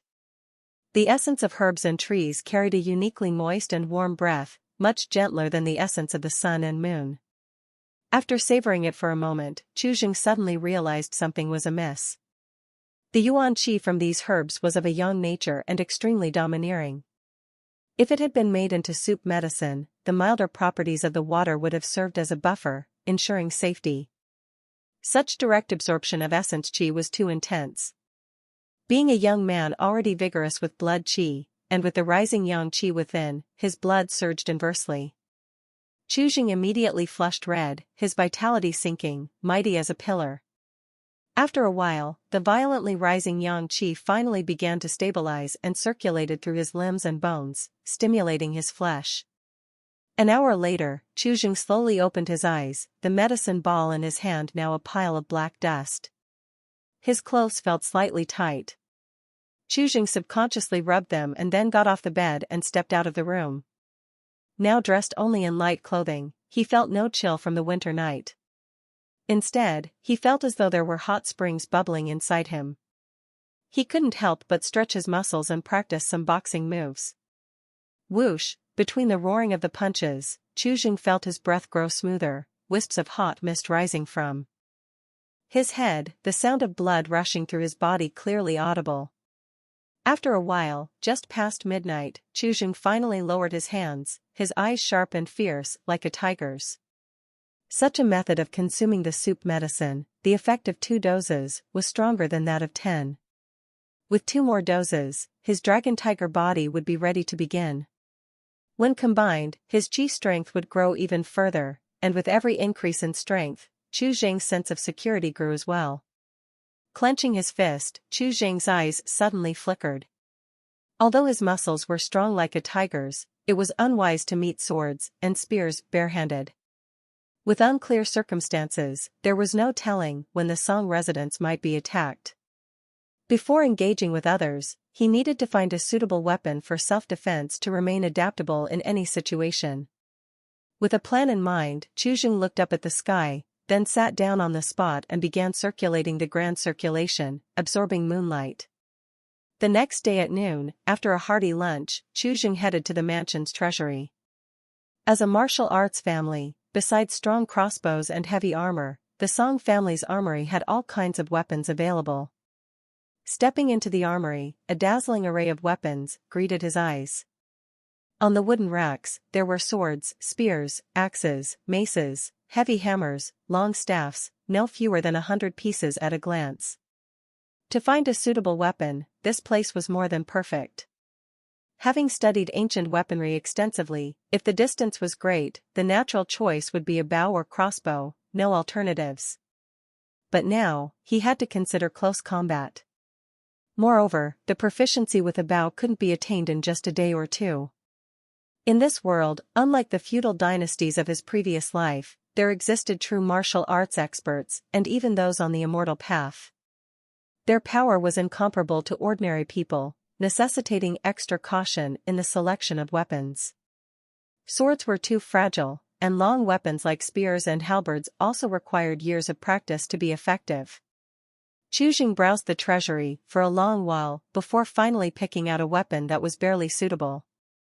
2 short clubs, each about 3 feet long and quite heavy, one weighing at least 20 pounds and rather unimpressive in appearance. Cold iron rui clubs, Zeroth order, forged from 1,000 refined cold iron, slightly wasteful of the material. Qi tried swinging them a few times, listening to the whistling sound near his ears, and nodded in approval. This iron mace was convenient to use, possessed great momentum and heavy force, especially since he was known for his immense strength. It held an absolute advantage over weapons like swords and knives. Most crucially, there was no need to learn any specific sword or knife techniques, one could simply counter moves as they appeared. The Song family was extremely strict about weapons control, but Qi current identity was different from before. After the mansion's treasury had been emptied, the security was no longer as tight, allowing him to smoothly bring back a pair of cold iron maces to his residence. Over the following days, Qi life became quite routine, practicing qi refining in the morning, repairing artifacts in the mansion's treasury during the day, and reading books from the treasury at night to pass the time. When the night was deep and quiet, he would take out the iron maces to practice for a while, familiarizing himself with them. Song Lingqing would occasionally come to check on him, bringing some soup and medicine. Qi accepted everything without refusal. Now was not the time to be pretentious. The more he could increase his strength, the easier it would be to respond to situations, thus providing him an opportunity to repay Song Lingqing's favor. With the aid of the medicine soup, Qi dragon tiger body was transforming rapidly, almost daily. His muscles and bones stretched, making him grow taller, and his originally proportionate physique gradually assumed a broader upper body and narrower lower body, somewhat resembling the stance of a tiger and bear. Inside the mansion's treasury, Qi leaned over a desk, carefully cradling a jade pendant in his hands, which bore faint cracks, having been broken into 3 pieces once. Moments later, a notification echoed in Qi mind. You have spent some mental effort, repaired a shattered jade pendant, and your skill has slightly improved. Green light jade pendant, Zeroth order once served as a token of engagement. Later, after the man broke his oath, the woman shattered it by hand. Wrapped in a wisp of resentment, prolonged wearing may harm Qi and blood. Qi brows slightly relaxed as he summoned the panel. Name, Qi, Cultivation, Zeroth order, Cultivation techniques, Great Circulatory Qi Guideline, 6th order/incomplete, Dragon Tiger Body, 4th order/incomplete, Repair Master, Zeroth order, 298/1000, remaining repair attempts today, 0, currently reparable, Great Circulatory Qi Guideline Upper Volume, 0/1000, Dragon Tiger Body Upper Volume, 40/100. The panel's allotted repair attempts were all spent by Qi on Dragon Tiger Body, and through his efforts, his experience as a repair master also increased significantly, though he was still a long way from the milestone of 1000. However, little by little makes a mickle, given some more time, he would level up soon. Meeting Mississippi. Just as Qi was preparing to start repairing the next artifact, a noise came from outside the room. Lingqing stepped slowly into the room. Seeing that Qi was still fixing things, she frowned. Didn't I tell you not to come to the treasury these days and to concentrate on practicing your martial skills? Advancing to Qi condensation is what matters most right now. Qi naturally couldn't divulge the real reason, so he simply bowed his head and responded, Qi hasn't forgotten Mrs. Instructions. I have made initial progress in Dragon Tiger Body. You made initial progress? Lingqing, taken aback, carefully looked him over, and a flash of admiration crossed her eyes. It seems you have some unique talent in the field of external skills. Seeing Qi increasingly broad shoulders, Lingqing's gaze flickered. In just a few days, he had made initial progress with Dragon Tiger Body. Such innate talent, given a few more years, might indeed bring him to the realm of a Grandmaster in external skills. Regaining her senses, Lingqing remembered the purpose of her visit today and immediately said, don't leave the mansion in the coming days, just stay safe inside, and don't go anywhere. Qi mind stirred, but without further questions, he nodded and said, Qi will keep this in mind. Lingqing wouldn't have come to say this without reason, she must have received some secret news. Whether it was good or bad was still unknown. The emergency came much faster than Qi had anticipated, and it was much more urgent. The next day at midnight, just as Qi was preparing to start Qi refining and circulating grand circulation, suddenly, cries of fighting reached his ears. The dark horizon was lit by flames, with figures darting to and fro, too many to see clearly at a glance.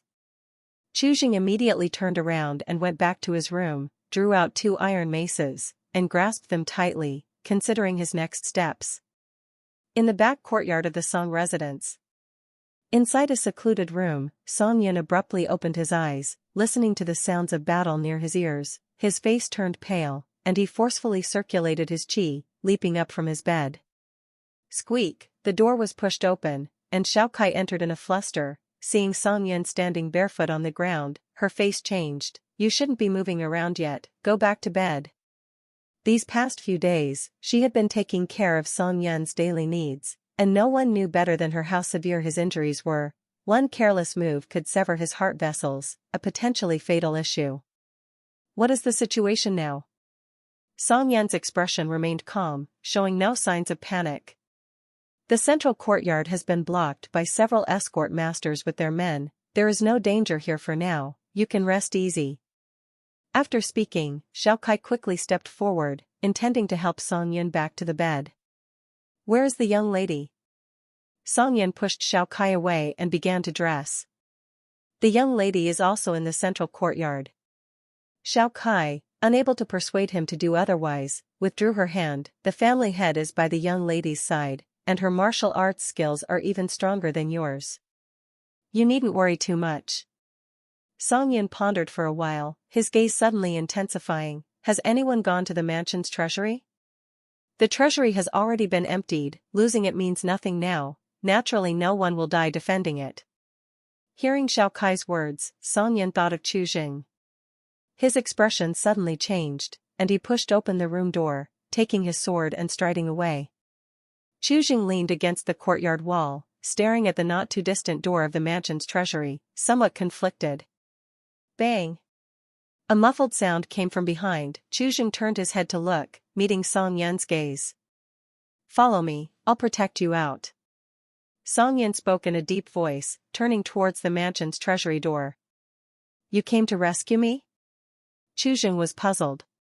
Song Yin's face was pale as snow, his tone more urgent. No time to talk, I'm forcibly circulating my qi, I won't last long, hurry. If Chu Jing were to die, the young miss would inevitably be distressed. Bang! Before Song Yin could finish speaking, the mansion's treasury door burst inwards, dust flying everywhere. A figure stepped slowly into the courtyard, clad in night clothes, of medium build, with only his long, narrow eyes visible, holding a long sword, his eyes brimming with a fierce light. Above the sword's edge, a visible gray sword glow flickered. Song Yin's complexion grew even paler, instinctively gripping his sword tighter. Qi visibly manifesting, this was a martial arts expert who had achieved great completion in Qi condensing, one step further, and it would be the Qi condensing realm perfection, where one might attempt to break through to the Grandmaster realm. Even at his peak, he was merely on par with this man. Now, injured as he was, he struggled to save himself, let alone bring Chu Jing along. Go! Song Yin suddenly turned around, bellowing in anger, but behind him was only the empty courtyard wall. Chu Jing had already vanished. For a moment, Song Yin looked bewildered, turning his head towards the mansion's treasury door, catching sight of a familiar yet unfamiliar figure. The moment the door collapsed, Chu Jing had sprung out like a tiger from its cage, and within a breath, he stood in front of the man in black clothes. By now his mastery of the dragon-tiger body, beginner volume was nearly complete, his back broad as a mountain, standing taller than the man, his presence overwhelming. You. The man in black hesitated for a moment, unconsciously retreating half a step. Who? In the next instant, a shriek like a sudden thunderclap erupted beside his ear, an evil wind striking from the side. In a rush, he could only raise his sword to defend. Clang! The iron mace struck the sword's spine, the qi wrapped around the blade instantly dissipated under the colossal force, and the sword bent at a 90-degree angle, continuing its momentum, heavily smacking into his body. Crack, accompanied by the crisp sound of bone cracking, the man in black was thrown high up, crashing into the courtyard wall, buried under a mound of dust, his fate unknown. Chu Jing didn't stop, he stepped forward, swinging the iron mace again, smashing it down head-on. Splosh! For a moment, it was like a rotten melon bursting open, mixed with bone splinters and bits of flesh and blood flying everywhere. Only after confirming the man before him could no longer stand, did Chu Jing retract his iron mace. Although he had simulated it many times in his mind, Chu Jing still felt slightly nauseous. Fortunately, it wasn't a big problem. While studying traditional medicine and researching circulatory channels during that time, he had encountered many corpses, in various states, and had already developed some resistance. Chu Jing, this. For a moment, Song Yin was bewildered, needing only a couple of strikes to kill a practitioner of Qi condensing great completion. Even Grandmasters probably couldn't match such brute strength, and ordinary Grandmasters certainly didn't possess such fierce power. Moreover, when Chu Jing struck, he hadn't felt any fluctuations of inner Qi at all, which was outright bewildering. When did you become a Grandmaster? Upon hearing this, Chu Jing wiped the blood off the iron mace, casually replying, I have innate divine strength. Innate divine strength. Song Yin's mouth opened to speak, but a sudden pain in his chest and a surge of darkness before his eyes caused him to collapse weakly to the ground. His body was already critically injured, and since he had already been conserving Qi in secret, he was now close to his last breath. Chuzheng took a deep breath, still surrounded by the smell of blood around his nose, and felt a tremor in his fingertips. The excitement of having exerted his full strength had not yet faded. After calming himself for a moment, he hurried to Song Yun's side to check his pulse. Feeling the pulse, Chuzheng's expression subtly changed. The chaotic pulse felt under his fingers was like rain leaking through a roof, winds blowing from all sides. The qi was scattered, almost indistinguishable from that of a dead man's. Before he could ponder further, a message suddenly surged on the panel in his mind. Song Yun, Zeroth Order suffers from a fatal arrow wound to the chest, residual poison in the body not yet cleared, forceful use of qi led to the brink of death, reparable, 0 out of 10, this. The information that flooded his mind left Chuzheng momentarily stunned. Could it be that he could even repair a person? Without further thought, Chuzheng used 2 of the day's restoration attempts tentatively. Whoosh, the effects of the 2 repairs were immediate. Song Yun's breathing, which had been as faint as a hanging thread, instantly became robust, and his pulse gradually stabilized. Although his body was still gravely injured, his life was no longer in danger. "You're lucky to be alive." Chuzheng murmured softly, lifted Song Yun, and dragged him into the house, hiding him carefully under the bed. He didn't know the situation outside, so he couldn't run around with Song Yun in tow. Chuzheng saved the remaining 3 opportunities, thinking that caution is the better part of valor. There were 11 more hours until the next refresh, and it was always wise to have a margin for contingencies. Before leaving, Chuzheng made sure the room was in complete disarray and then left without locking the door, allowing it to swing open as he strode away. The dark night illuminated by the flames, the ancient pavilions that had stood for centuries, now swallowed by the raging fire. Watching this, Chuzheng's heart twisted in agony. As a former cultural relic restorer, such scenes were unbearable to him. The bodies of the dead were scattered on the ground, including escort masters, servants, and maids of the Song residence, and cloaked figures in night clothes, all stained with blood against the courtyard walls. Kill.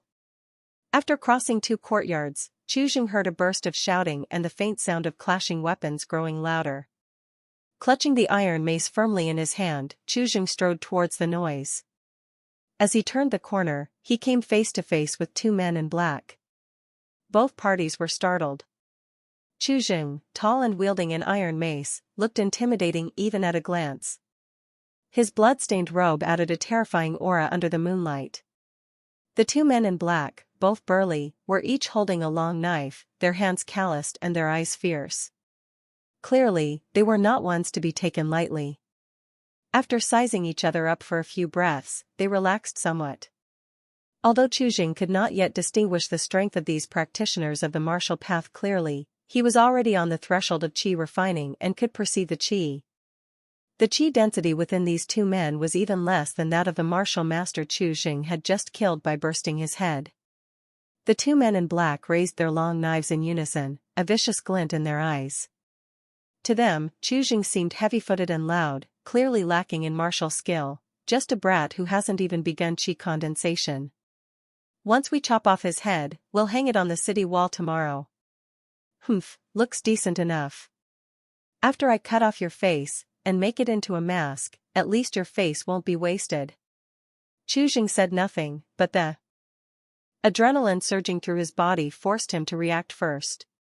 He lunged forward, swinging his iron mace with open tendons that cracked like whips, sounding off like a tiger's roar or a dragon's chant. Spiral wisps of steam burst from his pores, like lighting a torch on a cold winter night, sending rolling clouds of white smoke into the air. External skills master. The iron mace fell, accompanied by a shriek as piercing as thunder, allowing the 2 assassins clad in black to react instantly, their complexions dramatically changing, their bodies subconsciously wanting to withdraw. But it was already too late. In the time it takes to flick a finger, the 2 iron maces had already smashed down onto their heads. They reacted just as the assassin in the Song residence's treasury had done before, raising their swords and attempting to parry with their shoulders bearing the back of the blades, and their knees sunk into a horse stance. Clang! However, the colossal strength within the iron mace far exceeded their expectations. The finely forged steel swords were instantly shattered, with broken blades embedding deeply into their flesh and bones. Crack, the lingering force pinned the two men down onto the green stone slabs, shattering their upper bodies, leaving them incapable of rising again. Qi withdrew his iron mace, swinging it again without the slightest hesitation, shattering the heads of both men. In an instant, life and death were separated. If you're going to kill, why must you also set fires? Qi murmured in a low voice, shaking his hand to fling off the blood from his iron mace, nearly grinding his teeth. Such casual destruction, do you realize how much effort future generations will have to spend to restore it? Truly deserving of death. So much history is left incomplete because of such ruthless fires which have buried countless secrets beneath their fierce flames. This is a man-made disaster. Qi quickened his pace, soon arriving at the front yard of the residence. The front yard had become a sea of flames, with exclamations of killing and the crackling sound of burning structures ringing in his ears. Qi dashed through the sea of flames, smashing any assailant in night clothes that he saw with his mace, with not a single one proving to be his match. Soon, he reached the nearby martial training ground. In the midst of the training ground was a chaotic battlefield, with individuals engaged in combat everywhere. At a glance, there were no fewer than dozens. Among them, Song Tonghai was the most conspicuous. Surrounded by 3 opponents, his every move was filled with sharpness and vigor, his vital energy burning like a blazing furnace, his breath roaring like thunder. He was, without a doubt, a Grandmaster. Not far from him, Song Lingqing, clad in green clothing, was also strikingly visible. She too was caught in a siege, surrounded by 6 men in black. Song Tonghai, facing 3 adversaries, still showed no signs of defeat, but Song Lingqing nearby was in imminent danger. After the continuous battles, her hair, which was originally tied up, had become somewhat disheveled, fluttering in the wind, with her clothes stained in much blood, and from the torn fabric, a glimpse of the silver inner armor underneath was faintly visible. Suddenly, the state of the battle changed. Song Tonghai took a forceful palm strike from a Grandmaster and retaliated with a sword attack that sent out a wave of green sword chi. The sword chi roared, and from several meters away, it decapitated an assassin, his blood spouting several meters high, causing Qi to shiver at the sight. Grandmasters are indeed different from ordinary martial artists, possessing striking capabilities. This sword move, Qi did not know if he himself could withstand it. Reduced by 1, Song Lingqi's pressure drastically reduced, gaining a brief respite, but Song Tonghai was gradually losing ground. Qi chose not to intervene rashly. The current battle was very dangerous, but it was still vaguely balanced. If he carelessly joined in, it might backfire. Qi looked around the training ground, quickly formulating a plan, and silently moved to a corner. Not far away, there were targets set up with long bows and feathered arrows, a small archery training area. Crack, Qi grabbed a bucket of feathered arrows, snapping the arrowheads off one by one to make palm-length darts.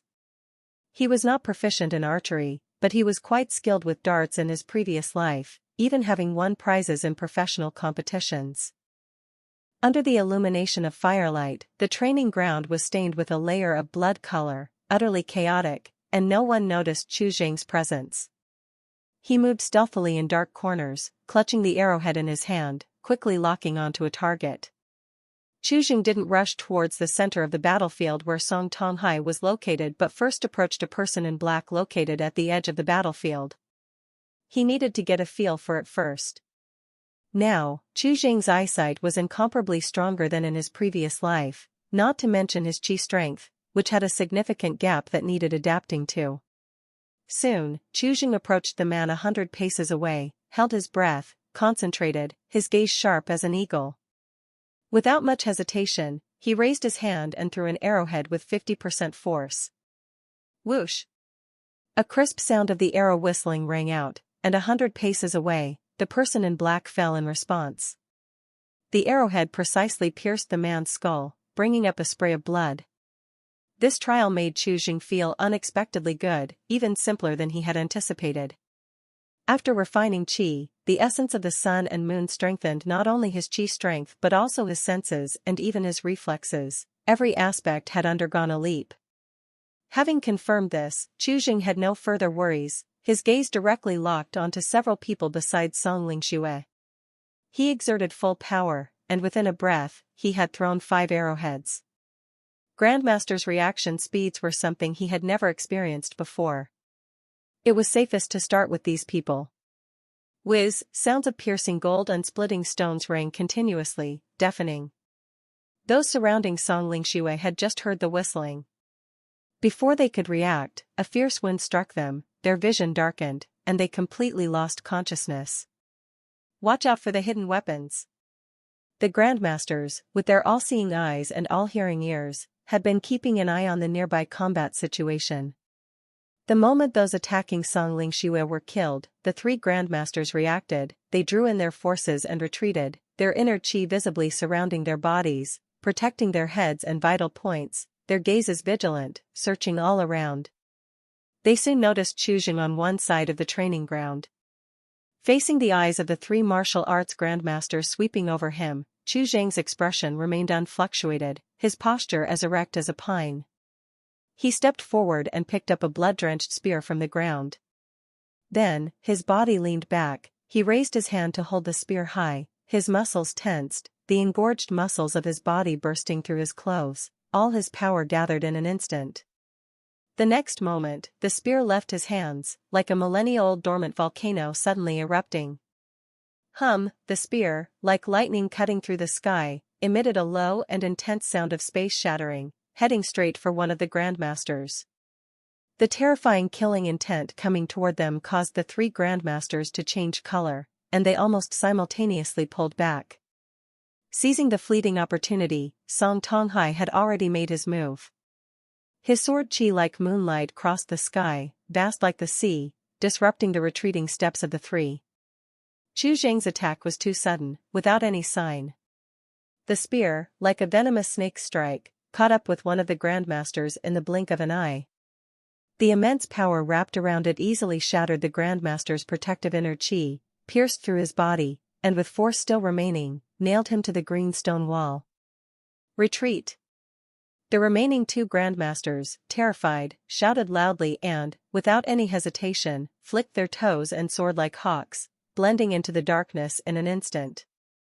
Of the 3 Grandmasters, 1 dead and 2 fled, the stagnant battlefield immediately collapsed, the remaining people in black began to flee in unison. Qi somewhat exhaustedly sat down on the ground. His entire body's vitality, Qi, and spirit had almost entirely concentrated in that one spear. At this moment, his muscles trembled. If the 2 remaining Grandmasters had chosen to stay and continue the fight, the final outcome would have been unpredictable. Qi had felt a slight threat from the body of the martial arts Grandmasters, therefore he had chosen to exert his full strength, first breaking one of their strengths. As it turned out, his choice had not been wrong. Song Tonghai took a long look at Qi, did not approach, and began to gather the remaining martial masters to extinguish the fire and clean up the corpses. Most of these martial masters had been entangled in fighting just now, and were not clear about what exactly had happened. Only Song Lingqing, Song Tonghai, and a few others had witnessed Qi action. Song Lingqing slowly walked up to Qi, pointed to the bodies with pierced skulls, her expression somewhat dazed, and asked softly, "Did you kill these people as well?" "I did them all, and there were about a dozen more." Qi did not hide anything, nodded in acknowledgement. His tone was different from usual, less respectful by 3 parts. Maintaining a controlled tone of voice was not a very comfortable thing. After this battle, Qi had a rough idea of where his own strength stood. In all of Great Zhou, Grandmasters were rare experts, and Great Grandmasters were even rarer, elusive as dragons. He had previously overestimated the abilities of these martial arts Grandmasters. Now, he had barely completed 1/5 of his 100 days Qi cultivation, yet he had already managed to kill a Grandmaster. Once he truly stepped into the spirit transformation realm, his strength would undergo earth-shattering changes. By then, so-called great Grandmasters, no matter how strong, would not be a match for him. Beyond that were the people of the Immortal sect. Song Lingqiu crouched down, hesitated slightly, then reached out and grabbed Chu Zhang's wrist. After a long time, she let go, her expression even more dazed. You really have no inner qi. For a moment, her heart was full of confusion and suspicion. Then this qi strength of yours? After cultivating the dragon tiger body, I felt much stronger. For Song Lingqiu, he obviously could not fob her off with jokes about innate divine strength anymore. Chu Zhang simply attributed everything to the dragon tiger body.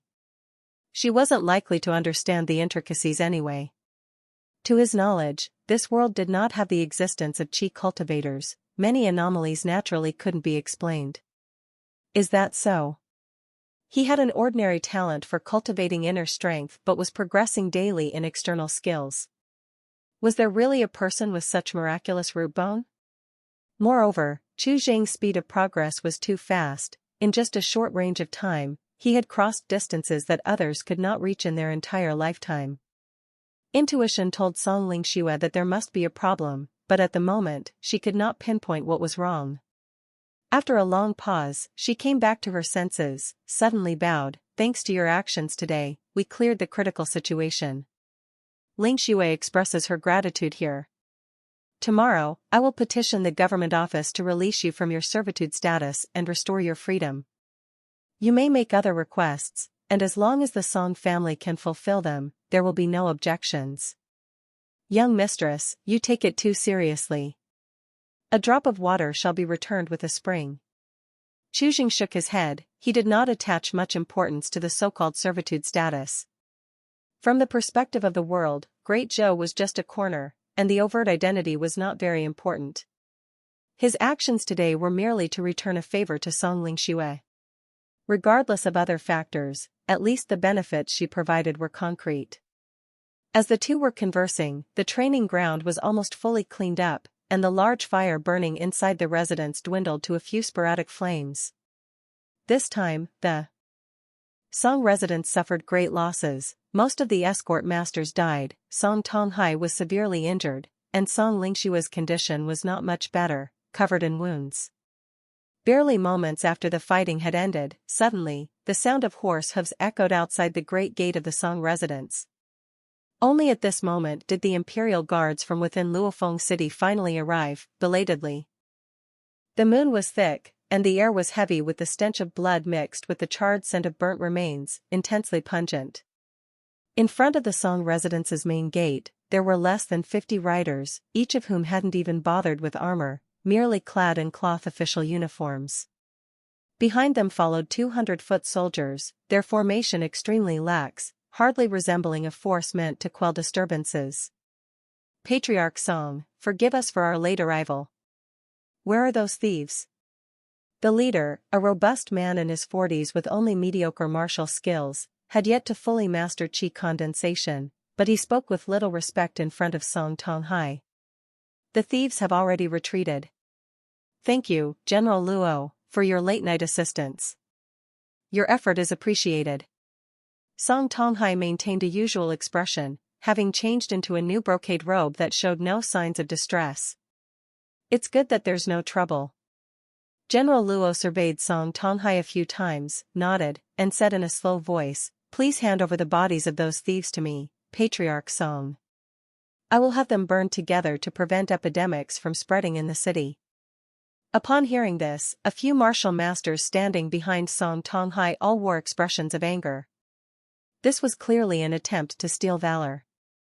In the Great Zhou military, promotions heavily depended on military achievements, and the severed heads of those bodies counted as merits. If among those dressed in black were some martial world outlaws wanted by the government, that would be considered a great feat. Their absence during the crisis and sudden appearance now to reap the rewards naturally displeased everyone from the Song family. Moreover, from the corpses of these men in black, it was possible to find out who was pulling the strings behind the scenes. This move by the government had the appearance of sheltering the culprits. Song Tonghai's expression remained neutral, displaying neither joy nor anger. He simply nodded. Thank you for your efforts, General Luo. With the family head having spoken, the group of martial masters behind him naturally held their tongues, enduring in silence.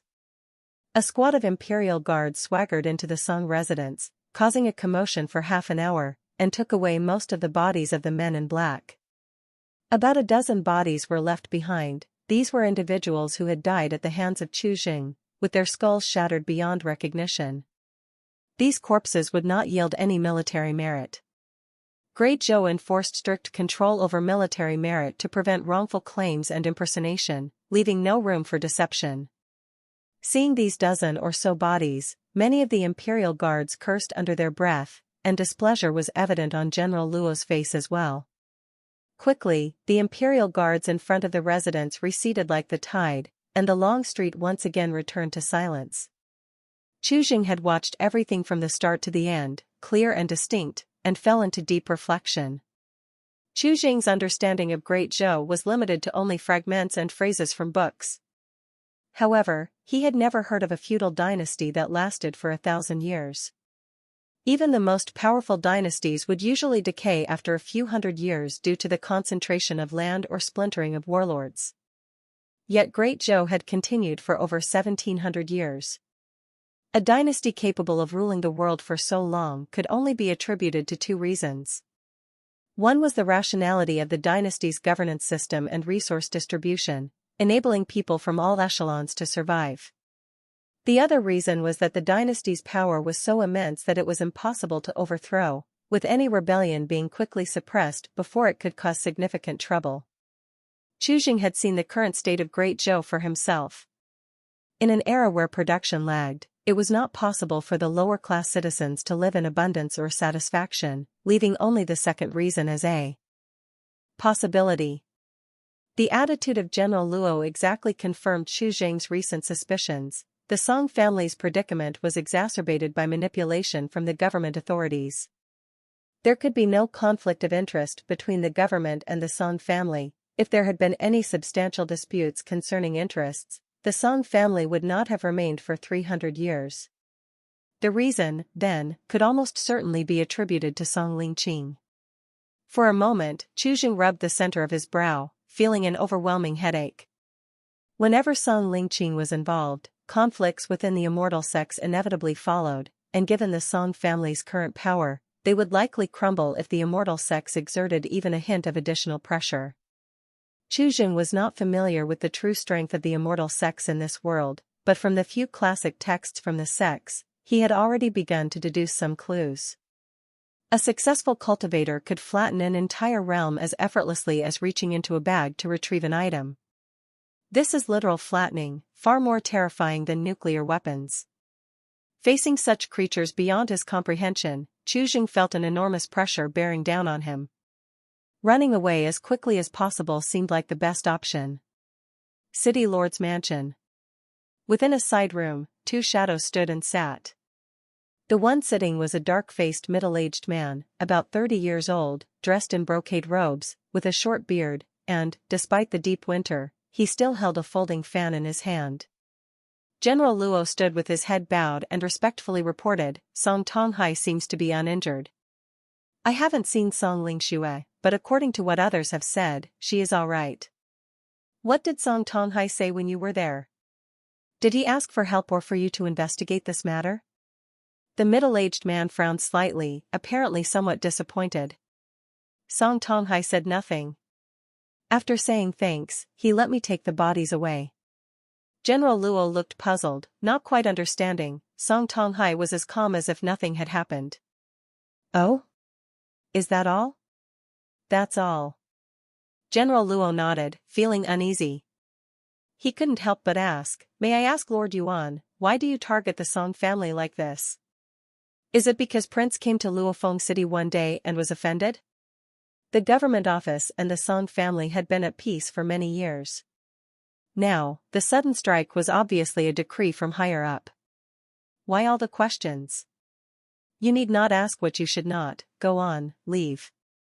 The city lord waved his hand, showing a hint of impatience. Forgive my prying, but Song Lingqing ultimately belongs to the Immortal sect. If we go too far and he decides to pursue the matter later, I'm afraid neither you nor I could bear that responsibility. General Luo didn't move, and said in a low voice, "If you have received any news, could you please share it?" just so I have something to go on. The term Immortal sect was weighty, tightening the chests of those who heard it. Facing such beings as an enemy, even a great Grandmaster wouldn't have the courage. Even if he were no longer a general, he wouldn't want to invite such trouble unless he had a shield strong enough to hold up the sky. City Lord was silent for a long while before beckoning, "Come closer." After General Luo leaned in, the City Lord whispered, "Prince has taken a fancy to Song Lingqing, intending her as a consort for the princely heir." Song Tonghai rejected him. "This is to pressure him into submission. This matter is known to you and me alone and must not be leaked." At the Song residence's back courtyard, inside the study, Song Tonghai was shedding his brocade robe to change into night clothes. Not understanding his actions, Song Lingqing asked, "Father, what are you doing?" "I'm going to kill Luo Wang and Yuan Xingcai," Song Tonghai said lightly without turning his head. "Father!" Song Lingqing exclaimed, her voice losing control. "To kill a prefectural governor and a general of the Imperial Guards, a matter that could shake the entire Great Zhou." This was akin to piercing the heavens. A city's prefectural governor and a deputy general were suddenly killed. It wasn't a small matter, even the king of Guangyun couldn't suppress it. It would shock the imperial city, leading to a detailed investigation by the secret guards, and even a great grandmaster might come here. "Father, why did it have to come to this?" Song Lingqing found it somewhat difficult to understand. The consequences of killing an official were too severe. This was a provocation of imperial power. "Yuan Xingcai has been in office for these years. I don't know how many benefits I've given him, yet now he has kicked me while I'm down. He is seeking his own death." Song Tonghai's hands didn't stop moving, completely ignoring the wounds on his body that were still bleeding. His gaze was cold, one step back, and then stepping back again and again. In the end, there's only the path to death. Might as well blow things up, and then deal with whatever comes next. It was only 3 Grandmasters who came today. Next time, it might be a great Grandmaster who arrives. And after killing the city lord, if the imperial envoy from the imperial capital really does come, then all the people in the martial world will lay low for a while. Nobody would dare commit crimes against the wind. The consequences of challenging the power of the Great Zhou were not something any Grandmaster, let alone a great Grandmaster, could bear. By doing this, before the matter could be investigated thoroughly, it could actually bring a brief moment to catch one's breath and might provide a chance to make arrangements for what is to come. There were clearly other options. Song Lingqing blocked the doorway, her expression slightly dim. "Perhaps the king of Guangyun." "Shut up!" Song Tonghai shouted angrily, a rare loss of control in his emotions. His tone became even colder. "If you dare to make decisions on your own, I will strip you of the Song surname and expel you from our house. You will be cut off from our ancestral graves." "Do you think those people today, who were they instructed by? Open your eyes and see the people who died in our house today. How many were uncles who used to escort with me? Is your statement fair to them?" If it could be said that before tonight, there was still room for maneuver, from this moment on, it was a fight to the death. Grandmasters were not common figures. 3 of them appeared all at once today. If Zhao Yunheng knew nothing at all, nobody would believe it. Song Lingqing bowed her head and remained silent. After a long while, she silently made way. Song Tonghai walked slowly to Song Lingqing, reached out to touch her head, and heaved a sigh. "Take out all the remaining gold and silver from the mansion's treasury, let those who are willing to take the money and leave, go." Frankly speaking, in the present Song family, only Song Tonghai and Song Lingqing were blood relatives. Then there were Song Tonghai's 2 concubines. Most of the escort masters were just doing their job for money. There was even less need to mention the servants and maids. A hereditary family that had lasted for more than 300 years, after this battle, was ultimately about to collapse. "I understand." Song Lingqing agreed. "I'll wait for father to come back." Whoosh, before her words fell, the door swung wide open, and Song Tonghai's figure was no longer in sight. Outside the house, the snow began to fall again. The wintry wind howled, permeating the biting coldness, piercing to the bone. The next morning, in front of the mansion's treasury, Chu Jing, who had just finished his circuit of Qi, sat beside the table, munching on a steamed bun fresh out of the pot, gazing at the sun overhead, lost in thought. To go or to stay was a very difficult choice to make. "Are you full? Do you want to add a bit more? If there's anything else you'd like to eat, let me go and tell the kitchen to make it for you." Song Lingxue sat beside him, supporting her chin with one hand, the corners of her eyes curved, a smile seemed to be spilling out from the bottom of her eyes. Chu swallowed the bun in his mouth and shook his head, a light sigh in his heart. With Song Lingxue's attitude, how could he harden his heart and run away?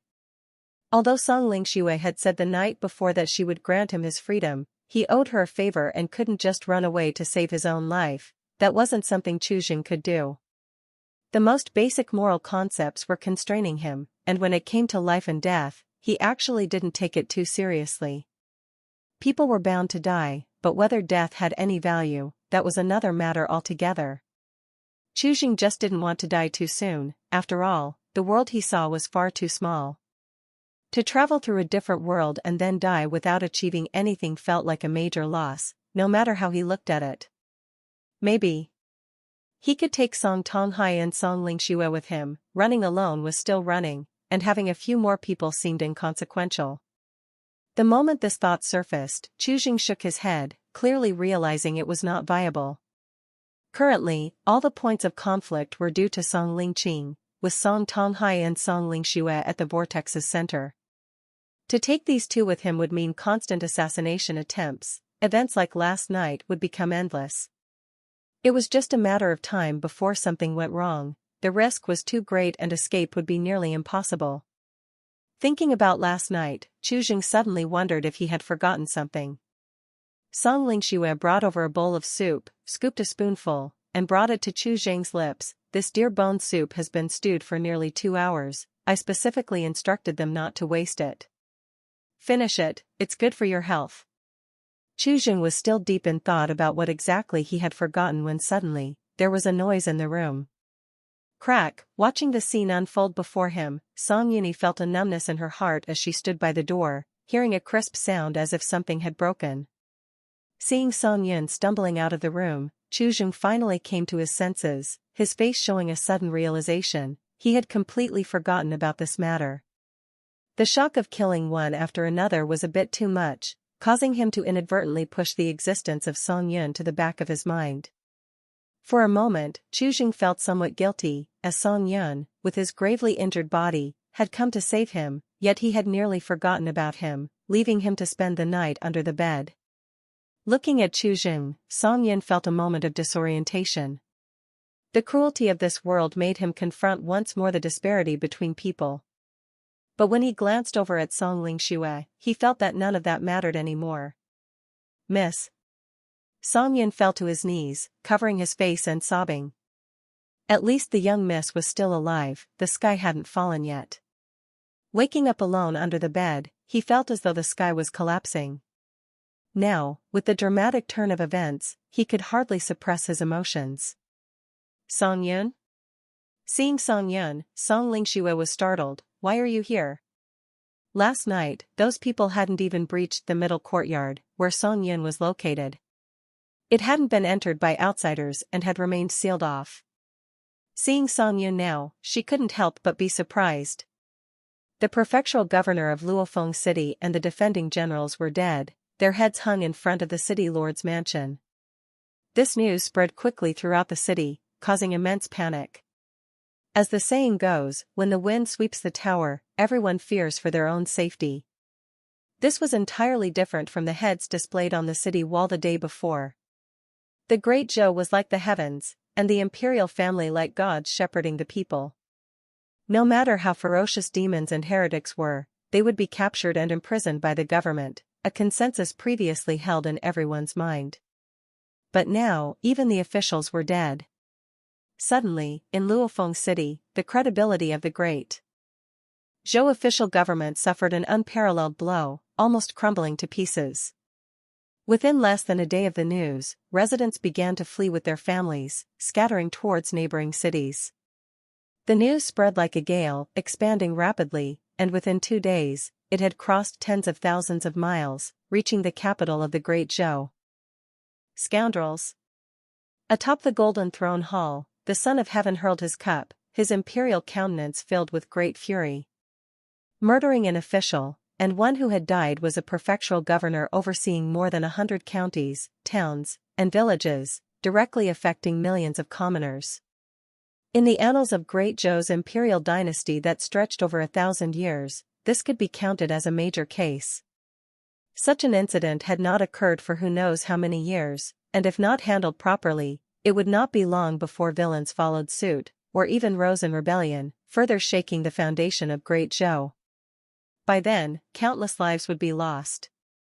If it really came to that, he would have to issue an imperial edict admitting his faults, which would be nailed to the pillar of shame of the royal family for future generations to witness.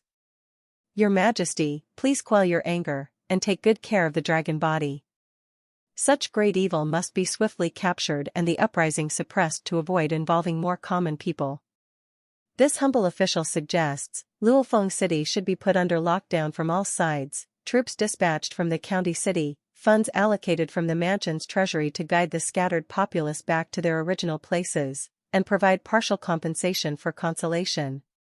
The priority should be to appease the people's hearts in order to prevent the chaotic situation from expanding, and to prevent the culprits from seizing the opportunity to incite the refugees into causing trouble. Many ministers spoke out with their advice, orderly and without chaos, placing all methods before the Son of Heaven. The Son of Heaven soon regained his composure, and after a moment of contemplation, gave his orders: send 500 vermilion bird guards to Lingqing City, with the chief commander leading the team. Within 1 month, no, within half a month, the whole affair must be clarified, the ringleader arrested and brought to the imperial capital. Anyone who obstructs the investigation shall be punished as an accomplice. Your Majesty is wise. After the Son of Heaven spoke, regardless of what suggestions the ministers had previously made, no one spoke further, and all praised the imperial decision as exceptional. Additionally, summon the king of Guangyun to the capital, command him to come quickly. In Wuyang County, Guangyun Royal Mansion, the study. Within the room, only the father and son of the Guangyun king were present. Zhao Yunheng, wearing a python robe, sat behind the desk, his brow slightly furrowed, fingers tapping lightly on the table, muttering to himself, Song Tonghai is no ordinary person, this king has indeed underestimated him. Hearing this, Zhao Jicheng next to him couldn't help but be somewhat surprised. Father, do you mean Yuan Xingxai and Luo Wang were killed by Song Tonghai? On that day, the impression Song Tonghai gave him was extremely amiable, not at all like someone who would be bloodthirsty, let alone commit a high treason by murdering an official. Not so. Zhao Yunheng waved his hand and said, without any evidence, such words must not be spoken recklessly. I request Father to enlighten me, Zhao Jicheng said, somewhat puzzled. If there's suspicion, why not arrest him directly? After the investigation, the truth will be clear. The matter is not as simple as you think, it may even alarm the Immortal sect. Zhao Yunheng shook his head slightly, with a soft sigh. Regardless of whether this was done by Song Tonghai or not, he has landed himself in great trouble. At this point, it was no longer something he could suppress. Even a great Grandmaster wouldn't dare to kill an imperial court official, it's an act of lèse-majesté. It doesn't matter who died or how many died, the act of lèse-majesté is something that the imperial court cannot tolerate. Just like ordinary people, when injured by a violent thug, most would choose to swallow their anger and avoid further trouble, but if bitten by an insect, they would often be enraged and without hesitation, crush the insect. Bullying the weak and flaunting power has always been thus since ancient times. Class hierarchy is the iron law of this world. To offend those above one's station is the greatest intolerable crime, even upon entering the Immortal sect, this iron law remains in effect. Seeing Zhao Jicheng's somewhat understanding yet not understanding look, Zhao Yunheng was about to explain further when suddenly, a loud shout came from outside the mansion, Imperial Edict has arrived. The voice was sharp, and the echo vibrated through 10 miles of streets, evidence of profound inner strength. Zhao Yunheng's eyes slightly narrowed, and he stood up, saying, Get ready, and prepare to accompany me to the imperial capital to face the Son of Heaven. Lingqing City, Song Residence. Yesterday, Song Lingxue had spent the last of the gold and silver in the mansion's treasury, converting anything of value into cash. The surviving escort masters had mostly chosen to take the money and leave, with only a scant 2 or 3 remaining. The servants had scattered, with 8 or 9 out of 10 gone. In just one night, the population had dwindled, and the vast Song residence was filled with broken walls and remnants, with hardly any living people to be seen. Now was the best time to leave. The impact of killing an official was significant, and with Luofeng City currently leaderless, countless people were leaving the city, and slipping out amidst these individuals posed no danger. In the face of such chaos, Chuzheng felt a tranquility settling in his heart. He was no longer torn and went about his cultivation methodically, refining qi and performing the circuit of qi daily, striving to reach the realm of spirit transformation as soon as possible. The local officials of this city were dead, although he did not know who was responsible. It had indeed bought the Song residents a significant amount of time. He had made his plans, and presently nothing had happened yet. By the time the imperial court would have cleared up the case, a lot of time would have passed. He was now only 73 days away from the 100 days Qi cultivation, just 2.5 months. With some caution, he should be able to hold out over this period, and there should still be some opportunities. Once he reached spirit transformation, his abilities would undergo many changes, and he could attempt to master the true divine skills of a Qi cultivator. The techniques within the Qi refining lineage were vast and complex, impossible to be explained in just a few words. There were more than a dozen divine skills related to the 5 senses alone. Just speaking of the heavenly eye, there were techniques for observing Qi, discerning yin and yang, diagnosing pulse, telepathy, and beyond that, more profound skills like riding the clouds and driving the mist. Although he yearned for these divine techniques, Chuzheng could only proceed step by step for now. Song Lingxue followed him every day, never leaving his side, and taking care of his every need with great attention. Chuzheng did not bring up leaving, and neither did Song Lingxue. It was as if they had reached an unspoken understanding. After learning that Chuzheng had cultivated the dragon tiger body and thus underwent such a shocking transformation, Song Yun began to harbor some thoughts. As soon as his injuries had stabilized somewhat, he had begun to attempt to practice external skills, hoping to discover any unnoticed talents within himself and to astonish everyone at once. As could be expected, he was deeply disappointed. His talent for external skills was as unremarkable as his looks. In the blink of an eye, several days had passed. Chuzheng's stable state of mind did not last long. Once Song Tonghai had dealt with his injuries, he found his way to him. Inside the study, the two men sat facing each other, this being the first time they directly communicated face to face. Family head. After a long silence, Chuzheng cleared his throat. Chu. Zheng, you extended your hand to save me from a dire situation, for which gratitude cannot be expressed in words. I do not wish to hide anything from you, so let us speak frankly. Before he could finish, Song Tonghai interrupted him with a raise of his hand. The Song family is in great trouble now, and I have already transferred most of our wealth in batches. Lingxue knows where it is. All I ask is that you take care of her, and the two of you flee far away as soon as possible. I will stay behind to buy you some time. Chuzheng waved his hand and spoke calmly. Family head, there's no need to rush. Now that the prefectural governor of Luofeng City has been assassinated, that's the real problem. Before the imperial court figures out what happened, we might have some time. Hearing this, Song Tonghai was silent for a moment, gazing at Chuzheng. Who do you think killed those two men? Chuzheng. Looking at Song Tonghai's calm face, Chuzheng suddenly found it difficult to maintain his composure. From the reaction of the man before him, the identity of the murderer was self-evident. In an instant, Chuzheng raised his hand to massage his temple, feeling utterly overwhelmed. To kill an official, was this a rebellion? Killing an official, no matter the dynasty, was an unforgivable capital offense. Especially in a feudal dynasty, where the hierarchy was strict, subordinates committing crimes against superiors was a sin beyond redemption, punishable by dismemberment and even implicating one's family.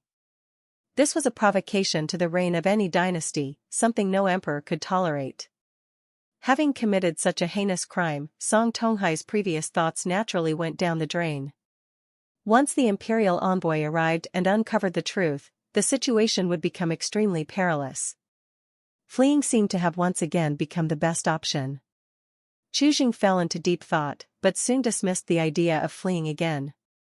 Leaving now would be fleeing from crime, and the imperial court would issue a direct order for his execution. It might even alarm the Immortal sect. With the mysterious methods of cultivation, there were certainly ways to track him over thousands of miles. Being caught was only a matter of time. Facing a dilemma, Qi felt as if he was holding thorns in his hand, unbearably piercing. What should he do to preserve himself until he could achieve spirit transformation? Rubbing the space between his eyebrows, Qi suddenly narrowed his eyes and looked at Song Tonghai, tentatively asking, "May I ask the family head, how powerful is the Phantom Spirit sect?" "It is a true immortal sect with countless superior immortals, naturally very powerful." "Compared to Great Zhou?" "Naturally, it is stronger than Great Zhou. After all, Great Zhou is merely a mortal realm, how can it be compared with those who are on the path of cultivation?" Song Tonghai was a bit puzzled. "Why do you ask these questions?" Qi brow relaxed slightly, and he spoke in a calm voice. "Then I suggest that the family head should delay for a while. If it cannot be concealed, then make the drastic move of condemning your kin, reporting the second young miss for killing the official and fleeing." Song Tonghai frowned immediately. After pondering for a moment, he shook his head. "By doing so, the government might temporarily detain us or even send us to the capital. That would be like entering a dragon's den, with no hope of escape." Song Tonghai understood Qi idea, which was to use Song Lingqing to pressure Great Zhou. As long as Song Lingqing was alive, the government would certainly be wary. Even if they knew Song Tonghai was lying, it would most likely preserve their safety temporarily. This was a temporary measure that could also be acceptable on the face of the imperial court. Our only option now is to take it one step at a time, the most crucial being the attitude of the imperial court. Qi sighed lightly. In this predicament, the only solution he could think of was to delay until his 100 days spiritual transformation, and then make further plans. After careful consideration, Qi spoke again. "Does the family head know what the relationship is between the Immortal sect behind Great Zhou and Phantom Spirit sect?" "There is no Immortal sect behind Great Zhou." Song Tonghai shook his head slightly. "No?" Qi was somewhat surprised. He had thought that Great Zhou was manipulated in the shadows by an immortal sect, but now it seemed not to be the case. The Zhao clan has ancestors within all the major immortal sects, including the Phantom Spirit sect. This was what I heard from a superior immortal when Lingqing entered the immortal sect. "I see." Qi realized, somewhat reassured.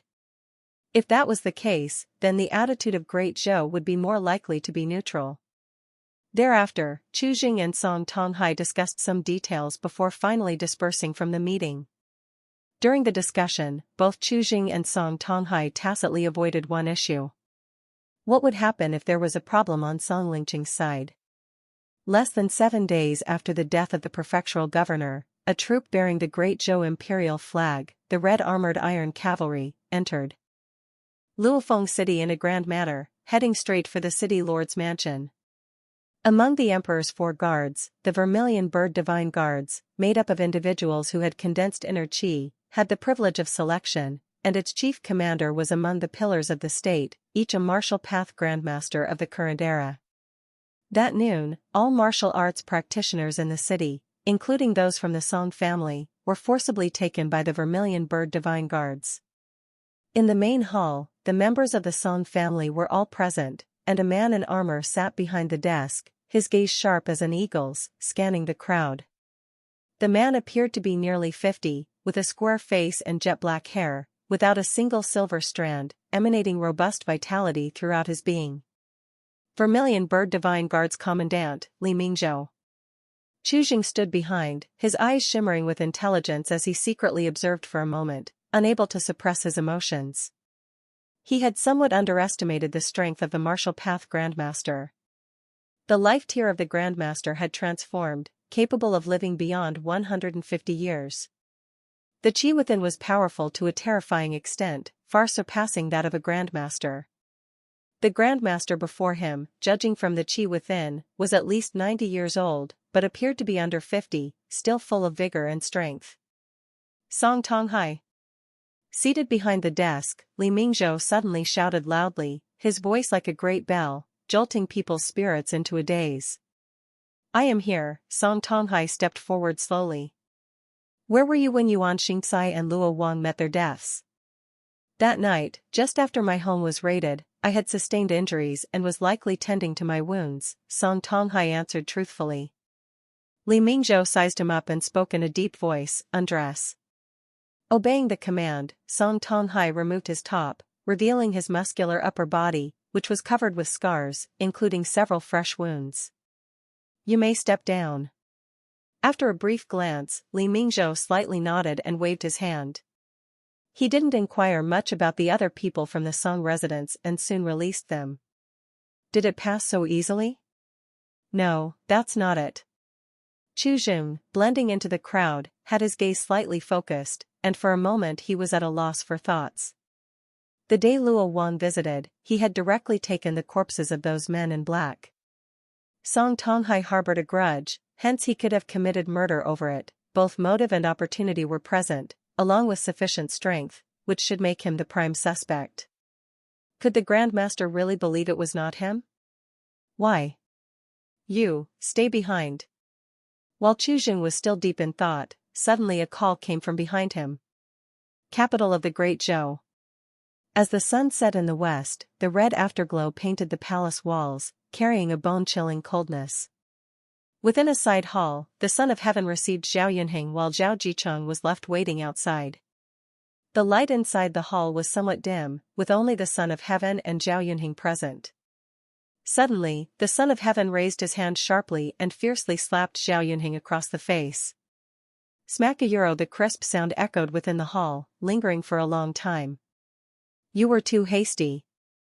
The Son of Heaven's expression cooled as he spoke chillingly. Having an interest in the Song family's bloodline and planning for your descendants is not blameworthy, but you must act within your limits.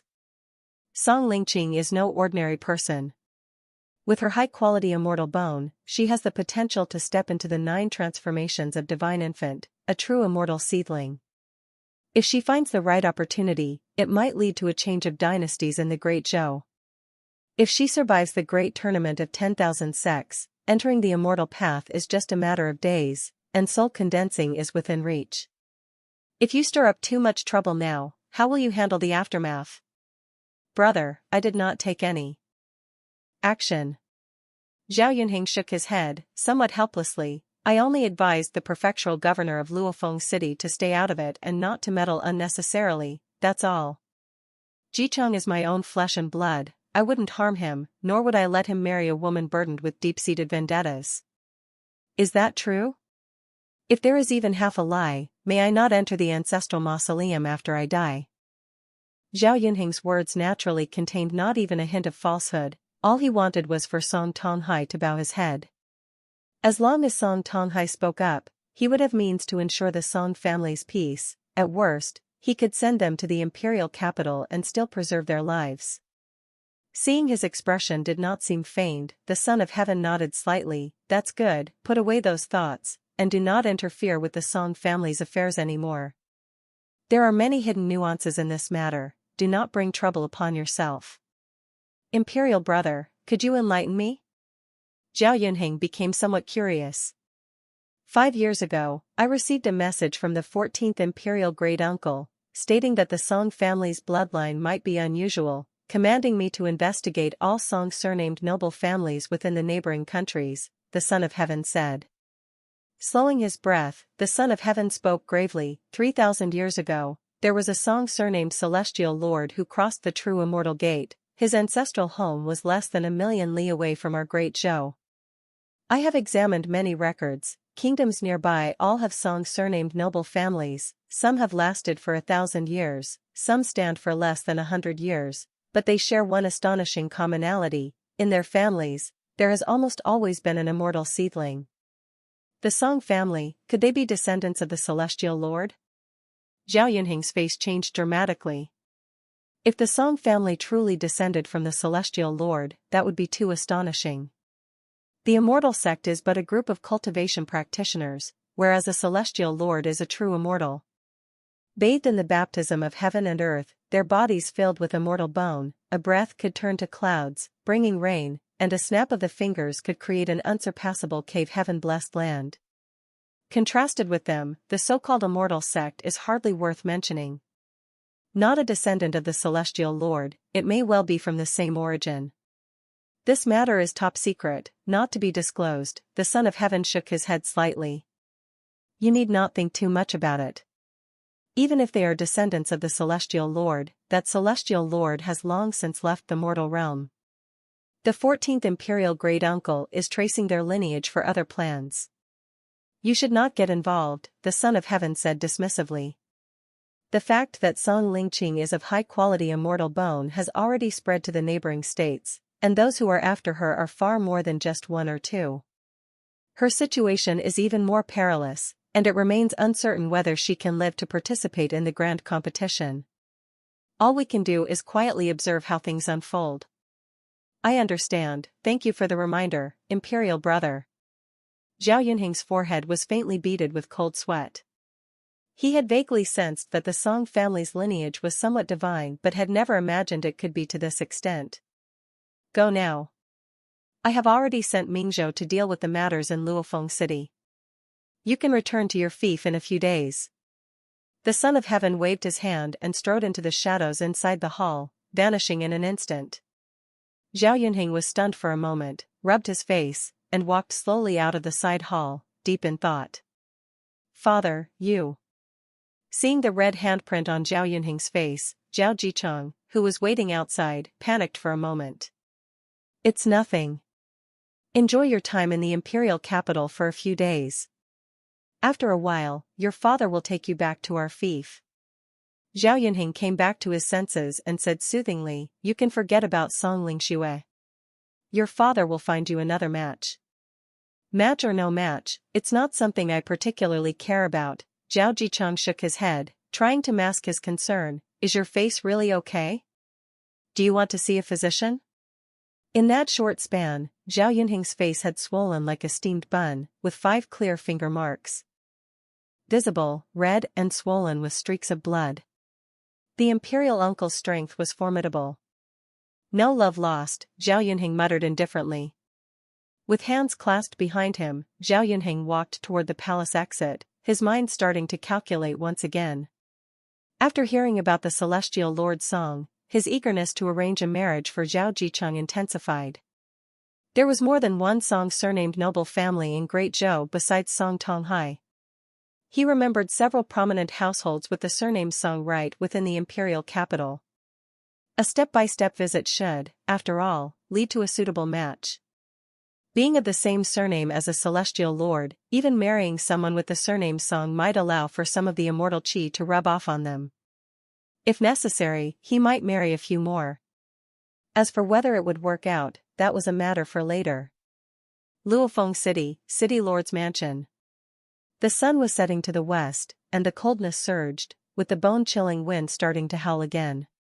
Inside the main hall, Chu Jing sat at the table, pouring himself a cup of tea, a silent sigh in his heart. Boy, go out and ask around about me, Li Mingzhou, what kind of person I am. Even the Son of Heaven showed me respect in his youth. If you miss this opportunity, it will never come again, Li Mingzhou said. Wrapped in red armor, Li Mingzhou stood not far away, his countenance solemn, his voice deep as he spoke. I haven't witnessed what kind of person Li Mingzhou is, but seeing that you have exceptional root bone and innate divine strength, I couldn't bear to let your talents go to waste in the countryside, so I'm giving you this chance.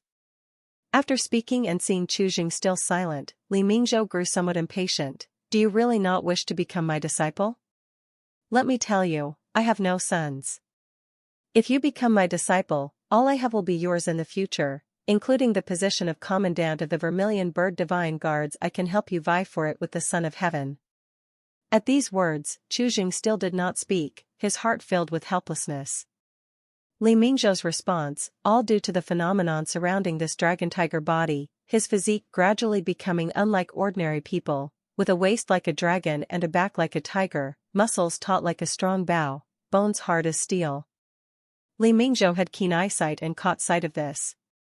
After feeling his bones and noticing that there were no traces of inner strength within Chu Zheng's body, Li Mingzhou was even more overjoyed and insisted on taking him as a disciple. Of course, Chu Zheng could not agree. Taking a master was not a trifling matter. The saying, "one day as a teacher, a lifetime as a father," was not empty talk. Li Mingzhou may be capable, but he was far from qualified to be his master. In the path of cultivation, the qualified are the teachers, regardless of age. With Qi refining technique at hand, Chu Zheng was confident enough that with just one more month's time, he could overpower Li Mingzhou without even using his hands. In terms of strength, Li Mingzhou was not enough. In terms of vision and knowledge, Li Mingzhou probably wasn't much stronger than him either. Given all these disparities, how could Li Mingzhou qualify as his master? Seeing Chu Zheng quietly drinking tea, Li Mingzhou finally lost his patience, trying to smile it off lightly. Heh, I've seen many young people like you who think that just because they have some talent, they can surely make a name for themselves. Navigating the martial world is not that simple. I actually didn't really want to take you as my disciple, I just felt it was a bit of a pity. Before he could finish speaking, he couldn't help but add another sentence. Do you truly not wish to take me as your master? To each their own, Commandant, please do not blame me. Chu Zheng slowly shook his head, gradually piecing together some information in his mind. Li Mingzhou is an envoy from the imperial court, representing the emperor's attitude to some extent. If he had come to kill, Li Mingzhou would not have assumed such an attitude. Although the Vermilion Bird Divine Guards arrived with great fanfare, it seemed more like a superficial show for the world to see. Perhaps the imperial court did not wish to get involved in the matter, but they had to come because the eyes of the world were watching. There were secrets here that he did not know. As Chu Zheng was momentarily distracted, Li Mingzhou suddenly raised his hand next to him, flipped his palm over, and pressed it toward the void outside the hall. This simple press, seen by Chu Zheng, had a mysterious trajectory that instantly mesmerized him. Boom! A palm struck down, and a 3-inch thick green stone wall, more than 10 feet away, suddenly collapsed, dust flying everywhere, revealing the door that it had been concealing. This is a scattering hand technique I chanced upon from a stone wall many years ago. I suppose I'm the only one in the world who knows it. Li Mingzhou slowly retracted his hand, suppressing his slightly hurried breathing. How about it? Take me as your master, and I will teach it to you. At that moment, Chu Zheng was too preoccupied to listen to what he was saying, as his mind was entirely occupied by the panel prompt. Shantian Seal 3rd Form, 5th Order / incomplete from the hand of a deity, a masterpiece of the martial path that splits into 9 forms, lacking verification, extremely difficult to repair for you. Current reparable, Shantian Seal 3rd Form, 0/30,000, 5th Order. What does 5th Order mean? It is a whole level stronger than the complete Dragon Tiger body and only one level lower than the Great Circulatory Qi Guideline, and this is just one of the forms. Chu Zheng brought up the panel, and after inspecting it, his expression changed again. Name, Chu Zheng, Cultivation, 0th Order, Cultivation Technique, Great Circulatory Qi Guideline, 6th Order / incomplete, Dragon Tiger body, 4th Order / incomplete, Divine Skills, Shantian Seal 3rd Form, 5th Order / incomplete, Repair Master, 0th Order, 357/1000, Remaining Daily Repairs, 0, Currently Reparable, Shantian Seal 3rd Form, 0/30,000, Great Circulatory Qi Guideline Upper Volume, 0 out of 1000, Dragon Tiger Body Upper Volume, 75 out of 100. On the original panel, there was an additional entry. The Shantian Seal was not a cultivation technique but a divine skill that could enhance combat power. Chu Zheng regained his composure and asked somewhat nervously, May I ask, Commandant, where is this stone wall? Being just one of the forms already at 5th Order, if he could obtain that piece of the stone wall, he might acquire the complete Shantian Seal.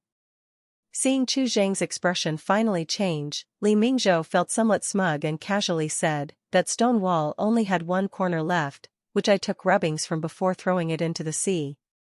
Crack, hearing this, a vein throbbed on Chu Zheng's forehead as he clenched his fists involuntarily, his knuckles cracking. Moments later, he weakly opened his hand, lamenting how the people of this world had no reverence for the ancients, and naturally, there was even less to say about preserving the legacies left behind by them.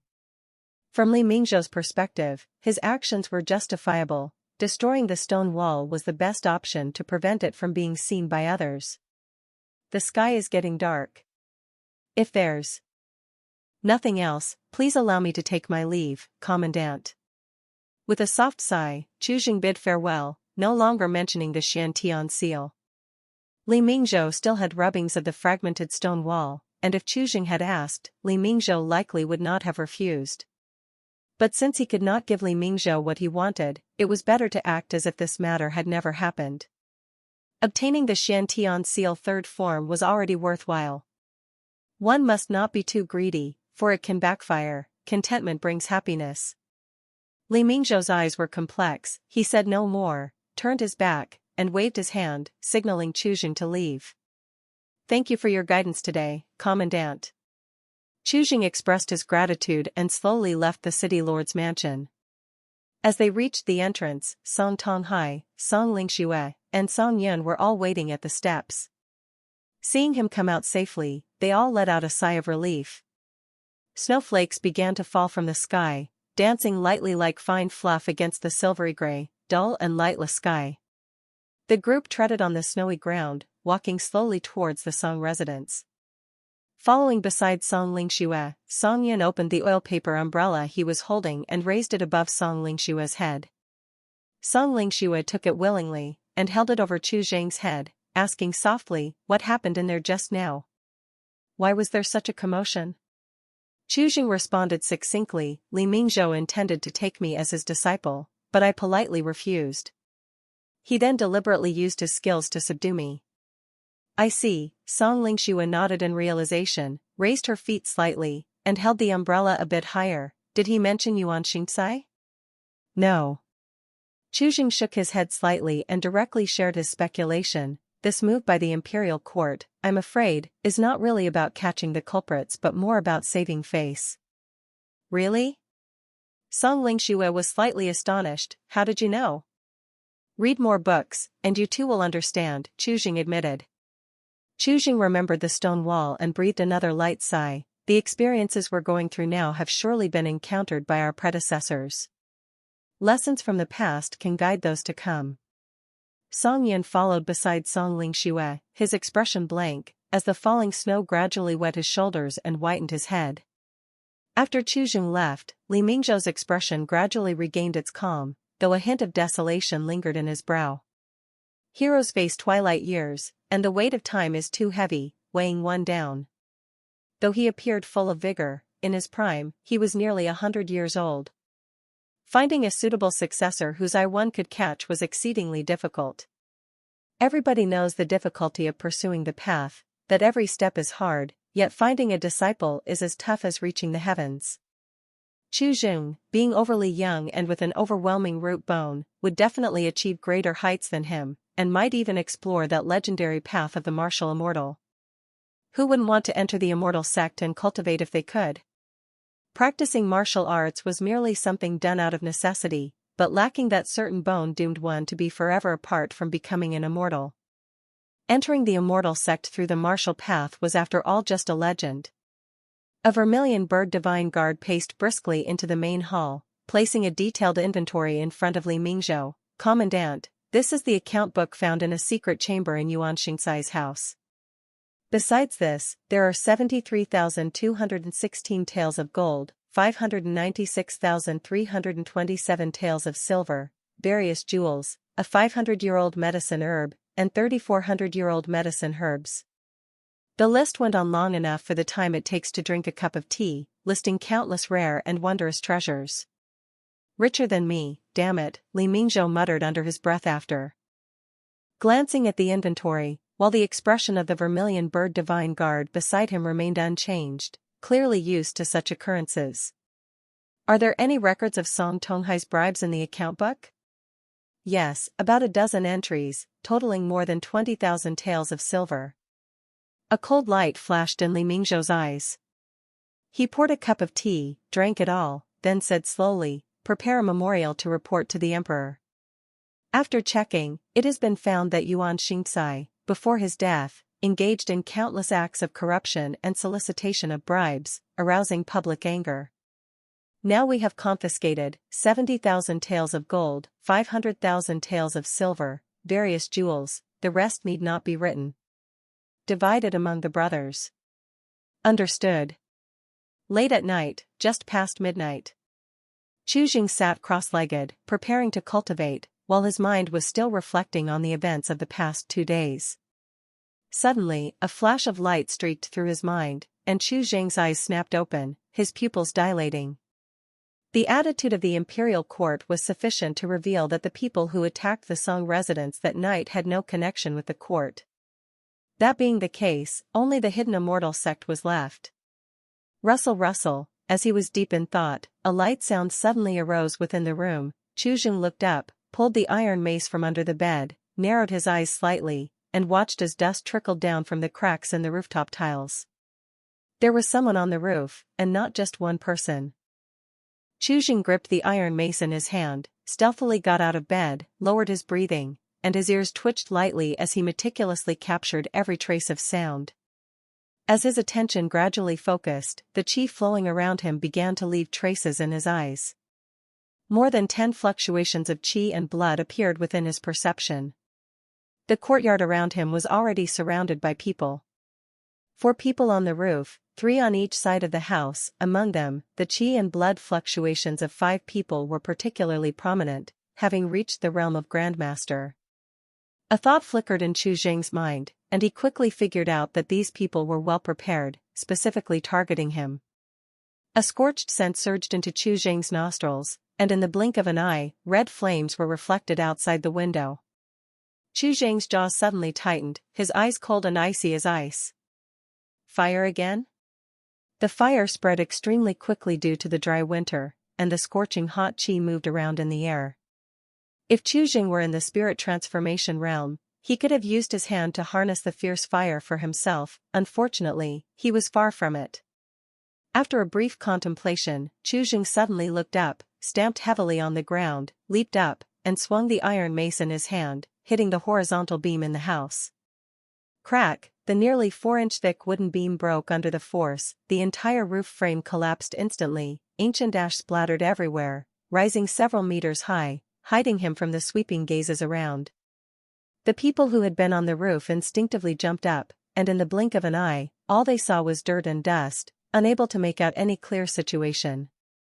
Chu Jing closed his eyes and, relying solely on his senses, instantly caught the movement of a martial arts grandmaster. Qi condensing great completion was no match for him at all, only grandmasters posed some threat to him. Since the last battle, 7 days had passed, and his strength had increased by nearly 1,000 pounds, a transformation for ordinary people. The Grandmaster, struggling to search for Chu Jing in the dust, suddenly heard a piercing whistle by his ear, and just as the sound of space shattering arrived, the iron mace had already heavily fallen on his head. Spurt. The iron mace, carrying thousands of pounds of terrifying colossal strength, smashed down, completely overpowering the flesh and blood, turning the Grandmaster's head along with his upper body into a pool of bloodied mud. Flesh and bone fragments splattered everywhere, forming blooms of blood. In the next instant, Chu Jing exerted all his strength and threw the iron mace in his hand, forcefully smashing towards 2 figures in the air not too far away. With nowhere to leverage in the air, the 2 people couldn't dodge and were thrown over 10 yards by the iron mace, landing already breathing out with no breath coming in. In the blink of an eye, 3 out of 4 people on the roof were dead. Before Chu Jing could catch his breath, an invisible fierce wind whipped up by his side, slashing and cleaving like knives and axes against his body, instantly shredding his clothes to reveal bloody trails. A series of fierce winds swept over, instantly blowing away the dust and smoke. The Grandmaster had gathered qi into an edge, each movement was like wielding a bladed weapon, his inner strength profound, beyond comparison with ordinary martial artists. The instant the house collapsed, several Grandmasters had already struck simultaneously, only to be a step too late. Chu Jing withdrew and stepped back, the flesh around his wounds wriggled and soon stopped the bleeding. He was nearing great completion in his tiger body entry technique, and his physique was already unlike an ordinary person's. Although he had many wounds, none were fatal. Although 4 Grandmasters remained, he might not be undefeatable. It's a horizontal training Grandmaster, use hidden weapons. One of them suddenly spoke up, actively increasing the distance from Chu Jing, with over 10 others following suit. Whoosh whoosh, in the next instant, countless hidden weapons shot towards Chu Jing like raindrops, invisible in the night despite the glow of the fire. Chu Jing didn't need to think to guess that these hidden weapons were poisoned. He immediately raised his toes, kicked up several door panels, and swept up countless debris stained with sparks, shielding himself in front of him. And then, without hesitation, he charged towards the nearby mansion's treasury, crashing through a blue-tiled wall and stepping into the armory where weapons were stored. In the next moment, several spears shot out from the darkness with uncanny accuracy under the night sky, without a hint of error, each spear taking a life. In the blink of an eye, 5 more were dead. Soon there was commotion all around, and both Song Tonghai and Song Lingxue rushed over upon hearing the noise, their expressions turning sour as they observed the chaos. No one could have imagined that, even with the Imperial Secret Guard stationed there, someone from the martial world would dare to make a move. Both were injured and almost instantly found themselves at a disadvantage. Had it not been for the Grandmaster's focus remaining on Chu Jing, defeat would have occurred in a flash. Those who had achieved Qi condensing great completion were swiftly murdered one by Chu Jing, leaving only 4 Grandmasters. Chu Jing hid inside the armory, looking for an opportunity to strike, finding this situation quite tricky. Grandmasters were indeed formidable, and with their defenses up, the spears thrown by Chu Jing could hardly pose a threat. And with their outwardly projected protective inner Qi, Chu Jing could not get close, ultimately because his Qi refining time was still short. Just as the standoff continued, 2 crimson streaks of light cut across the night sky, striking like thunder, and in the blink of an eye, they hit 2 of the Grandmasters. Pooh! In a snap, both Grandmasters exploded into a mist of blood, leaving no trace of their bodies. A tall figure clad in crimson armor slowly approached. It was Li Mingzhou. Facing a great Grandmaster, the Grandmasters had no chance to resist. In just a few breaths, the remaining 2 were effortlessly captured alive. "Thank you, Commandant, for your assistance," Song Tonghai bowed deeply, his words filled with gratitude. Li Mingzhou did not respond, his expression cold and detached, as he stepped forward and ripped off the 2 Grandmasters' masks. Both men were similar in age, around their 50s, one with dark skin and ordinary features, the other with well-shaped brows and eyes, radiating a hero's aura at a glance. "Yinping? What are you doing here?" Upon seeing the man's face, Song Tonghai frowned deeply. In his early years as a bodyguard, he had traveled far and wide. He had interacted with almost every famous martial artist in the martial world. Yinping, from Beiyang Prefecture, had been well known for making friends with heroes all over the Great Zhou, especially in the northern region. The issue was, Beiyang Prefecture was located at the northernmost part of Great Zhou, nearly 80,000 miles from Wuyang County, making the 2 almost unrelated. Song Tonghai took a deep breath and said solemnly, "We have no grudges." "Who instructed you to do this? Can you reveal anything?" Yinping remained indifferent, his head lowered, not saying a word. "We are merely following orders. If you want to kill us, just do it, there's no need for so many words. You will just live a bit longer than us." Suddenly, the other Grandmaster spoke fiercely, his eyes full of malice.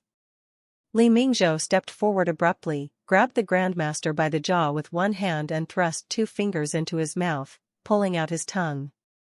Then, with a flick of his fingertips, he cut the tongue off at the root. Woo-woo. The intense pain caused his body to convulse, blood spilling from his mouth. "It just so happens I need to report back to His Majesty. I will take this man with me, Li." Mingzhou said indifferently, glancing at Yinping, and continued, "His Majesty will proclaim to all under heaven, to exterminate this man's entire family, to slice him 1,000 times. If you speak, you can die quickly and prevent harm to your family after your death. Brother Ian, although our meeting was fleeting, we did have an encounter. I hope you can resolve my confusion, Song Tonghai said gravely, his voice tinged with a trace of entreaty. Commoners like us, knowing what we do, what could we possibly do about it? The Immortal sect is not the government office, whom can you expect to seek justice for you? Yin Ping sneered and said indifferently, the message from the Night Light Pavilion commanded me to come here, with the intention of forcing you to send a message to the Phantom Spirit sect. The Night Light Pavilion? Where is that? Song Tonghai's expression tensed slightly, while Li Mingzhou beside him squinted his eyes slightly but did not speak. A northern country Immortal sect, not within Great Zhou, so naturally you wouldn't know. My ancestors have lived in the northern lands for generations, so it's hard to avoid some involvement, Yin Ping said, the corners of his mouth lightly twitching.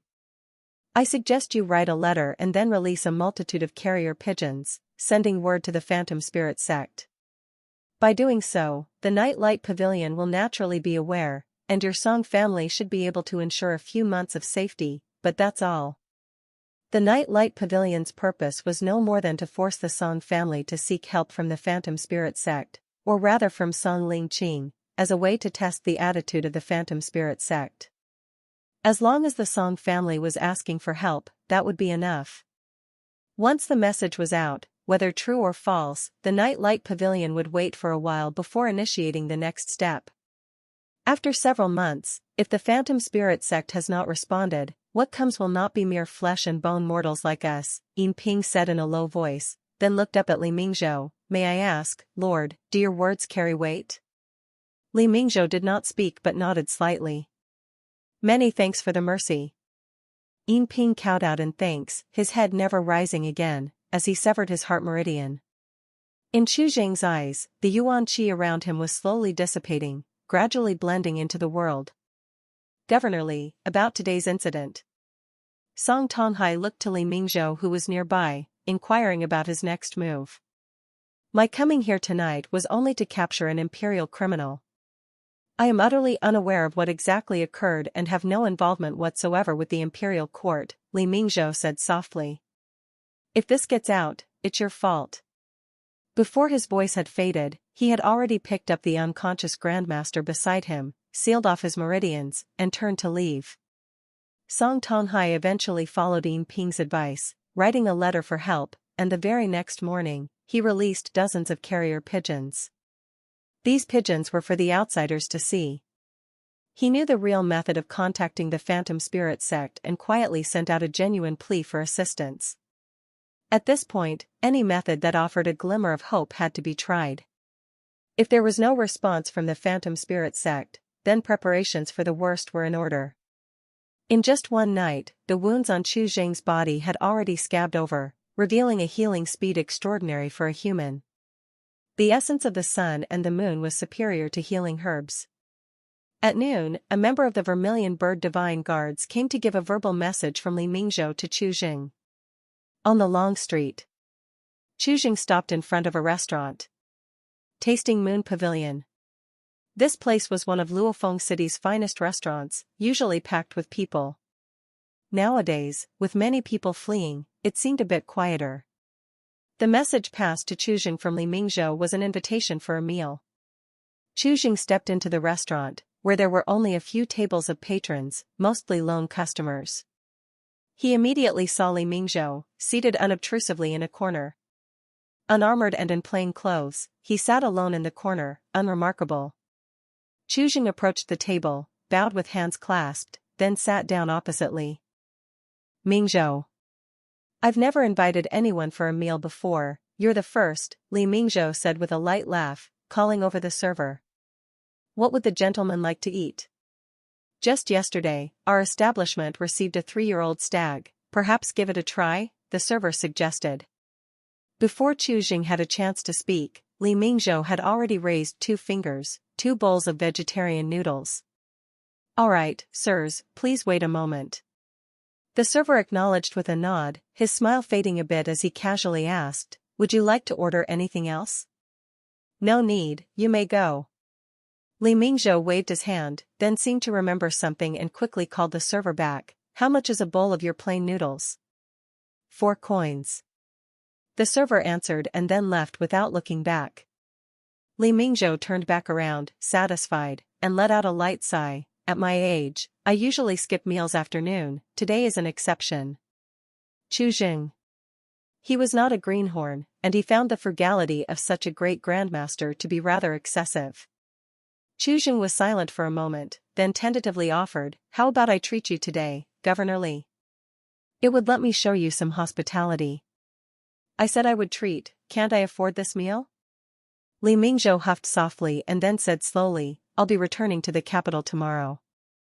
Upon this news, Qi couldn't help feeling surprised. So soon? The emperor only gave me half a month, and just the journey there and back takes 14 days. This trip, I actually came here to kill someone. As he spoke, Li Mingzhou took a brocade handkerchief out of his sleeve and then a book wrapped in silk from his chest, pushing both items across the table to Qi. Governor Li, what is this? Qi's expression changed as he unconsciously accepted them. It's some of my personal insights into the martial path, as well as a fragmented map I copied from a stone wall. Martial path initial understanding, second order / incomplete the lifetime insights of a first order martial artist, vaguely containing methods to advance to second order, but still incomplete. Martial wall remnant map, third order fragment copied from the martial barrier, containing a trace of the true essence of the martial path, greatly helpful in repairing the third form of the Shantian seal. 2 notification sounds rang in succession, and Qi's gaze sharpened as he glanced at his panel and suddenly caught his breath. Currently reparable, Shantian seal third form, 0/300, martial path initial understanding, 0/80. That brocade handkerchief reduced the difficulty of repairing the Shantian seal by more than 100-fold. The 2 bowls of plain noodles arrived quickly, white noodles and a clear soup, garnished with 2 pieces of vegetable. Last night, I arrived a bit earlier than Yin Ping and the others. Li Mingzhou lifted a chopstick full of noodles, offhandedly saying, I was watching you the entire time. Thank you for taking action last night, Governor Li. Qi expressed his thanks, withdrew his hand, and started eating his noodles. He didn't ask what Li Mingzhou had come to do last night, it had been made clear already €1 to capture the criminals wanted by the imperial court. If Yin Ping and his company hadn't come last night, whom Li Mingzhou would have chosen to capture, only heaven knew. Follow me tomorrow, and I can ensure your safety. Li Mingzhou ate his bowl of plain noodles very slowly, chewing thoroughly and swallowing slowly, then he spoke in a deep voice, the Song family's waters run deep, and even the imperial court is reluctant to intervene. This is a struggle within the immortal sects. You're still young, with great potential in the martial path, dying would be such a pity. Qi didn't respond and quickly finished his noodles in 2 or 3 bites. After drinking up the soup until nothing was left, he thanked Li Mingzhou again, thank you, Governor Li. Li Mingzhou ate his noodles even more slowly, waving his hand to indicate that Qi should leave, take the items with you. Qi stood up, hesitated for a moment, and then took the brocade handkerchief and the book of martial path initial understanding into his chest, bowed deeply, and then left at a leisurely pace. The next morning at dawn, the sun was just rising. The sun of advancing spring already held a hint of warmth. At the city gate, 500 vermilion bird divine guards were fully assembled. In a prison cart, the tongue-cutting Grandmaster was held captive, limp all over, without stirring. Some citizens lined the roads to see them off, all beaming with joy, their faith in the great Zhou official government somewhat restored. As they reached the outskirts of the city, Li Mingzhou suddenly turned, looked towards Song Tonghai in the crowd, his smile fading away, his eyes turning ice cold, and spoke softly without making a sound, if there is a next time, I will surely kill you. Safe travels, Commandant. Song Tonghai's expression didn't change as he bowed deeply, thank you, Lord Li.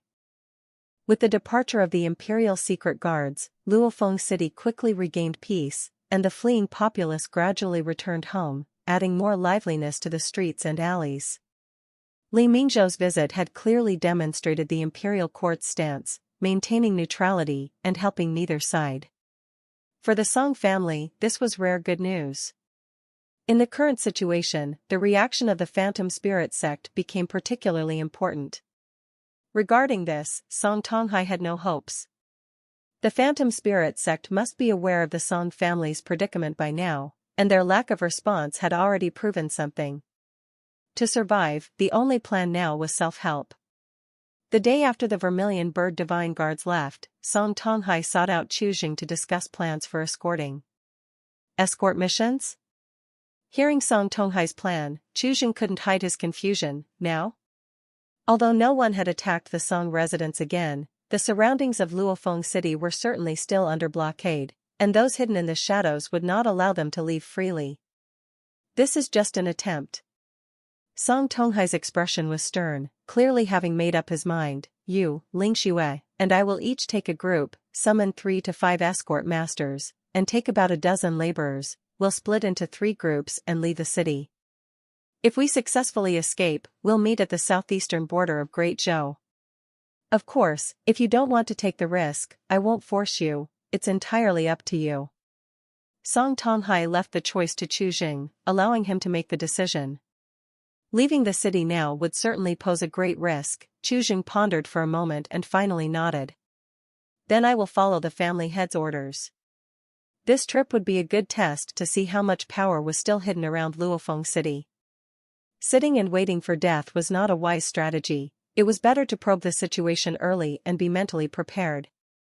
From what Ping said that night, Qi could infer that those currently acting did not include members from the Immortal sect. Without Immortal sect members, the risks for Qi now were not too great. Then prepare yourself, we should not delay. We leave tomorrow. Seeing Qi agree, Song Tonghai's expression relaxed significantly. Qi didn't bring much luggage, other than the martial path initial understanding gifted by Li Mingzhou and the martial wall remnant map. He only took his own diary. Up to today, he had only written one entry. He had been too busy to find time for journaling. He had some time tonight, but he did not plan to catch up on his writing. It was meant to be only occasional notes. The several Immortal sect scriptures previously given by Song Lingqing had all been read by him. Carrying them around was too inconvenient, so Qi dug a hole under the bed and buried them there. He would dig them up later when he had time, if there was a chance. Knock knock. After packing his belongings, Qi walked out of his room, sat down in the courtyard, closed his eyes, and began circulating his circuit of qi. Rustly Euro footsteps approached from outside the courtyard, forcing Qi to interrupt his circuit of qi. He slowly opened his eyes, his brow slightly furrowed. Qi cultivators did not like to be disturbed while circulating their circuit of qi, as the feeling was extremely uncomfortable, feeling stuck midway, unable to move forward or back, caught in a dilemma. Song Lingqing, accompanied by Song Yun, stepped into the courtyard.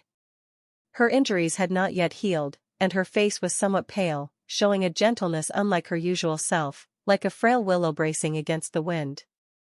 I fear tomorrow morning's rush will leave no time for instructions, Qi, so I'll need you to set out with Song Yun as well. Song Yun is going with me? Qi was a bit surprised by this and asked, don't you need him by your side for support? Song Yun, severely injured as he is, won't be of much help to me.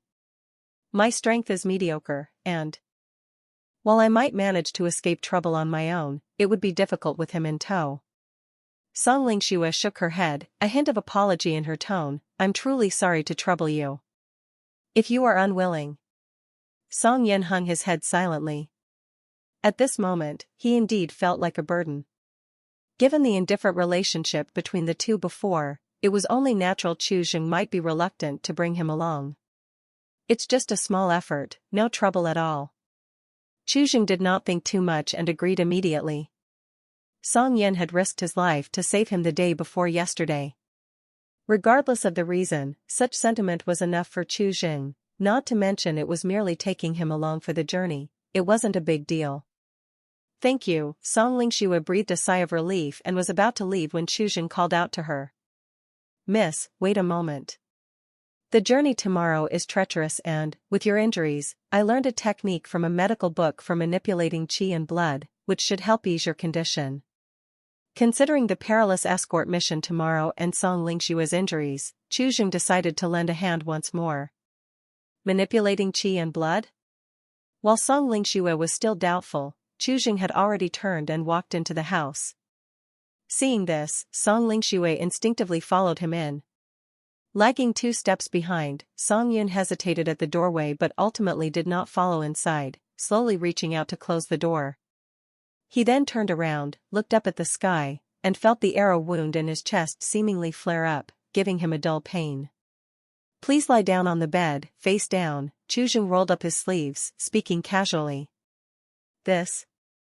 Song Lingxue turned to glance at the tightly shut door and after a slight hesitation, she slowly sat on the edge of the bed. Her usually supple body now appeared somewhat stiff, and she finally lay down slowly at the edge, her breathing subdued. On the bed, there was an air that felt as warm as sunlight, causing Song Lingxue to involuntarily relax. Just as she relaxed, a pair of warm palms touched the sides of her shoulders. Her previously calmed nerves tensed up again.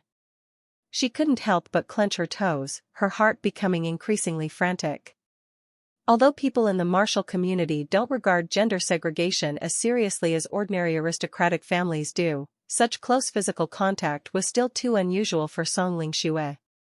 However, Qi wasn't just randomly pressing. He had some knowledge of traditional therapeutic massage, and his skills were quite decent. At least, in his former life, the old professors he had massaged all praised him. With a beauty before him, a normal man might have some thoughts, but at that moment, Qi wasn't in the mood. He had just consumed a substantial amount of moonlight and hadn't had time to absorb it yet. It was accumulating within him, causing a blockage of rising yang energy and suppression, leaving him with little interest in romantic thoughts or time to appreciate the beauty before him. Song Lingxue, Zeroth Order, suffers from several bladed weapon wounds, minor damage to the meridian channels. With 2 months of calm recuperation and breathing regulation, her injuries will pose no serious issue, can be repaired, 0/3, while Song Lingshue's injuries weren't critical, when compared to Song Yun's near-fatal injuries, which needed only 10 repairs, these injuries couldn't be considered light either. The secret of the panel was something Qi had yet to share with others. It was his means of standing in the world. He bore no ill will towards others, but a prudent heart was essential. After briefly massaging Song Lingshue's back, Qi tentatively used a repair. Instantly, a warm current surged into Song Lingshue's body. Song Lingshue's eyes instantly widened, and her breathing became even more smooth. She could feel that, in that brief moment, her internal injury had been greatly alleviated. For a time, the strange thoughts that had just arisen in her heart dissipated into nothingness, and she couldn't help but ask, "What a miraculous method, where did you learn this from in your medical books?" "Pediatric massage mental method," Qi replied offhandedly. He hadn't indeed used much strength just now, only the normal amount to stretch a child's bones, which was too gentle to be of much use to an adult. Pediatric massage mental method. Song Lingxue quietly noted this somewhat strange name, planning to have someone pay attention to it later. This was the first time she had seen a massage that also had an effect on internal injuries. In the past, when she had suffered internal injuries, she could only endure them on her own, and the experience was truly indescribable. To avoid proceeding too quickly, Qi slowed down his pace. After thrice administering the massage, nearly half an hour had passed, and Song Lingxue felt completely revitalized, with even the wounds on her body no longer aching. "All right, miss, please get down from the bed and try walking a few steps," Qi said as he withdrew his hands and turned to open the door. Song Yun was sitting on the threshold outside the door, his head drooping, shrouded in a thick air of twilight. Qi glanced at the panel which displayed 2 remaining chances for repair and waved to Song Yun, "Song Yun, come in." The next morning, in front of Song residence, 3 teams were checking the horses and carriages, preparing to set off. Even though the Song family showed signs of decline, with Song Tonghai's years of connections, it was easy to gather 3 teams. During the preparations, Song Lingxue brought a bundle to Qi. Her complexion visibly improved, she was dressed in a robust outfit, striding with the wind, her expression once again exuding her usual confidence. What's this? Chu Jing looked puzzled as he felt the significant weight of the package in his hands. These are some dry rations I prepared for you, along with travel expenses. Take care of them, don't lose them, you'll need them on the road, Song Lingxue said, not elaborating much but giving him a couple of reminders before she hurried away. After using the repair function 2 more times, Song Yan's injuries had largely healed, and he was no longer affected in his work. This wasn't his first time escorting a convoy, he was well acquainted with the task, handling everything in an orderly manner, without requiring any of Chu Jing's attention. Half an hour later, the 3 teams left the Song residence in batches, slowly departing in 3 different directions. When they left the city gate, Chu Jing noticed that Song Yan's breathing paused momentarily beside him, clearly still tense in spirit. The previous encounter outside the city had obviously left him with some psychological shadow. However, this time all was calm. After leaving Luofeng City, Chu Jing and Song Yan headed south, not stopping at all, traveling day and night. Only after 2 days did they finally slow down. At this moment, they were hundreds of miles away from Luofeng City, even leaving the boundaries of Wuyang County. Chu Jing slowed down their pace and stopped to rest for a while.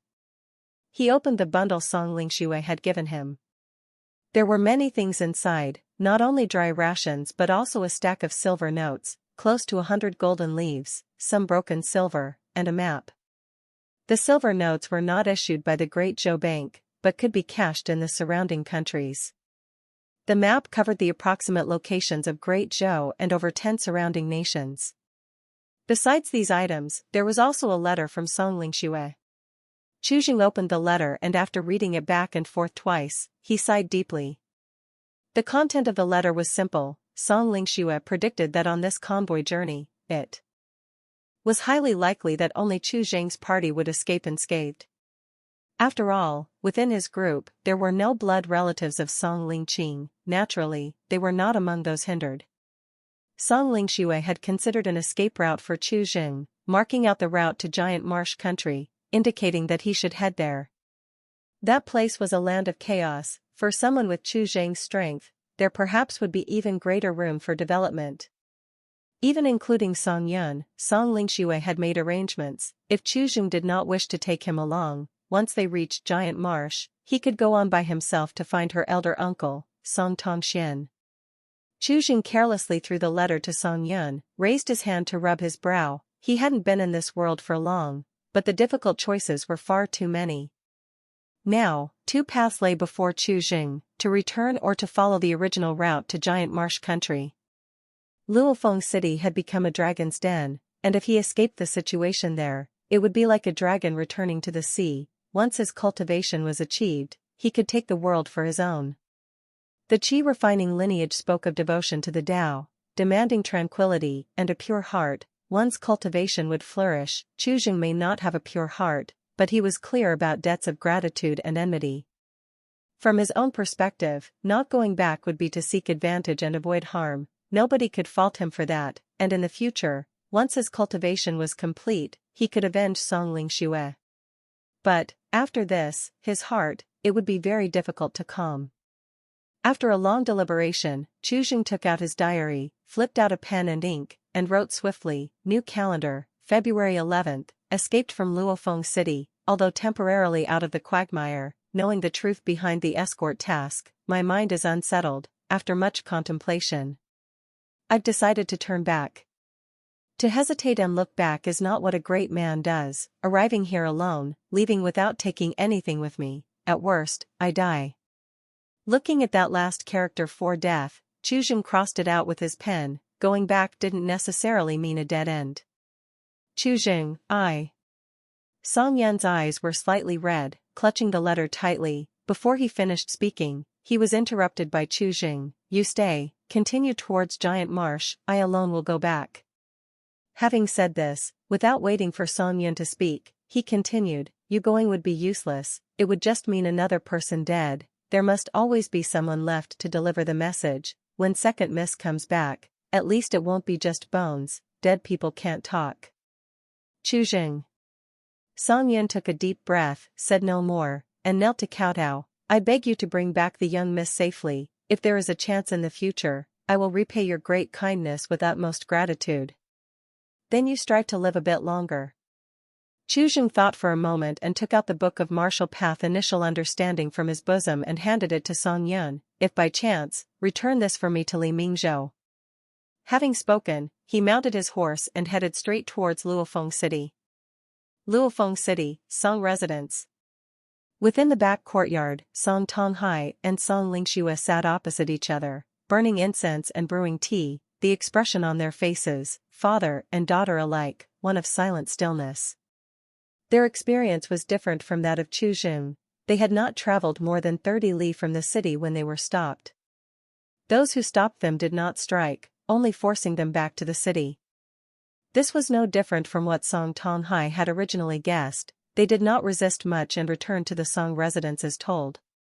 As days passed and there was still no sign of Qi, they gradually let go of their worries. Clearly, Qi had most likely made his escape. All that remained was to quietly wait for the situation to change. Suddenly, a maid rushed in, delivering the message. The master is informed, someone has arrived outside the residence seeking you, she said. Which personage? Song Tonghai asked with some confusion. This servant cannot tell, but he claims to be from the Phantom Spirit sect. Phantom Spirit sect? Song Tonghai leaped to his feet, his expression full of disbelief, and Song Lingqiu's face also brimmed with shock. In their minds, they had never considered the possibility that the Phantom Spirit sect would really reach out to assist them.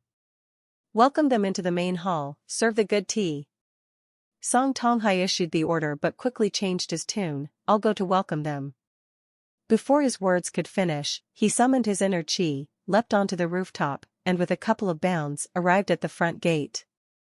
Song Lingqiu was a step slower. In the blink of an eye, she too arrived before the Song residence's grand entrance. Standing solo on the steps in front of the door was a figure clad in green. The material of his clothing was indiscernible, seemingly both silk and brocade. Under the brilliance of the sun, a faint sheen of flowing light flickered. He appeared to be in his late 20s with well-balanced features. Though not particularly tall, his broad shoulders and sturdy physique were evident at a glance, no ordinary man. May I ask if you're a superior immortal from the Phantom Spirit sect? Song Tonghai inquired tentatively, somewhat uncertain. At his words, the man on the stairs slowly raised his hand, his fingertip ignited with spiritual light, tracing a string of crimson patterns in the void. The next instant, a ball of fire appeared in midair, radiating intense heat. Phantom Spirit sect's outer sect disciple, Fu Quanliang, at the sect's behest, has come to lend the Song family a helping hand. Superior Immortal, please, come inside. Witnessing this display, Song Tonghai's eyes reddened slightly, nearly losing his composure. He stepped forward eagerly, welcoming Fu Quanliang into the residence, as if grasping at a lifesaver. With the arrival of someone from the Phantom Spirit sect, their stance was clear, demonstrating a willingness to provide protection. This alone was sufficient. With an immortal sect's protection, the Song family would surely sleep without worries. Song Lingqiu took a deep breath, a weight lifted from her shoulders. She leaned against the door, feeling somewhat weak for a moment. The emotional pressure she'd endured recently was indescribable, but now she could finally breathe a sigh of relief, if only for a while. After pausing for a moment, she was about to turn back into the residence when a rush at the end of the long street caught her attention. A rider emerged abruptly, stopping in front of the residence. Qi reined in his horse, his face carrying traces of travel. Qi? Song Lingqiu stood rooted to the spot, momentarily dazed. How come you returned? As she spoke, she instinctively glanced behind Qi. Don't bother looking. Qi dismounted and strode into the residence, casually saying, It's just me. The others have gone to Giant Marsh. Why have you come back alone? Song Lingqiu followed his steps subconsciously, her tone slightly anxious. The affairs here are none of your concern. Even if you didn't wish to go to Giant Marsh, with your current strength, you're free to travel the world. Why insist on returning to this troubled water? I'll leave when I wish to, no need for you to send me off, answered Qi casually. I'm now a free man. Where I go is my own choice, there's no need for so many reasons. On his way back, he felt the qi within him flow more smoothly. First, cultivate the heart in your practice. He was far from reaching the realm of being as immovable as a mountain, completely undisturbed by external factors. For now, not forcing himself to do what he doesn't wish to, is the most comfortable state Qi could find for himself. Coming back now, it's actually not too bad. Recalling the person who had just arrived, Lingqi's step lightened considerably, and a smile formed on her face. Just now, a superior immortal from the Phantom Spirit sect arrived. From now on, there shouldn't be any more chaos. Someone from the Phantom Spirit sect came? Qi couldn't help but be surprised, followed by confusion. The Song family's current predicament was not new. One could tell from the reactions of those people before that the Immortal sect must have its own channels of information in the mortal world. They neither came early nor late, but only after the Song family had sent out a wide call for assistance. No matter how you looked at it, this resembled the actions of Li Mingzhou. It seemed like a show for certain individuals. Song Lingqi nodded, lowering her voice. His name is Fu Quanliang, and he claims to be an outer sect disciple of the Phantom Spirit sect. He's currently in the main hall. As they spoke, the two of them arrived at the main hall. Upon entering the hall, Qi moved to one side without saying a word, silently observing Fu Quanliang from a distance, the perplexity in his eyes deepening. In his perception, this Fu Quanliang's yuan qi within his body wasn't even as strong as Li Mingzhou's. Although the yuan qi in a living being's body was not sufficient to completely judge their abilities, it was indicative of their general strength. This person's power, at best, was only on par with Li Mingzhou's. Even as one of the Immortal sect's people, he barely qualified as a novice on the path of cultivation, his achievements severely limited, a letdown for Qi. Not to mention the Immortal sect's people, even if two great Grandmasters had appeared, this Fu Quanliang might not be able to withstand them. Was the Phantom Spirit sect only sending such a person to rely on the deterrent power of their name? While doubts were growing in Qi mind, Song Tonghai nervously rubbed his hands and looked towards Fu Quanliang, asking, "May I ask, Superior Immortal, has the Phantom Spirit sect received my plea for help?" The matter concerned the life and death of the Song family. At this moment, he didn't even have the inclination to ask when Qi had returned. A plea for help? Fu Quanliang paused briefly, responding somewhat hesitantly, "I have not heard of that. I am here on the orders of an elder, to provide assistance to the Song family for a while." I see, so the Phantom Spirit sect still has the Song family in their thoughts. Song Tonghai nodded repeatedly, feeling somewhat ashamed. He had previously doubted whether the Phantom Spirit sect intended to let his family fend for themselves. Now, it seemed he had been overthinking it. The people of Cultivation were not all unfeeling, and they ought to care somewhat for the relatives of their disciples. Of course, Sister Song has a high-quality immortal bone, her future is boundless, surely she will become another supreme elder of the Phantom Spirit sect. Fu Quanliang waved his hand, his demeanor quite amiable. "I've heard your Song family has recently encountered some troubles, tell me about them. If I can resolve them sooner, I can return to the sect gate earlier." Having said that, he sipped his tea lightly, his expression calm, exuding an air of nonchalance, his whole being radiating a powerful confidence, as if the troubles of the Song family could be wiped out in a flick of his fingers. "I'm not very clear on that," Song Tonghai said with some difficulty, slightly frowning. "The other party is a hidden Immortal sect. We only happen to learn a name by chance and don't know the details." Immortal sect?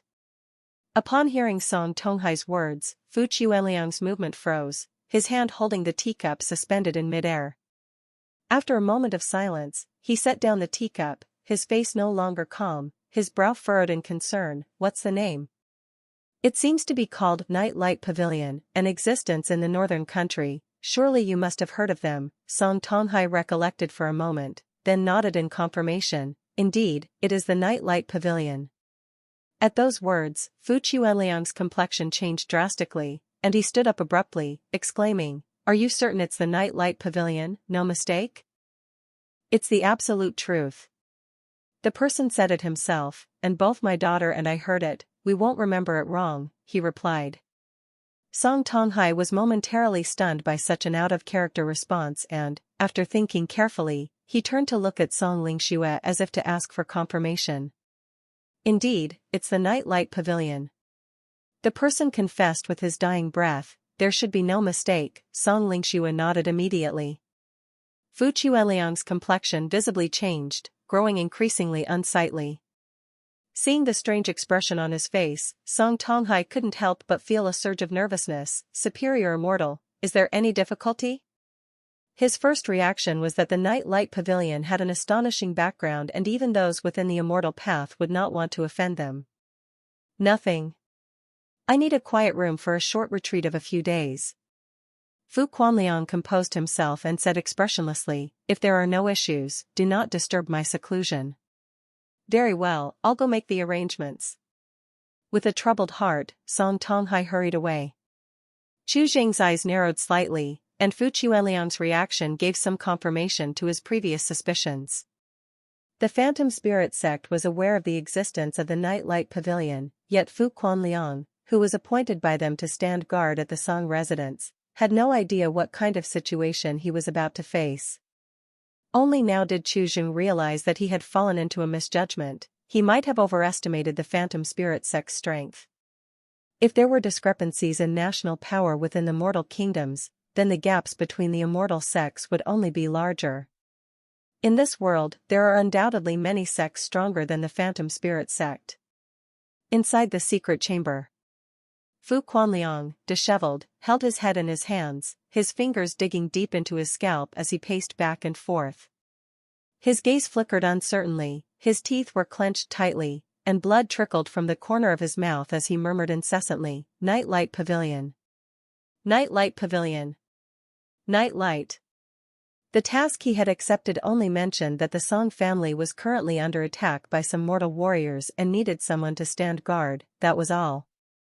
Coming to guard the Song family, he had no knowledge that he would be facing the Nightlight Pavilion. With his qualifications among those with lower quality immortal bones, he was at the bottom rank. After 10 years in the sect, he was still only in the nourishing power realm and knew some simple immortal techniques. He might be able to bluff mortals, but he was no match for a true being of the immortal path. His presence here made no difference at all. The more he thought about it, the paler Fu Chuanliang's face became. Furthermore, the Nightlight Pavilion and the Phantom Spirit sect were like fire and water, not at all on the same path. Their encounters were bound to end in combat. However, if the Nightlight Pavilion wanted to act against the Song family, they would have done so already.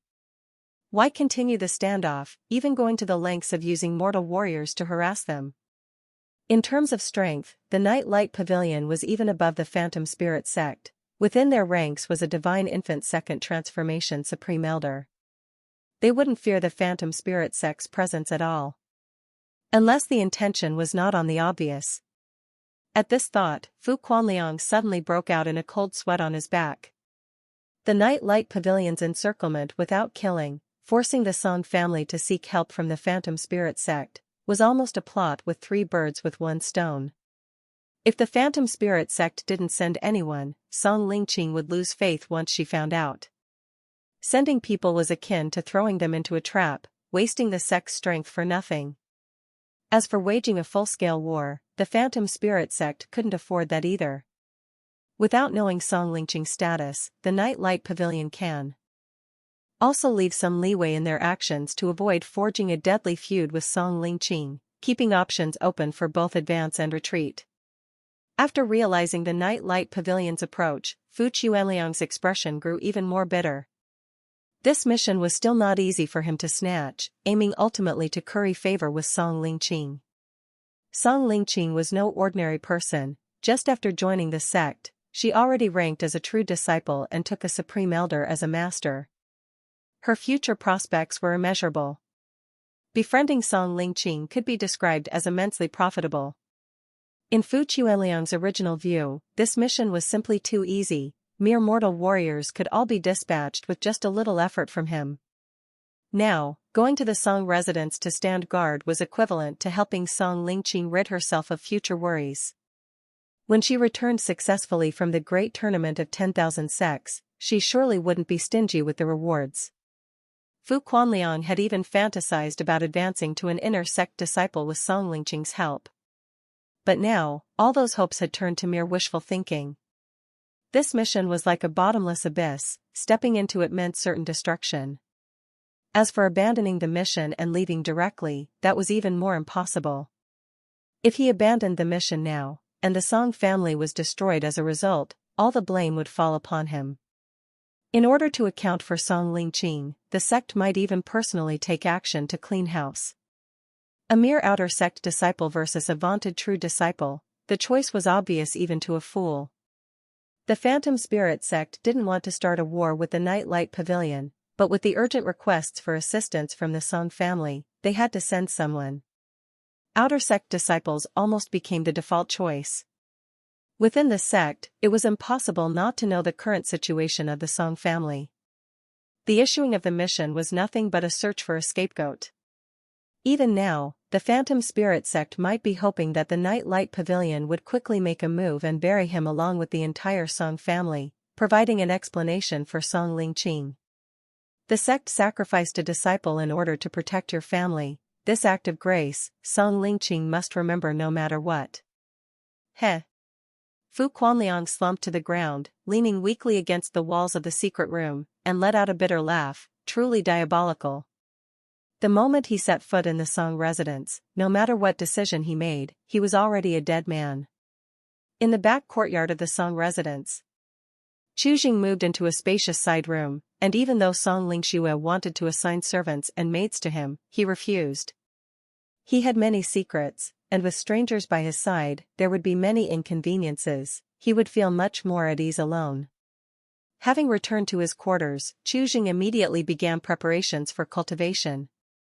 Over the past few days, the upper chapter of the Dragon Tiger body had been fully restored, and he was ready to start practicing it. The upper chapter of the Dragon Tiger body had undergone many changes compared to the introductory chapter, requiring not only many aged spiritual medicines but also the stimulation of spiritual energy to invigorate the flesh, thereby acquiring the true power of the dragon and tiger. Qu Jing was extremely eager, needing to quickly become stronger to develop a certain ability to withstand risks.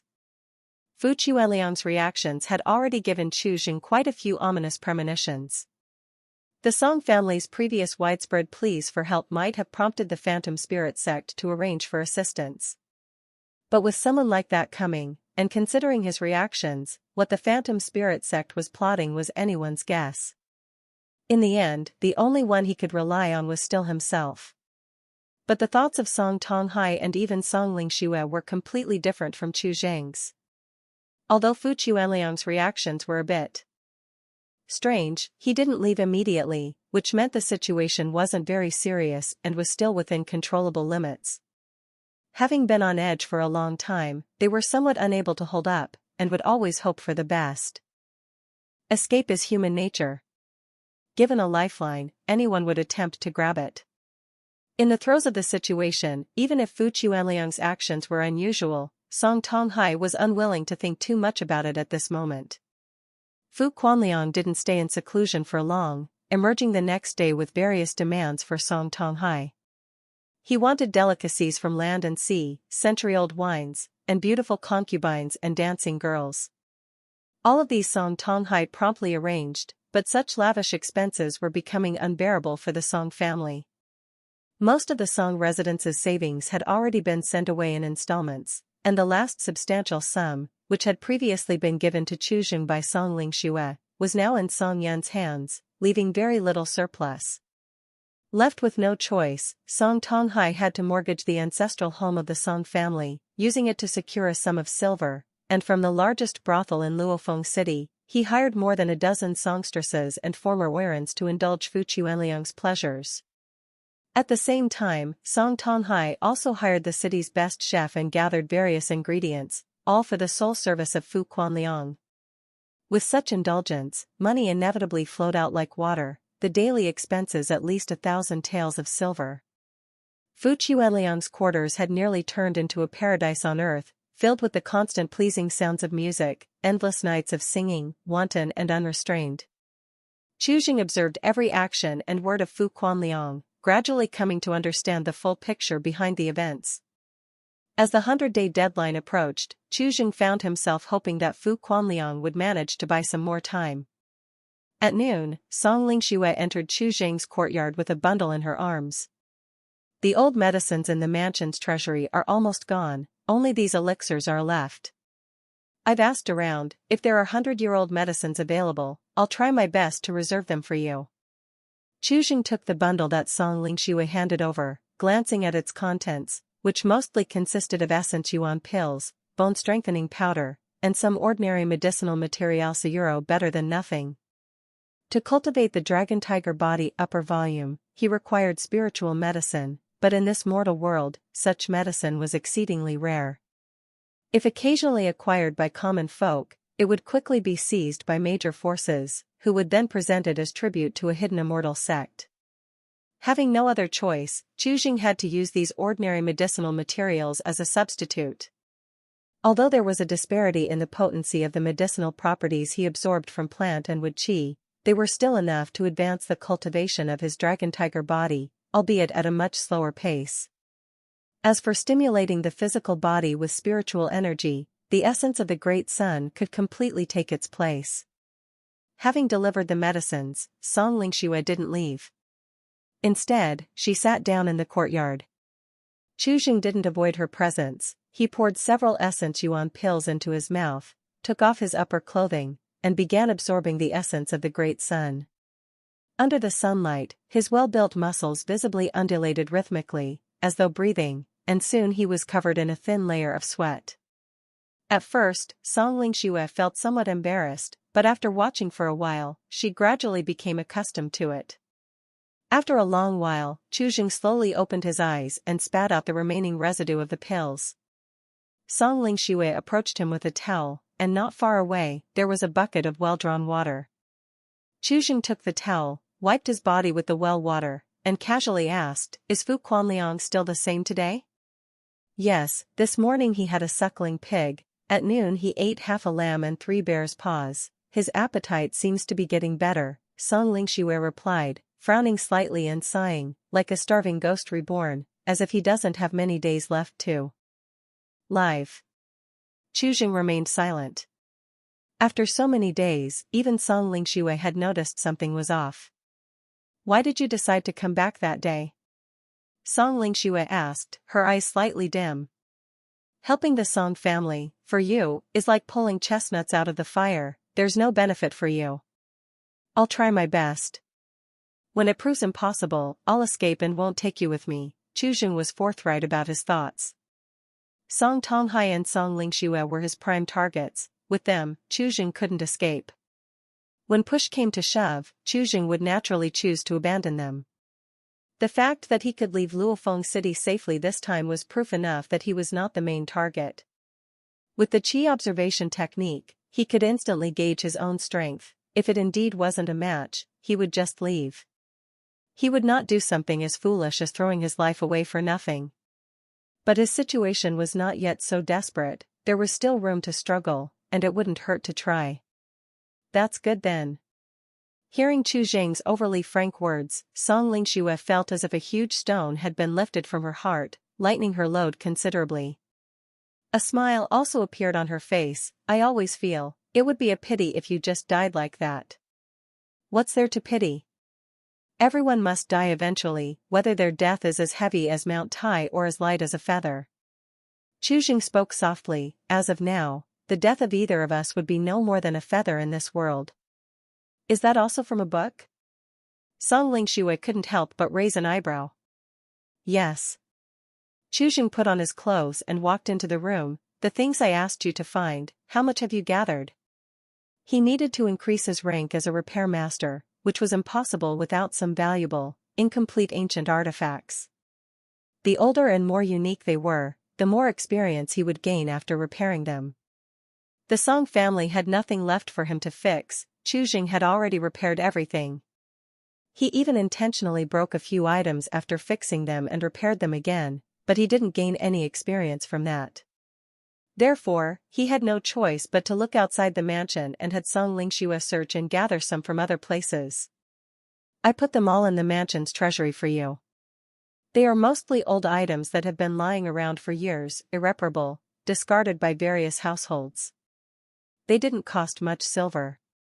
Song Lingxue followed Chu Jing into the room and naturally sat down on the edge of the bed.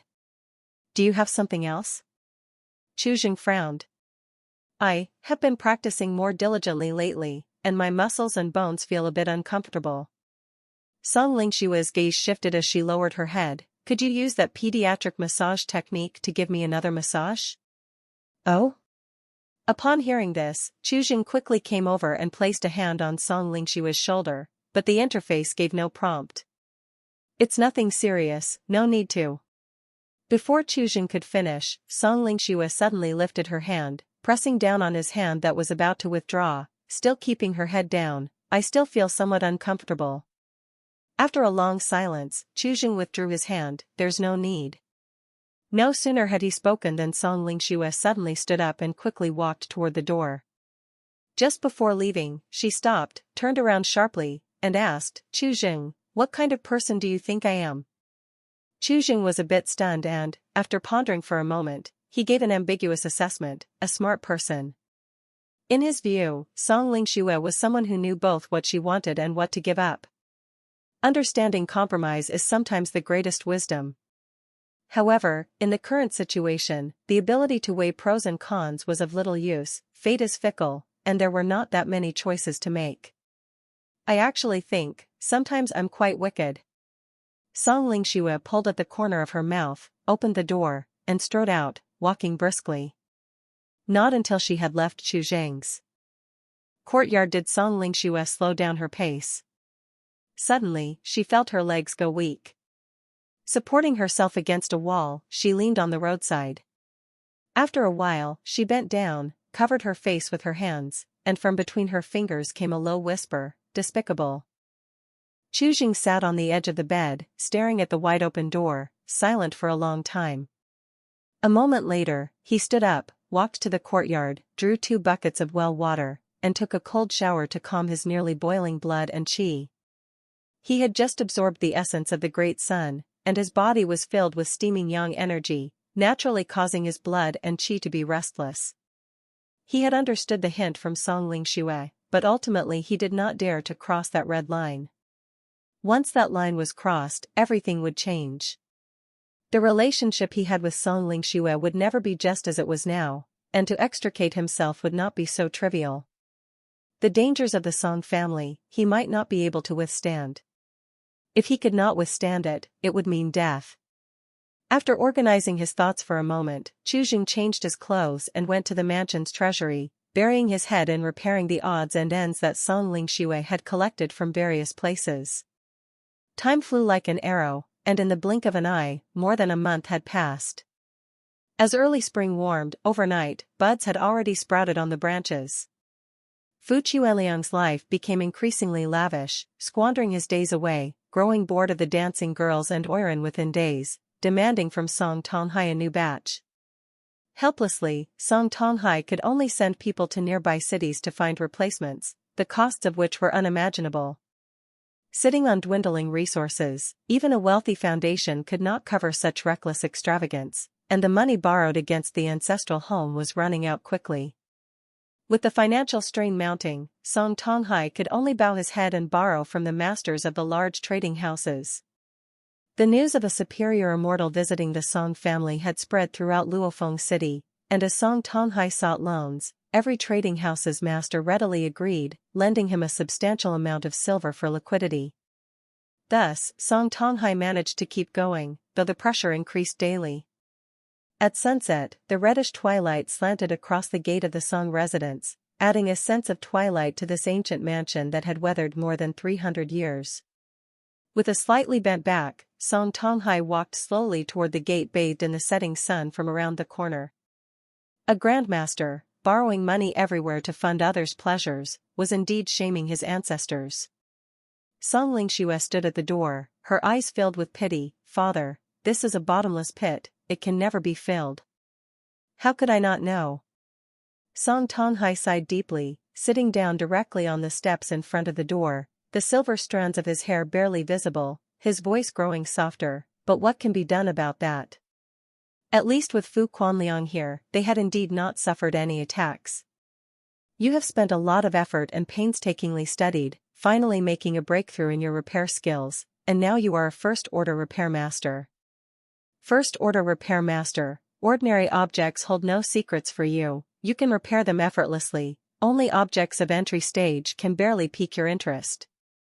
During the repairs, you gained insight and derived a low-grade divine skill, transmute stone to gold, inside the mansion's treasury." Chu Jing suddenly raised his head, his eyes overflowing with brilliance, and pulled up the panel.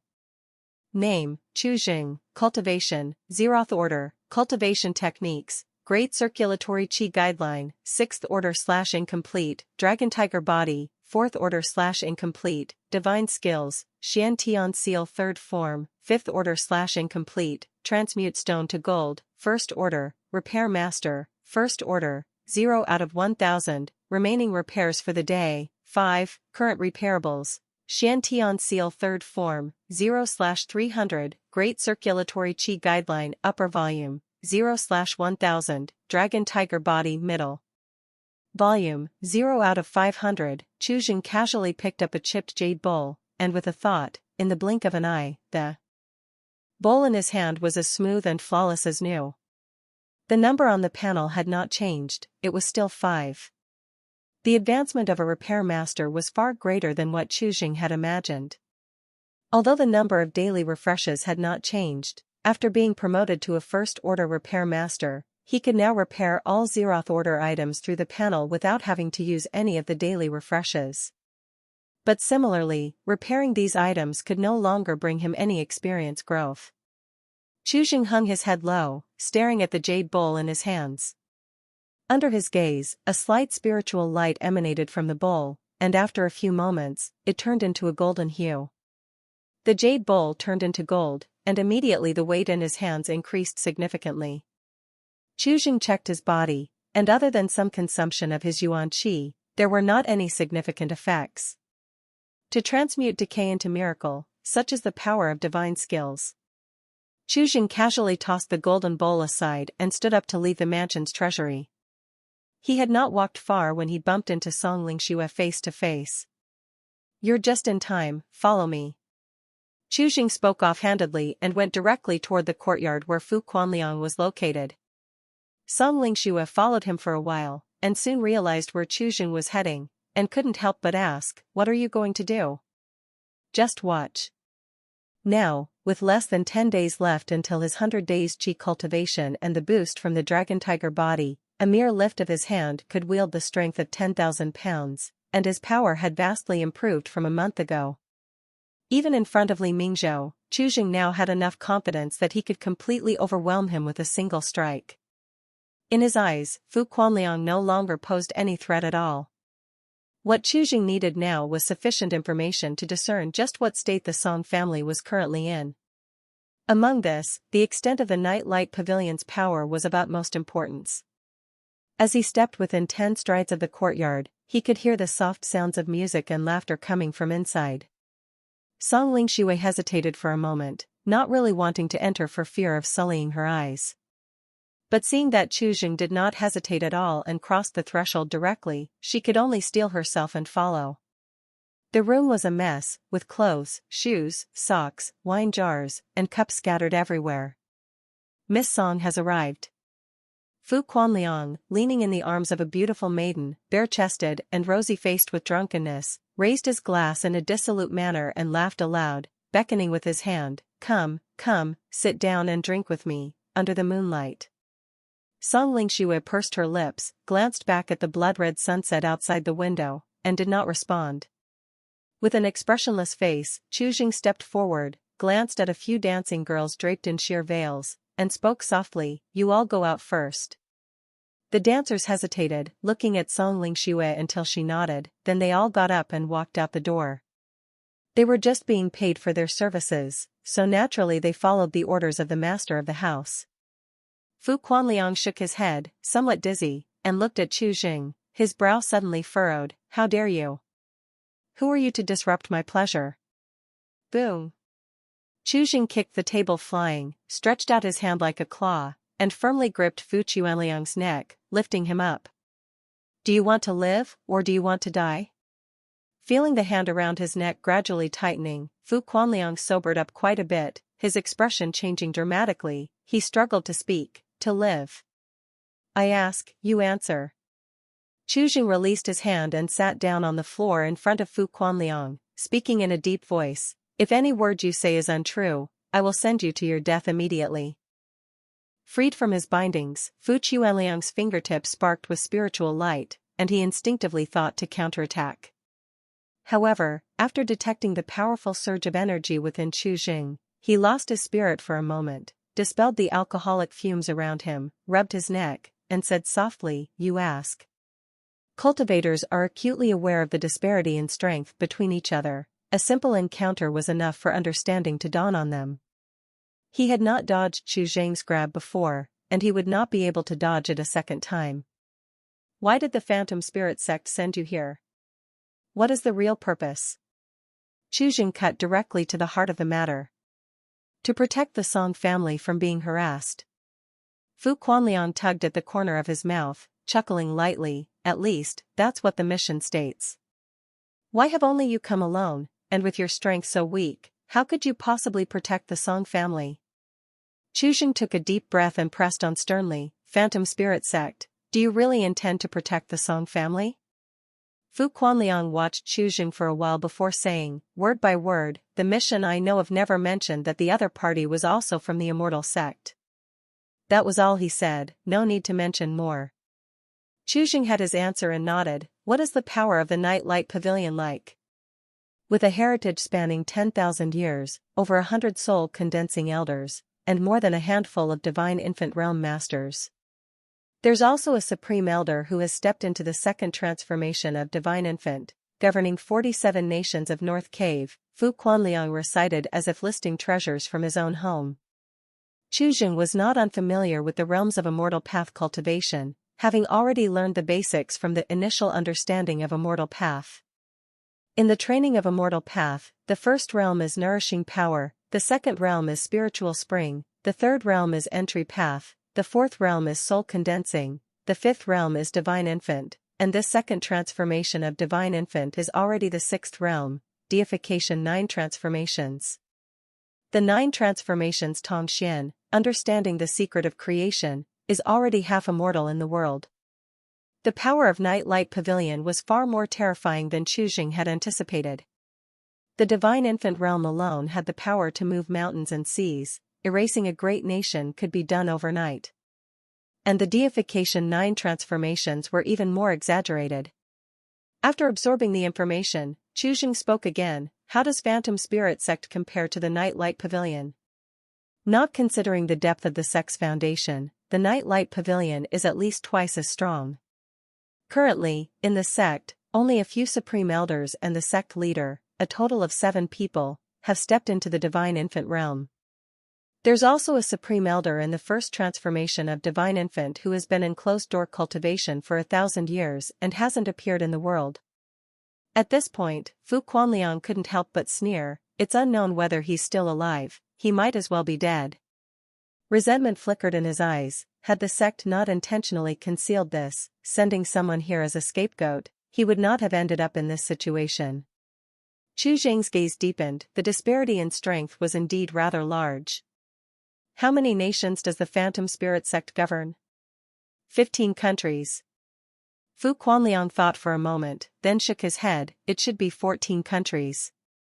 A few years ago, Qianglu took one away, claiming that a lower-quality spirit mine had appeared, and Qianglu exchanged it for a high-quality divine weapon. Chu Jing remembered what Li Mingzhou had told him and confirmed. Which immortal sect does the territory of Great Zhou belong to? The Zhao family of Great Zhou is quite special. They once had a genius with a high-quality immortal bone and a fire spirit body named Zhao Tingxian. He stepped into the divine infant realm within just 200 years and was the saint heir of the Tai Su Holy Land for some time before he suddenly disappeared. As the topic unfolded, Fu Quanliang relaxed considerably, reclining on the ground disdainfully. Without confirmed news of his death, no one among the nearby immortal sects dares to make a move rashly. They are all afraid of death. Moreover, thanks to Zhao Tingxian's influence, the Zhao family still has connections within several immortal sects. Why do you know this so clearly? Seeing Fu Quanliang's fluid responses, Chuzheng couldn't help but feel suspicious. My talents are mediocre, and my cultivation progresses as slow as a turtle. If I don't study these things, I really have nothing else to do, Fu Quanliang said with self-mockery. Just studying these things is utterly useless. Then in your opinion, why doesn't the Night Light Pavilion directly take action against the Song family? This was the biggest question in Chu Zheng's mind so far. Since their strength was not inferior, why hesitate and drag things out? I think it's either because of Zhao Tingxian's example, they are wary and dare not act too rashly, or they are trying to force the Supreme Elder of Phantom Spirit sect out of the sect gate, intending to make him voluntarily walk into the trap, replied Fu Quanliang. After all, Song Lingqing is the Supreme Elder's disciple. With his blood relations being constantly threatened, it makes no sense for the Grandmaster not to act. Fu Quanliang had thought over this matter countless times these days, and he had already thought of all the possibilities he could envisage. He had even considered whether the Night Light Pavilion was trying to deliberately provoke a war between the immortal sects, aiming to annex the Phantom Spirit sect. After hesitating for a moment, Fu Quanliang spoke up and revealed one of his speculations. The Night Light Pavilion has been hesitating to take action, perhaps waiting for the right opportunity. As for what that opportunity is, I'm not completely sure, it's just a speculation. If the Night Light Pavilion is fishing for a big fish, then I, as a small shrimp, obviously won't satisfy their appetite. There will surely be further actions. Listening to Fu Quanliang's analysis, Chuzheng nodded. If he were one of the Night Light Pavilion people, he would probably choose to kill Fu Quanliang, entering the previous cycle again, and waiting for the Phantom Spirit sect to walk into the net. This is a blatant scheme, coercing the Phantom Spirit sect into making a decision. Having clarified his thoughts, Chuzheng looked at Fu Quanliang. He now clearly understood the predicament of the man before him. This man was truly stuck between a rock and a hard place, trapped with death on both sides, which explained why he had been so indulgent lately, clearly knowing his days were numbered. On this trip, Chuzheng had obtained some of the information he wanted. Now that Fu Quanliang was taking the brunt of it, all he had to do was to prepare calmly to enter the spirit transformation and face the first move of the Night Light Pavilion. If the person who comes to kill Fu Quanliang is too powerful, he might just start preparing for the next step. Take off your clothes. Chuzheng suddenly stood up, gazing down at Fu Quanliang. What are you going to do? Fu Quanliang gulped, instinctively shuffling backwards. Just take them off. Chuzheng's eyes slightly narrowed, his breathing somewhat heavy. Let me see your immortal bone. Fu Quanliang stagnated for a moment, then suddenly exhaled in relief, quickly turned his back, and pointed to the back of his head. No need to undress, it's right here. Chuzheng reached out and felt it, his eyes immediately brightened. He was extremely knowledgeable about human bones. In Fu Quanliang's occipital, there was a gap which should have fused during the growth process, yet on his body, it was still separated. This extra piece of bone, which acted as a breach between the human body and nature's spiritual energy, thereby allowed the entry of nature's spiritual energy into the body. Due to the different degrees of bone healing, this gap naturally varied, perhaps, which is what distinguished the so-called immortal bone. This kind of gap was not man-made but innate, simply breaking the bone and forcibly intervening had no effect. With this, Chuzheng's puzzle was finally somewhat solved, as he came to understand the basic principles of cultivation on the immortal path. Actually, the moment Chuzheng learned about the existence of the immortal bone, he had wanted to do this. However, he couldn't possibly ask Song Lingqing to strip down at that time, so this moment was a fulfillment of his wishes. Fu Quanliang, Zeroth Order heart has a hidden disease, will not live past 50 years old, indulged excessively recently, Qi is deficient and body is weak, can be repaired. The instant he made contact with Fu Quanliang, Chu knew his health condition. With his current level as a first-order repair master, he could instantly heal him completely without even using up a repair attempt. What surprised him was that the first state of Immortal Path, Nourishing Power, was also considered Zeroth Order in the panel's judgment. By that reasoning, First Order corresponded to the second realm of the Immortal Path, Spirit Spring. The cultivation technique passed down within the Song family that Song Lingqing had previously brought to him could actually reach up to the second realm of the Immortal Path, which was quite inconceivable. Chu asked some probing questions and learned a bit about the internal affairs of the Phantom Spirit sect. Fu Quanliang came from poverty, with relatives still at home waiting for him to bring honor to the family, yet even after entering the Immortal Path, he remained at the lower levels. To stay in the sect, he had to expend great effort on missions, exhausting himself to death, and the contributions he accumulated were barely enough. The living conditions within the Immortal sect were equally harsh, and due to differences in Immortal Bone and cultivation, the hierarchy became more pronounced and utterly insurmountable. Having a lower quality Immortal Bone meant being considered lower than others. The luxuries Fu Quanliang enjoyed at the Song residence were something he didn't dare dream about within the Phantom Spirit sect. From beginning to end, Song Lingqing had been silently watching, not interjecting. The moment Chu asked Fu Quanliang to take off his clothes, she had initially wanted to leave, but upon hearing the words Immortal Bone, her feet seemed rooted to the ground, her gaze unable to move away. The result was quite disappointing for Song Lingqing, at least she couldn't make out anything. After finishing his inquiries, Chu turned and left. As for whether Fu Quanliang would flee, he wasn't the least bit worried. If he were going to run, Fu Quanliang would have fled long ago. This was a man who could clearly see the situation, waiting for death was almost his best choice. "What's your name?" a voice inquired from behind. Chu. Chu didn't stop walking and casually gave his name. "Get the dancing girl back for me." Fu Quanliang once again filled his glass to the brim, drank it all in one gulp, and said slightly tipsy, "Please." "Why?" Seeing that Chu really did get the dancing girl back for Fu Quanliang, Song Lingqing was puzzled for a moment. From Chu behavior just now, he didn't seem to like Fu Quanliang much, so why tolerate him? To live another day is another day, let him be. Chu shook his head. He had already gained a preliminary understanding of the situation around him, and on Fu Quanliang, he had another strategic move to make, which was quite crucial. "Chu, it's not external skills talent, is it?" Song Lingqing whispered, "Even if your external skills were stronger, you could not possibly be a match for someone from the Immortal sect. Do you also have an Immortal Bone? Did Lingqing teach you Immortal techniques before she left?"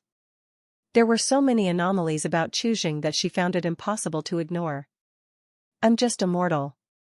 Chu shook his head, casually broke off a branch from a roadside tree, and under the setting sun, the faint yellow glow on the branch deepened, eventually reflecting a dazzling golden light.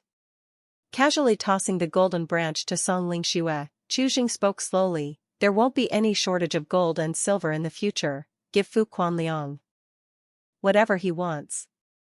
Feeling the heavy weight in her hands, Song Lingqing's face suddenly changed. "Is this immortal technique, or is it a blinding method?" "It's divine skills." In the blink of an eye, several days had passed. The moon hung high in the sky, the gentle moonlight seeped through the clouds, covering the green stone slabs, and the stars in the night sky shone like a sea.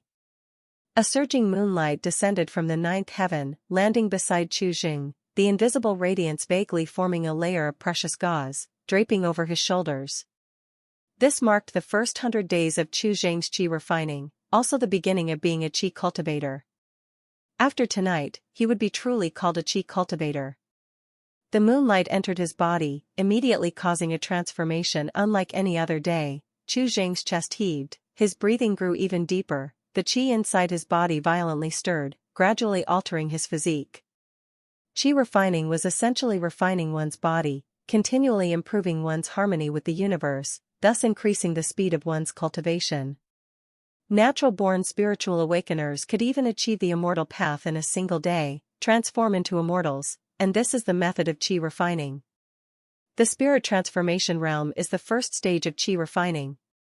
At this stage, a qualitative transformation occurs in the human body, the spirit soul and all bodily responses are greatly enhanced. The greatest change is the nurturing of tangible Qi within the Dantian. Although there was Qi in Chu Zheng's body in the past, it was intangible and could not be summoned, only passively used to strengthen the body. This tangible Qi, however, was entirely different. Chu Zheng could use it as a medium to exhibit various divine skills, control objects from a distance, expel breath to kill, traverse the heavens and earth, transform into the invisible, and even achieve immortality. In the spirit transformation realm, one lives for 3 yuan, each yuan lasting 2 cycles of 60 years, totaling 360 years.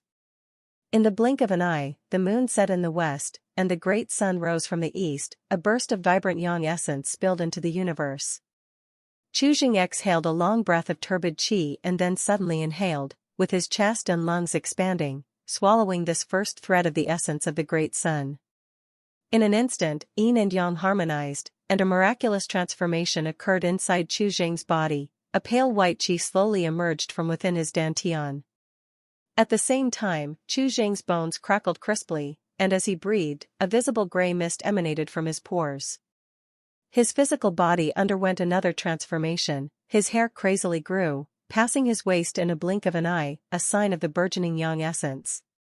By noon, Chu Zheng had finally completed his thorough transformation, successfully stepping onto the path of Qi refining. 2 days later, at noon, a streak of light fell from the sky, stopping in the backyard of the Song family residence. Fu Quanliang inside the house instantly had a premonition, his face instantly turned pale, and he stepped into the courtyard in one stride. There was now an additional middle-aged man in the courtyard, nearly 40 years old, dressed in a black robe, armed with a long sword, expressionless. A spirit spring realm cultivator. Fu Quanliang became unsettled as he sensed the oppressive aura emanating from the man. As his breathing grew hurried, a familiar transmitted message suddenly rang in his ears. Ask him if he is the only one who came. The intense crisis of life and death made Fu Quanliang appear somewhat frantic. He disregarded everything else, strode forward boldly, and demanded fiercely, "Are you alone? I have already given you a great honor by dealing with you myself. Why would I need a second person?" The man spoke indifferently, his long sword behind him clanging, ready to be drawn, the sound sharp and piercing. "Kneel and accept death, I'll make it swift." The smile on Fu Quanliang's face gradually broadened, even looking a bit ferocious. "Just you alone, and still making such a big show, as if fearing others won't know, are all in the night light pavilion as foolish as you?" Whoosh, before Fu Quanliang's voice had died away, a piercing sword cry exploded from the void. The long sword carried on the back of the man in black instantly unsheathed, his emotionless features now dawned with killing intent. The long sword was lifted by an invisible force, darting across over 10 yards in the blink of an eye, piercing through Fu Quanliang's left shoulder, then flicked upward, nailing him to the horizontal beam in front of the house. The dancers inside the house had never witnessed such a scene and were scared out of their wits, screaming continuously. "You're at the 7th layer of the nourishing power realm yet spout such grand words," the man in black sneered coldly. "You insulted my immortal sect, and today I will make sure you regret what you have said. Just don't let me die too quickly." Fu Quanliang gritted his teeth, his forehead covered in cold sweat, his gaze shifting around, trying to spot Chu Zheng's figure. However, all he saw was emptiness, not a single person in sight. "Heh." Fu Quanliang let out a bitter laugh. If he were Chu Zheng, he wouldn't choose to risk taking action either. A cultivator at the Spirit Spring realm has mana at their command within their body, can wield magic artifacts, travel through the skies, and their combat power is worlds apart from that of the nourishing power realm. In the eyes of mortals, they are true superior immortals. Chu Zheng could best him, but not necessarily the man before him. The man in black slowly approached Fu Quanliang, saying solemnly, "Remember, the one who kills you today is Jiang Xuanhu from the Night Light Pavilion." Before his words had ended, a figure suddenly squeezed out from a corner of the courtyard, silently leaping up, flicking his fingers, unleashing countless sharp darts and flying blades, pouring down like a torrential rain, aiming straight for the man's back. Bang, bang, bang. A series of dull, thunderous explosions erupted one after another, shattering the green stone slabs in the courtyard. Clumps of earth and broken stones instantly filled the entire courtyard, kicking up dust and dirt. Chu Zhang's gaze turned icy. He took a deep breath, then exhaled forcefully. Under the enhancement of Qi, the breath instantly turned into a raging wind, roof tiles were lifted layer by layer, and the dust and smoke cleared in an instant. Jiang Xuanhu was squatting amidst a chaotic courtyard, surrounded by a shimmering barrier. The barrier was pitted and had numerous cracks. Jiang Xuanhu's black garments were nearly in tatters, barely covering his body, and he was covered in blood. Scattered beside him were countless dart needles, which under the sunlight's reflection, glinted with a pale blue light, clearly coated with deadly poison. In the instant he attacked, Chu Jing had imbued these hidden weapons with qi, making them incredibly sharp, aiming for a one-hit kill. Now it appeared to be effective. Jiang Xuanhu fixed his stare on Chu Jing, stuffed an elixir into his mouth without saying a word, not moving at all. The wounds on his body writhed, expelling streams of black blood, and his breathing became smoother and smoother. The poison that could ordinarily kill a great Grandmaster upon contact with blood seemed minor to him. After being struck so many times, he was almost unharmed within moments. Chu Jing frowned at such tenacious life force. "You little thief." Jiang Xuanhu's eyes were cold as ice, but before he could finish speaking, the area above his head suddenly darkened, and an iron mace descended as if a mountain was crashing down, hammering toward his spiritual center. Chu Jing had no intention of wasting words with him. He operated his qi circulation, absorbing the essence of the great sun. His body's yang energy surged, visibly enlarging his body, almost revealing a dragon and tiger silhouette. The iron mace in his hand was as heavy as 1,000 pounds, its swing bringing winds roaring like thunder, utterly terrifying. Crack, with one strike of the mace, Jiang Xuanhu's protective shield shattered, and he turned pale with shock. He raised his hand to call back his flying sword, but it did not return. Glancing sideways, he saw Fu Qiuanliang's fierce expression, with both hands gripping the sword hilt, forcing the flying sword into his own body. Despite being wounded by the sword light, flesh parting from bone, he refused to let go, rendering the flying sword unable to break free. "Damn it! You!" Boom! Jiang Xuanhu's angry roar was hammered back into his chest by Chu Zhang's mace, his body fluttering like a piece of torn cloth, soaring through the air, smashing through two thick walls before finally crashing heavily onto the ground. Chu Jing took a few steps to catch up and reached out toward Jiang Xuanhu. "Jiang Xuanhu, first-order body still carries poison, heart muscle pierced by broken bones and chest, nearly killed on the spot by you, can be restored, 0/30. This state, even more dreadful than Song Yan's before, was as if he were halfway through the Ghost Gate Pass. Chu Jing used one repair attempt to hang on to Jiang Xuanhu's life, then turned to look at Fu Quanliang. The flying sword embedded in his shoulder had already stopped struggling. Chu Jing got up and rushed to Fu Qiuanliang's side, pulled out the flying sword, and immediately stopped the bleeding through the panel. Then he stuffed an essence yuan pill into Fu Qiuanliang's mouth as a cover-up, and casually healed some of his wounds. "You do it." With one foot on the slightly trembling flying sword, Chu Jing tossed the iron mace to Fu Quanliang, signaling him to finish off Jiang Xuanhu's life. Killing these people from the Immortal sect still required caution, as the great Grandmasters there might have some secret technique for tracking people. Having Fu Quanliang take over was more than suitable. After all, the iron mace was a mundane weapon and could not bear excessively strong forces. The blow Chu Jing dealt to shatter the light shield had already caused the iron mace to bend and deform. Fu Quanliang silently took the bent iron mace, his face expressionless. He slowly stood up and walked to Jiang Xuanhu's side. Smack, he slapped Jiang Xuanhu hard across the face. "Wake up!" Smack, "Wake up!" After receiving several slaps in quick succession, Jiang Xuanhu, who was on the brink of death, gradually regained a trace of consciousness and slowly opened his eyes. The first thing he saw was a face stained red with blood. Fu Quanliang cracked a smile and slowly raised the iron mace, the grin on his face looking somewhat ferocious. Remember, the one who kills you today is Fu Quanliang. Thump. The iron mace came crashing down heavily, then was raised again, and fell once more. Not until Jiang Xuanhu's upper body was smashed into a bloody mess did Fu Quanliang barely stop. All the pressure accumulated in his heart over these days was vented out.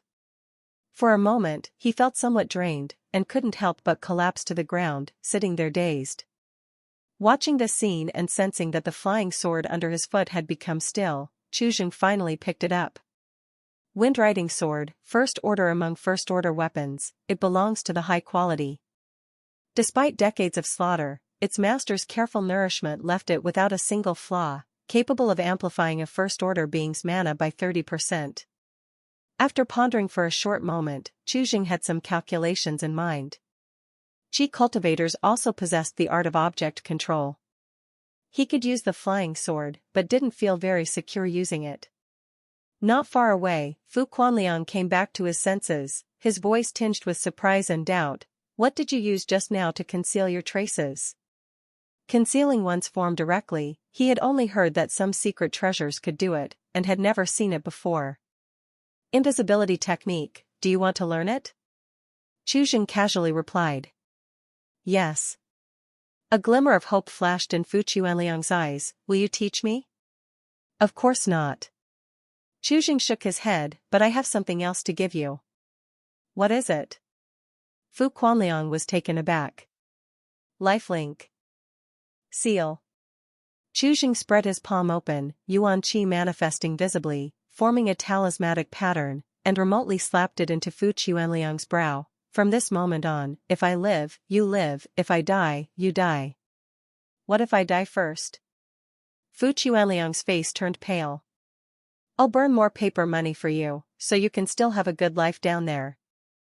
After stepping into the spirit transformation realm, Chuzheng had little time and only cultivated two divine skills, one being the invisibility technique, the other was this lifelink seal. The invisibility technique was for self-preservation, while the lifelink seal was cultivated specifically for Fu Quanliang alone. The restrictions of the lifelink seal were considerable. It could only be applied to one target at a time, and until the lifelink seal was lifted or the creature bearing it died, it could not be used on another living being. In ancient times, Qi refining masters typically used this to subdue powerful mythical beasts, making them long-term companions on the path of cultivation. The ability to have such a reliable entity was the reason for the birth of this divine skill. In fact, the effects of the lifelink seal were far more than this. After the seal was placed, Chuzheng could vaguely sense changes in Fu Quanliang's emotions. Ah?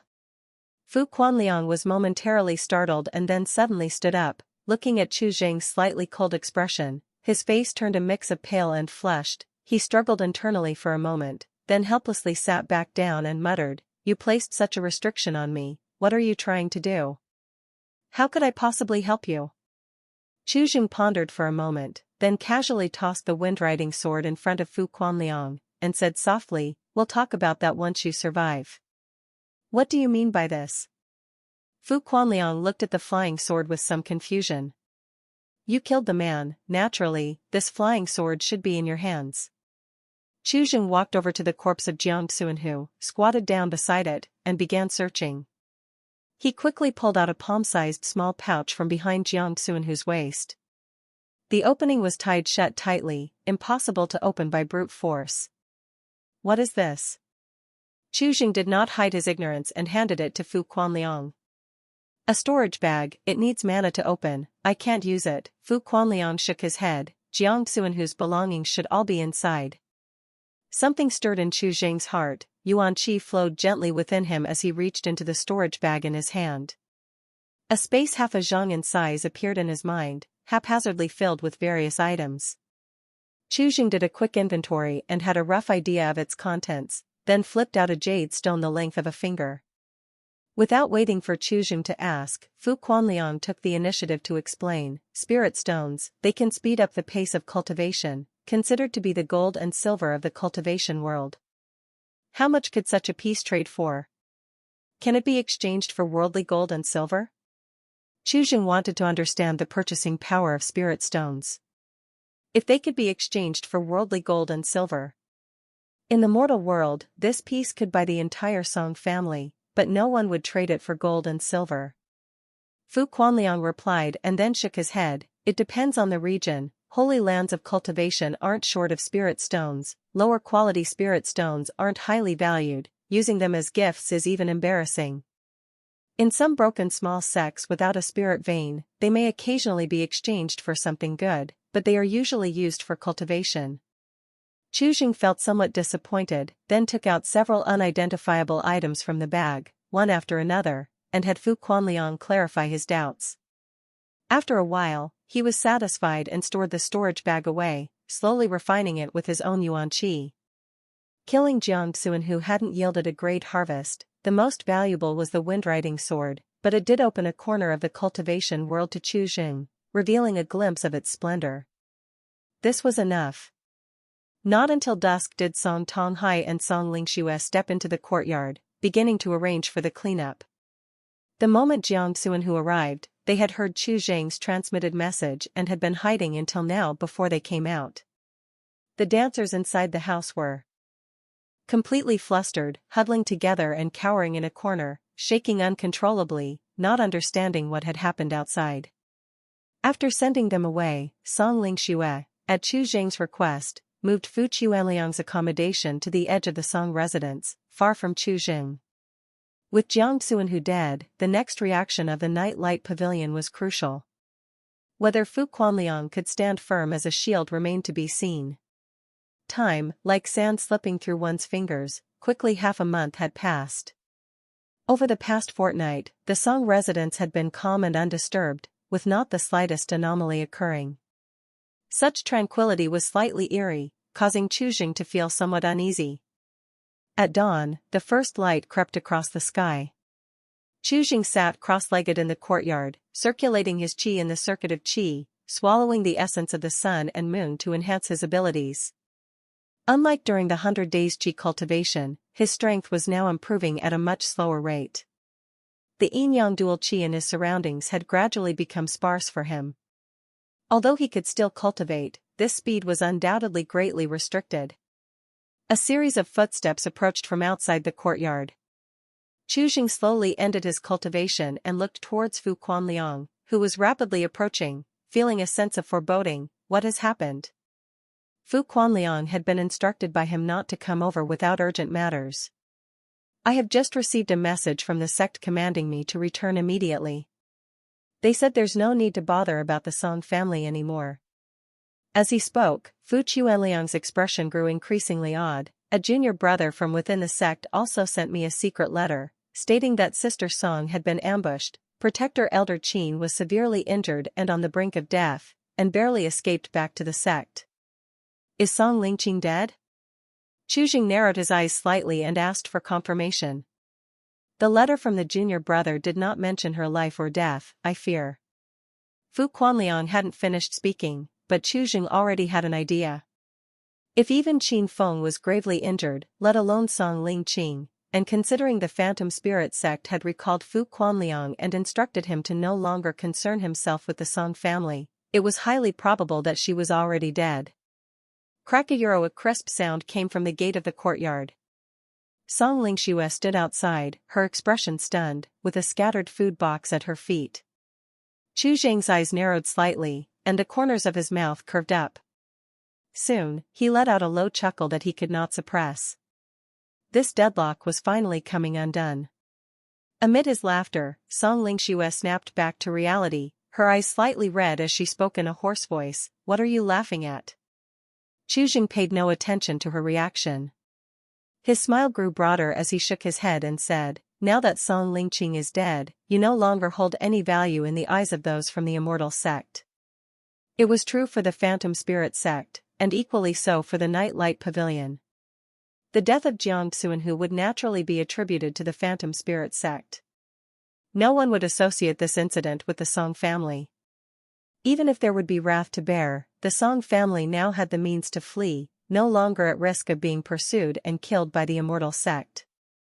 At the very least, there was hope for survival. Song Lingxue didn't listen any further. She turned around and ran to find Song Tonghai. Chu Jing gradually reined in his smile, looking towards Fu Quanliang with a somber tone. I have a task for you. What is it? Fu Quanliang tensed up. Previously, it was the Phantom Spirit sect that forced you into a life-or-death predicament. Don't you want revenge? Revenge? Fu Quanliang felt a sense of absurdity. How so? The thought of retaliation had never even crossed his mind. How could someone with lower quality immortal bone get back at one of the great immortal sects? In life, one must always have some aspirations. Chu Jing slowly stood up, gazing into the distance, and gradually raised his hand in an empty grip, as if clutching the sun within his palm. In this life, I have come to achieve great things. With the matters of the Song family concluded, you lead me into the Phantom Spirit sect, and I will help you destroy it. What you cannot do, I shall accomplish. In Chu Jing's eyes, the Phantom Spirit sect, the Night Light Pavilion Ayuro, they were all the same. The immortal sects view commoners as ants, and he was a person, a commoner, not an immortal. The death of Song Lingqing, as well as the response of the Phantom Spirit sect, made Chu Jing instantly understand a lot of things. The Night Light Pavilion had never made a move, scheming around the Song family, probably because their real intention was not the wine but to slay the Song Lingqing, the hidden dragon. Now that the hidden dragon had not yet emerged from the abyss but had already drowned in the deep sea, there was naturally no need to spend any more effort on the Song family. As for Jiang Xuanhu and Fu Quanliang, it didn't matter who lived or died at this moment, it was all meaningless. While Chu Jing was deep in thought, Fu Quanliang beside him had already become lost in a daze. To destroy the Phantom Spirit sect. These few words seemed to ignite the blood in his bones for a moment. Why must he die? Is his life worthless? Fu Quanliang's breathing grew heavy. What he could not do, did not mean Chu Jing couldn't either. Someday, perhaps he would also have the chance, just like today, to personally shatter the dog heads of those taskmasters. Fu Quanliang. Fu Quanliang. Chu Jing called out twice, but seeing no response, he extended his hand and patted Fu Quanliang's face. Hey, wake up. Fu Quanliang snapped out of the illusions in his mind, glanced at Chu Jing, and gradually calmed down. Chu Jing now, to kill a cultivator in the Spirit Spring realm, had to rely on a sneak attack. With what could he overthrow the Phantom Spirit sect? It might just mean dragging him to death as well. Fu Quanliang had come to realize that Chu Jing's thought process was somewhat different from ordinary people. Either way, he was not a normal person. Is there a way for me to enter the Phantom Spirit sect? This was the most pressing issue for Chu Jing right now. When you attacked, I didn't feel any fluctuations of mana. Do you possess an immortal bone? Fu Quanliang hesitated a bit, he really couldn't figure out Chu Jing's angle. Chu Jing immediately shook his head. If he had an immortal bone, he naturally would try to take a different path. Without an immortal bone, you definitely can't become an inner disciple. After pondering for a moment, Fu Quanliang nodded and said, if you can hide your power well and avoid the pre-entry inspection, and then display the combat power of a great Grandmaster from the common world, you could indeed join the Phantom Spirit sect as an odd jobber. The nourishing power realm, frankly, is on par with a great Grandmaster, if not slightly inferior. A great Grandmaster of the common world, such odd jobbers are usually very welcome by the sects. After all, they do not consume cultivation resources.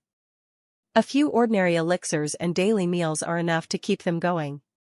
Some great Grandmasters who cultivate their bodies with external skills can even accomplish things that disciples in the nourishing power realm cannot, making it a greatly profitable arrangement. However, an odd jobber is, after all, just an odd jobber, not a disciple. Their status is worlds apart from the outer sect disciples. Without someone looking out for them, they are inevitably given all sorts of dirty and tiring tasks. Great Grandmasters, revered in the common world as pillars of the state, enjoy limitless glory and freedom. Very few great Grandmasters would be willing to lead such a life in an immortal sect, so this type of odd jobber is not common, fewer even than the outer sect disciples. As for nurturing great Grandmasters, the immortal sect would not do such a thing. as it would be a waste of effort. Firstly, martial arts also require talent, and secondly, it could easily lead to chaos. The strength of most young outer sect disciples ranges from the nourishing power realm to the spirit spring realm, with the majority in the nourishing power realm. In a real fight, they may not be a match for a great Grandmaster. When great Grandmasters become numerous, and the powers are equivalent, with such a huge gap in status, clashes are inevitable. Immortal seedlings are hard to find, and once a large-scale blood conflict occurs, it represents a loss for the Immortal sect. Even a lower-quality Immortal bone is worth much more than 10 great Grandmasters. It's not worth taking such a risk. What exactly does this entrance examination check for? Hiding power was not difficult for Qi Jing. Temporarily moving the Yuan Qi in his dantian into his body was easy for him. The only thing to be cautious about was this pre-entry inspection. Immortal bone, cultivation level, just these two things. The sect previously had a spirit formation. You can't bring anything in with you. You enter bare and are given the clothes of an odd jobber after passing through the spirit formation. Every time you go in and out of the sect gate, is it like this? Qi Jing asked, finding it a bit too stringent. Fu Quanliang shook his head. Of course not, this is only for odd jobbers. For the disciples going out, there's another, more complicated process. The Immortal Path has many wondrous methods. Every entry and exit by a disciple is a potential risk. Upon returning, an elder personally identifies them to prevent body snatching, shapeshifting, or evil heretics hiding inside secret treasures and returning with the disciples to the sect. Over the ages, countless immortal sects have been destroyed by internal strife. Long-standing immortal sects will have methods left by ancestors as their foundation, but while many of these foundations can defend against external enemies, they do not stop traitors within. Upon thinking this, Fu Quanliang couldn't help but feel a bit excited. If he could truly bring Qi Jing into the Phantom Spirit sect, it would be the equivalent of planting a time bomb, and perhaps one day it could really blow the Phantom Spirit sect sky high. After weighing his options for a moment, Qi Jing made a decision. Then we set off tomorrow. Since he had received the news, it was naturally better to set off as soon as possible. The Night Light Pavilion may not care about a Jiang Xuanhu, but it was possible that some well-connected fellows might come looking for him. Suddenly it was midday. After receiving news from the Phantom Spirit sect, Song Tonghai had not shown himself. Knowing that Qi Jing planned to leave the next day, Song Lingqiwei came forward and dispersed everyone in the Song residence. In a blink, the entire Song residence was left with but a few people, eerily empty. In the afternoon, Qi Jing took a trip outside, circling around Luofeng City. There were still many martial artists lurking in the area, and their information channels were not as fast as Fu Quanliang's. They were completely unaware that the situation had already changed. Qi Jing tried to communicate with them, but the process was not very pleasant. In the end, Qi Jing brought back many mutilated corpses, both men and women. Night fell. Qi Jing sat cross-legged on the couch, packing his gear. He dug up several books from the Immortal sect that he had originally buried underground and stored them in his storage bag. The storage bag could not be taken into the Phantom Spirit sect. He would need to think of a way. Whoosh, the door was suddenly pushed open, and Song Lingqiwei stepped slowly into the room, her expression calm. We set off tomorrow. Where are you going? Phantom Spirit sect. Qi Jing did not hide it and told her truthfully. Having killed Jiang Xuanhu, he had settled his accounts with the Song family. Naturally, the next step was to do what he had wanted to do all along. Moreover, the Song family's situation was no longer as difficult as before. Upon learning Qi Jing's destination, Song Lingqiwei appeared somewhat surprised. Why do you want to go to the Phantom Spirit sect? To take revenge. As soon as the words were out, to avoid misunderstanding, Qi Jing thought for a moment and then added another sentence. This has nothing to do with the Song family. I have already cleared all the checkpoints near Luofeng City. Tomorrow, you can leave directly. Helping Fu Quanliang take revenge was just something he did along the way. The reason he chose the Phantom Spirit sect was simply that it seemed much weaker compared to the Night Light Pavilion. Among the several nearby immortal sects, it looked like the easiest target. The old lady knows to pick the soft persimmons to squeeze just as well as she knows that with Fu Quanliang helping from the inside, the Phantom Spirit sect was almost the best choice. Of Chu Zheng's words, Song Lingxue believed only the part about taking revenge. The Phantom Spirit sect had no particular grudge against Chu Zheng. She preferred to believe that his talk of revenge was for Song Lingqing's sake. Thinking this, she slowly stepped forward, came to the side of the bed, and pushed Chu Zheng down onto the couch. Chu Zheng? Before he could speak, Song Lingxue had already climbed onto the couch, straddling him at his waist. She looked down at Chu Zheng, casually pulled apart her hair tie, her black hair cascading down like a waterfall, and said succinctly, "Take it off." Chu Zheng glanced at the moonlight outside the window and pondered, "How about we wait until tomorrow? I prefer the daytime." At night, absorbing moonlight, the yin qi inside his body rose somewhat, affecting his combat power. Song Lingxue said no more, but instead bit down on Chu Zheng's neck. Dawn had not yet broken. A carriage slowly departed from the back courtyard of the Song residence. Song Lingxue, dressed in a fitted outfit of blue and green, wearing a battle hat, urged the horse forward. Inside the carriage, Song Tonghai hung his head low, his hair white, his once bright eyes now dull and clouded, mumbling to himself, "Lingqing, my Lingqing." In his arms, he held several plaques, one of which was brand new, pristine. The next morning, when Chu Zheng awoke, there was no one next to him on the pillow. The Song residence was deserted, not a soul in sight. There was a letter on the table in the main hall, left by Song Lingxue. The content of the letter was simple, hoping that Chu Zheng would give up going to the Phantom Spirit sect, find somewhere else to live well, as he and the Song family were now quit of each other, and there was no need to waste time on meaningless matters. Chu Zheng showed no expression, a faint light ignited in his hand, and the letter instantly turned to ash.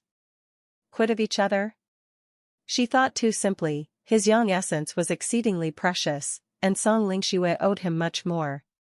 Remembering the previous night, Chu Zheng couldn't help but sigh. After all, he was only 16 or 17, full of vigor, his self-control not strong. Having expended his young essence so early, maintaining the balance of yin and yang inside his body in the future would take extra effort. As for regrets, that was out of the question. Fu Quanliang, carrying a long sword, stepped into the main hall and inquired, "Shall we go now?" "Let's go." Chu Zheng turned and walked towards the front door of the Song residence, raising his hand towards the sky. Yuan Qi surged from his palm, shooting straight into the heavens. In an instant, it turned into a blazing inferno. The moment the two men stepped out the door, the fireball in the sky suddenly exploded, turning into a rain of fire that covered the entire Song residence in the blink of an eye. In the spirit transformation realm, understanding the flow and change of qi was just a minor spell, easily executed. To avoid leaving too many traces and prevent tracking, burning everything cleanly was the safest method. The bodies brought back yesterday also found their use now, at least they could create the false appearance of a massacre. Flames surged a dozen feet high, gradually devouring the gold-plated plaque at the entrance. Watching the century-old mansion gradually disappear in the blaze, Chu Zheng's brow slightly furrowed, his fingertips trembling gently. He had never thought that one day he would personally destroy such an ancient heritage to conceal what had happened here. As a cultural relic restorer, he had buried a piece of history with his own hands. Although, to the whole world, this piece of history was insignificant. "Let's go." Chu Zheng turned around and casually asked, "How far is it from Phantom Spirit sect?" "Not far, there's a branch sect 20,000 li away. Once there, we can take a flying boat back to the main sect." "How long did it take you to get here?" "A senior sister brought me here last time, it took less than 2 days, but for the two of us, walking, it would take half a month to reach there." "Was your senior sister beautiful?" "Of course, beautiful." Under the reflection of the soaring flames, two figures gradually vanished into the streets, leaving no trace. The fire burned for a full day and night, and thus Wuyang County lost yet another century-old prominent family. A few days later, 100 iron riders galloped and halted before the ruins. We are still one step too late. What a pity. Gazing at the rubble before him, Zhao Yunheng, draped in a python robe, sighed deeply upon learning of Song Lingqing's ambush, having rushed back from the capital, hoping to fulfill his previous desires. Despite rushing, he was still a step behind. Missing out might not be such a bad thing. By his side, Zhao Jicheng shook his head. The Song family seems unable to withstand such overwhelming fate, it's better not to get involved. Indeed. Zhao Yunheng laughed scoldingly, you managed to marry 4 noble ladies from the capital, enjoying a newlywed night every night, naturally you wouldn't long for Song Lingxue. Is this place the Song residence? Before Zhao Yunheng could finish speaking, a voice suddenly inquired from the side.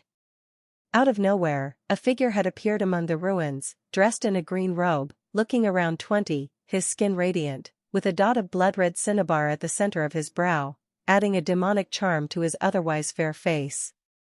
Who might you be? Zhao Yunheng frowned slightly. Answer me, is this the Song residence? The man slightly furrowed his brow, repeating his earlier question, seemingly impatient. How dare you? The sound of swords being drawn exploded all around as such disrespectful behavior instantly infuriated the 100 iron riders behind Zhao Yunheng. Thump, a muffled sound echoed, and in an instant, all the iron riders who had drawn their swords, along with their horses, were torn apart, turning into pools of blood and mud. In a blink, only Zhao Yunheng and his son remained. Zhao Jicheng trembled, his face turning pale suddenly. Momentarily at a loss for words. This indeed is the Song residence, please forgive my subordinates for their ignorance, Superior Immortal, Zhao Yunheng said with a solemn face, dismounted protecting Zhao Jicheng behind him, and bowed in apology. Superior Immortal, I hope you can spare our lives, considering we are descendants of the Zhao family. Hearing this, the man slowly narrowed his eyes, you threaten me with a dead man? Where is Court Immortal Zhao now? Court Immortal Zhao? Court Immortal Zhao? Court Immortal Zhao. His tone became increasingly emphatic, echoing through the void, creating ripples in the air. Boom, before the echo had faded, suddenly thick thunderclouds formed above the sky, transforming into an emotionless pair of thundering giant eyes. Deep within the eyes, a scene of chaos surfaced with yin-yang dual qi swirling around. The instant the thunderclouds appeared, the man in the green robe's face turned pale, his expression dramatically altered. Before he could speak, a thundering giant sword descended from the sky, like a divine punishment, slashing down towards his head. Not far away, Zhao Yunheng only felt a breeze brush past his face, and when he opened his eyes again, the remnants of the Song family were no more, only a bottomless abyss remained. The news of the Song family's annihilation spread rapidly and within a few days had spread throughout Great Zhou, becoming the talk of the town among the rivers and lakes. But the disturbances in the nearby country's cultivation realms were far more dramatic than in the mundane world. Just the fact that Fu Quanliang had crossed borders to kill Jiang Xuanhu alone had stirred some reactions among the junior disciples of the nearby sects. Nourishing spirit-destroying spring, it is something only a very rare few anomalies could achieve. Fu Quanliang, this obscure outer sect disciple, undoubtedly created a miracle. What shocked the surrounding immortal sects even more was that Zhao Tingxian was still alive, his cultivation had already reached Tongxian, and calling his real name could alert him, even striking an elder from Night Light Pavilion in the soul-condensing realm from afar. Some powerful individuals even suspected that Zhao Tingxian had already crossed into the immortal sect, undergoing transformation to ascend to immortality. Compared to Zhao Tingxian, the existence of Fu Quanliang was no longer so noticeable. This news was only circulated among a small group of high-level members of the sects, and for a time, everyone within the Great Zhou territory restrained themselves significantly, with some sects even cancelling their established subsect locations within the Great Zhou territory and withdrew their stationed disciples. Tianxian Country, Phantom Spirit Mountain Range. The Phantom Spirit sect had thrived here for 10,000 years, and within hundreds of thousands of miles, only 2 or 3 could compete with it. The Phantom Spirit Mountain Range stretched over 13,000 miles, suppressing a high-quality spirit vein below, which nourished the cultivation of tens of thousands of cultivators in the sect, with spiritual energy as vast as the sea and auspicious radiance filling the skies above. At the foot of the mountain range lay a giant city spanning nearly 100 miles, Illusory Spirit City, which served as both the entrance to the mountain range and a pathway connecting the celestial and mortal realms. Even those naturally with immortal bone do not necessarily inherit their parents' talents, and there are still many with ordinary flesh and bones.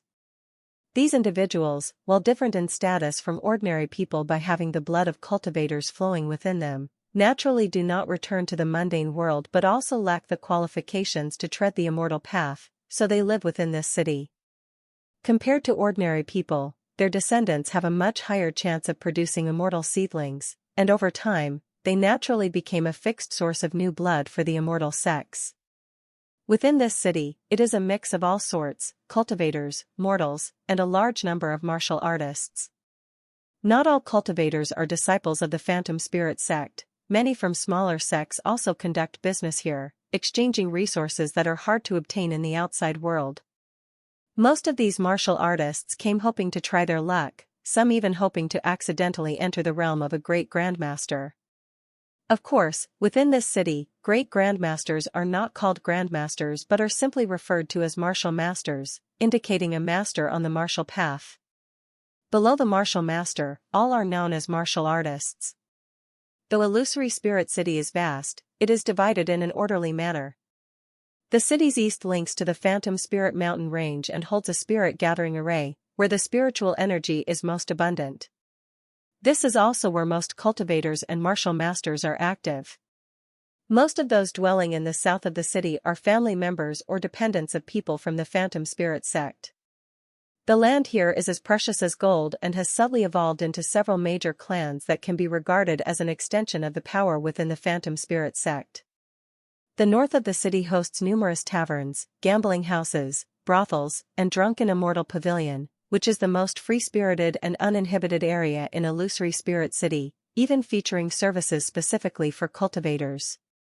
The west of the city is more akin to the mundane mortal world, a jumble of all walks of life, and is no stranger to petty thieves and underground activities. The four areas are clearly divided, with each junction guarded by disciples from the Phantom Spirit sect, who maintain strict surveillance. Entry and exit require prior reporting and obtaining a token. Those caught crossing boundaries without permission are sent directly to the mines, sentenced to 10 years of labor. The mines, hidden from sunlight, with some passages filled with accumulated poisonous smoke, if one is merely an ordinary flesh and bones individual, whether they can leave alive remains a question mark. North of the city. In the noisy corner of a long street, in front of a shop, a long line had formed, varying in ages from teenagers around 16 or 17 to the elderly, all men, most wearing masks covering the better part of their faces. In front of the shop, a few green flags fluttered, bearing lines of conspicuous bold characters. Millennium Family Medical Skills, bring the dead back to life. Upholding men's dignity. Men shouldn't be soft persimmons, if you're going to do it, be a real tough guy. The most valuable quality in Mina firmness and strength. Be the strong backbone of the family, the firmest support, be a man who stands tall. The shop was divided into two sections by a curtain. The outer section was crowded with people, all staring at the curtain with eager eyes. A few moments later, a middle-aged man in a long robe walked out slowly, with his head held high and a majestic step, moving like a tiger surveying his surroundings, radiating strong confidence all around him. Next. A faint call came from inside. Upon hearing this, the robust man at the front quickly lifted the curtain and squeezed in. Dr. Chu, please work your magic again. The robust man smiled broadly. Your needles are the most divine I have ever seen, my body is getting stronger day by day. Chuzheng put down his teacup and casually asked, how many times have you been here? The third time now. This should be about right, lie down. Chuzheng nonchalantly pointed to the soft couch beside him, twirling a silver needle between his fingers. Luxing, Zeroth Order internal yang is weak, blood qi slightly deficient, can be repaired. Chu Jing casually inserted needles into several insignificant acupoints and waited for a moment before opening the repair panel, flicked his fingers lightly, and gradually withdrew the needles. All right, 2 lower quality spirit stones. Thank you, Dr. Chu.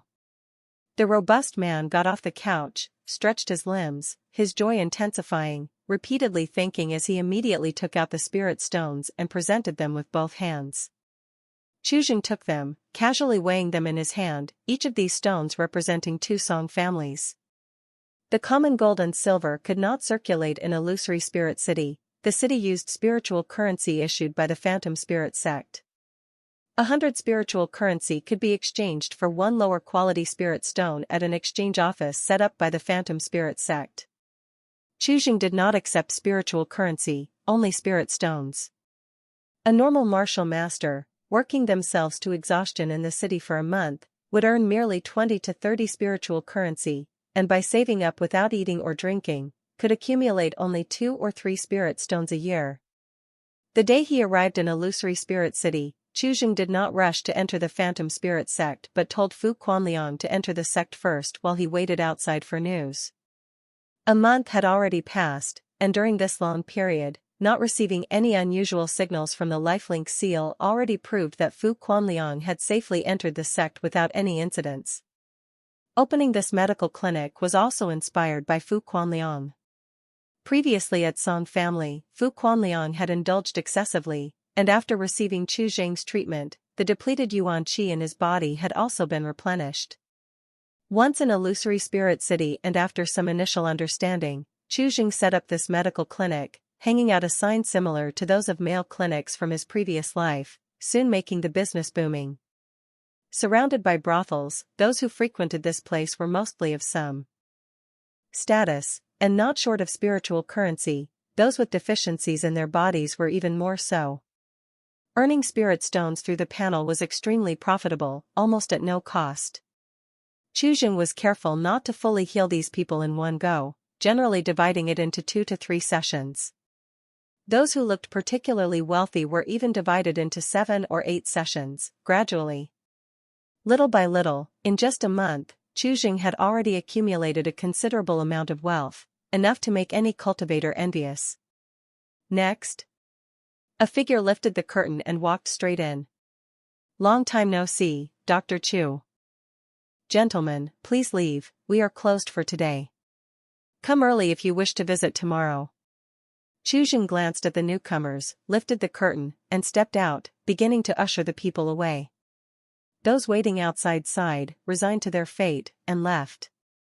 Those who came here did so in disguise, each with their own unspeakable secrets. No one would cause trouble, for if a mishap were to leak out, it would mean complete ruin. In the blink of an eye, the space in front of the medical hall was empty and desolate. Why has it taken you so long to come and see me? The door was barely closed when Chu Jing, not waiting for Fu Quanliang to speak, asked first, well? What about the Song family's matter? What was said? Do you think you can just leave the sect whenever you want? As soon as you exit the sect gate, you must have an elder's permission slip. This time, I barely managed to secure a mission, which is how I was able to leave. Fu Quanliang explained somewhat helplessly, then continued, after verifying my identity, the elder simply asked how I had managed it. I told them I'd found several martial masters to help in secret, first seriously injuring them with a spirit talisman, then joining forces to finish the job. That's it?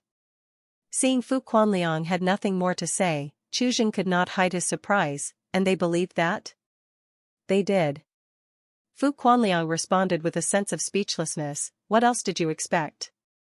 For an outer sect disciple like him, it was already an exceptional case to have an inner sect elder personally inquire about the matter. Although this achievement had earned him a greater degree of respect from many outer sect disciples, fundamentally, nothing had changed. Still possessing a lower quality immortal bone, he was destined not to make waves in the sect. He still had to undertake missions to support himself. Snap back to reality, Chu Jing casually asked another question. Have they found out the cause of Song Lingqing's death? Dead? Fu Quanliang was startled for a moment, then shook his head emphatically, no, she's not dead. I heard that Elder Qin Feng is the one who's not far from death. Not dead? Chuzhen couldn't hide his astonishment. Yes, but she might as well be. I've heard that when Uncle Master Qin Feng carried her back, her meridians were completely destroyed, and her immortal bones shattered, leaving her with only a breath of yuan qi which Elder Qin Feng barely managed to sustain. Fu Quanliang shook his head, expressing pity. The sect expended great effort to save her, even resorting to the sect's secret treasure pills, supplemented by the 10,000 years spirit spring, but they only managed to preserve her life, not the immortal bone. Now, her position in the sect is quite awkward. She is listed as a true disciple, but she's essentially disabled. There are, if not 100, at least 70 to 80 disciples vying to replace her and become true disciples of the inner sect.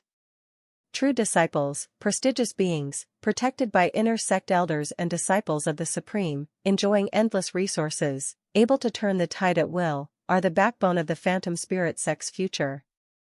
Song Lingqing, now unfit for her status, was merely occupying the position without contributing, and it was only a matter of time before she was pushed out. One could foresee that her fall from the status of true disciple was imminent. Even her identity as an inner sect disciple was uncertain and she might plummet to the very bottom. No wonder. Chuzhen nodded slightly, understanding that such a fate was no different from death itself. That must be why the Night Light Pavilion had slowed its actions against the Song family. He had technically only met Song Lingqing once when she had helped him open the first door to this world. What a pity, how unpredictable life can be. Chuzhen gathered his thoughts, then asked offhandedly, what about my joining the sect? Any news on that front? At first, he had not known about the existence of Illusory Spirit City outside the Phantom Spirit sect, and now his eagerness to join the sect wasn't as strong as before. In Illusory Spirit City, one could still access the immortal path. The sect plans to recruit a group of odd jobbers from Illusory Spirit City soon. Fu Quanliang nodded, then suddenly changed the subject. However, I suggest you wait a bit longer. Why? Chuzhen was somewhat puzzled. This batch of odd jobbers is requested by the Han family, specifically for mining work. It's in an ancient mine shaft with many skeletons buried within, at least tens of thousands of years old, from an ancient battlefield. It's extremely dangerous. After speaking, Fu Quanliang couldn't help feeling somewhat pleased with himself. This was insider information, and ordinary outer sect disciples couldn't possibly know about it unless they were as well informed as he was. You said how many years ago? Chuzhen zeroed in on the critical point, his eyes almost brimming with light. An ancient battlefield from tens of thousands of years ago. East of Illusory Spirit City. The sun was setting in the west, nearing dusk, with the colors of the sky growing increasingly magnificent. Formation patterns flowed through the void, barely perceptible, drawing in spiritual energy from all around.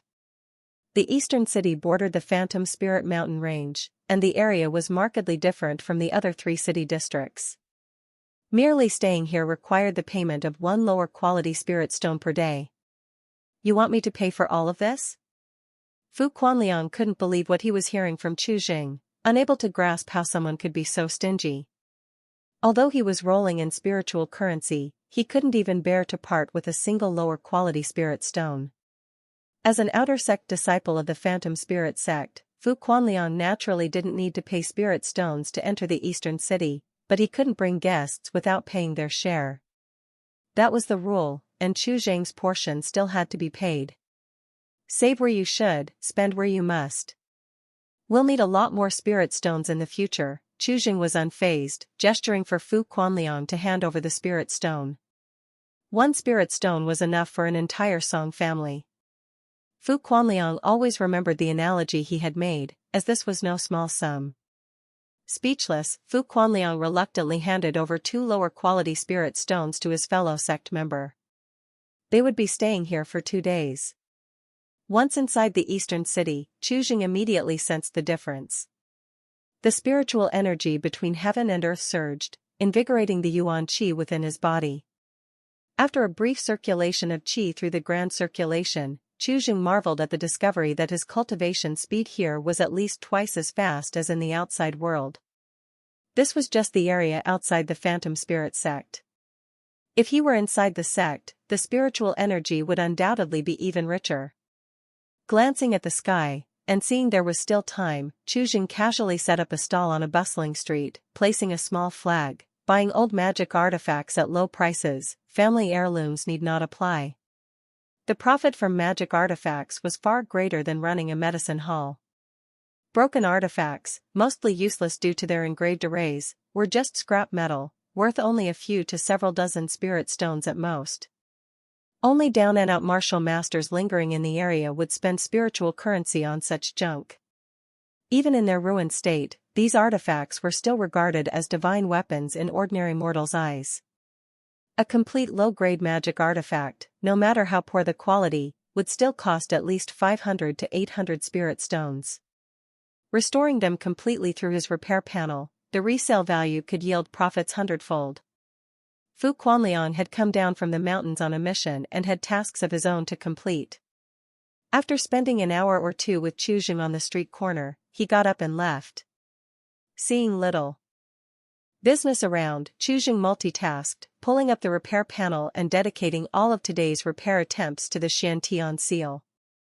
Name, Chujing, Cultivation, First Order, Initial Stage, Cultivation Techniques, Great Circulatory Qi Guideline, 6th Order/Incomplete, Dragon Tiger Body, 4th Order/Incomplete, Divine Skills, Xiantian Seal 3rd Form, 5th Order/Incomplete, Transmute Stone to Gold, 1st Order, Invisibility Technique, 1st Order, Repair Master, 1st Order, 230/1000, Remaining Daily Repair Attempts, 0, Currently Reparable, Xiantian Seal 3rd Form, 200/300, Great Circulatory Qi Guideline Upper Volume, 0/1000, Dragon Tiger Body Middle Volume, 0/500. At this pace, in 20 more days, the Xiantian Seal, this divine skill, could finally be fully restored.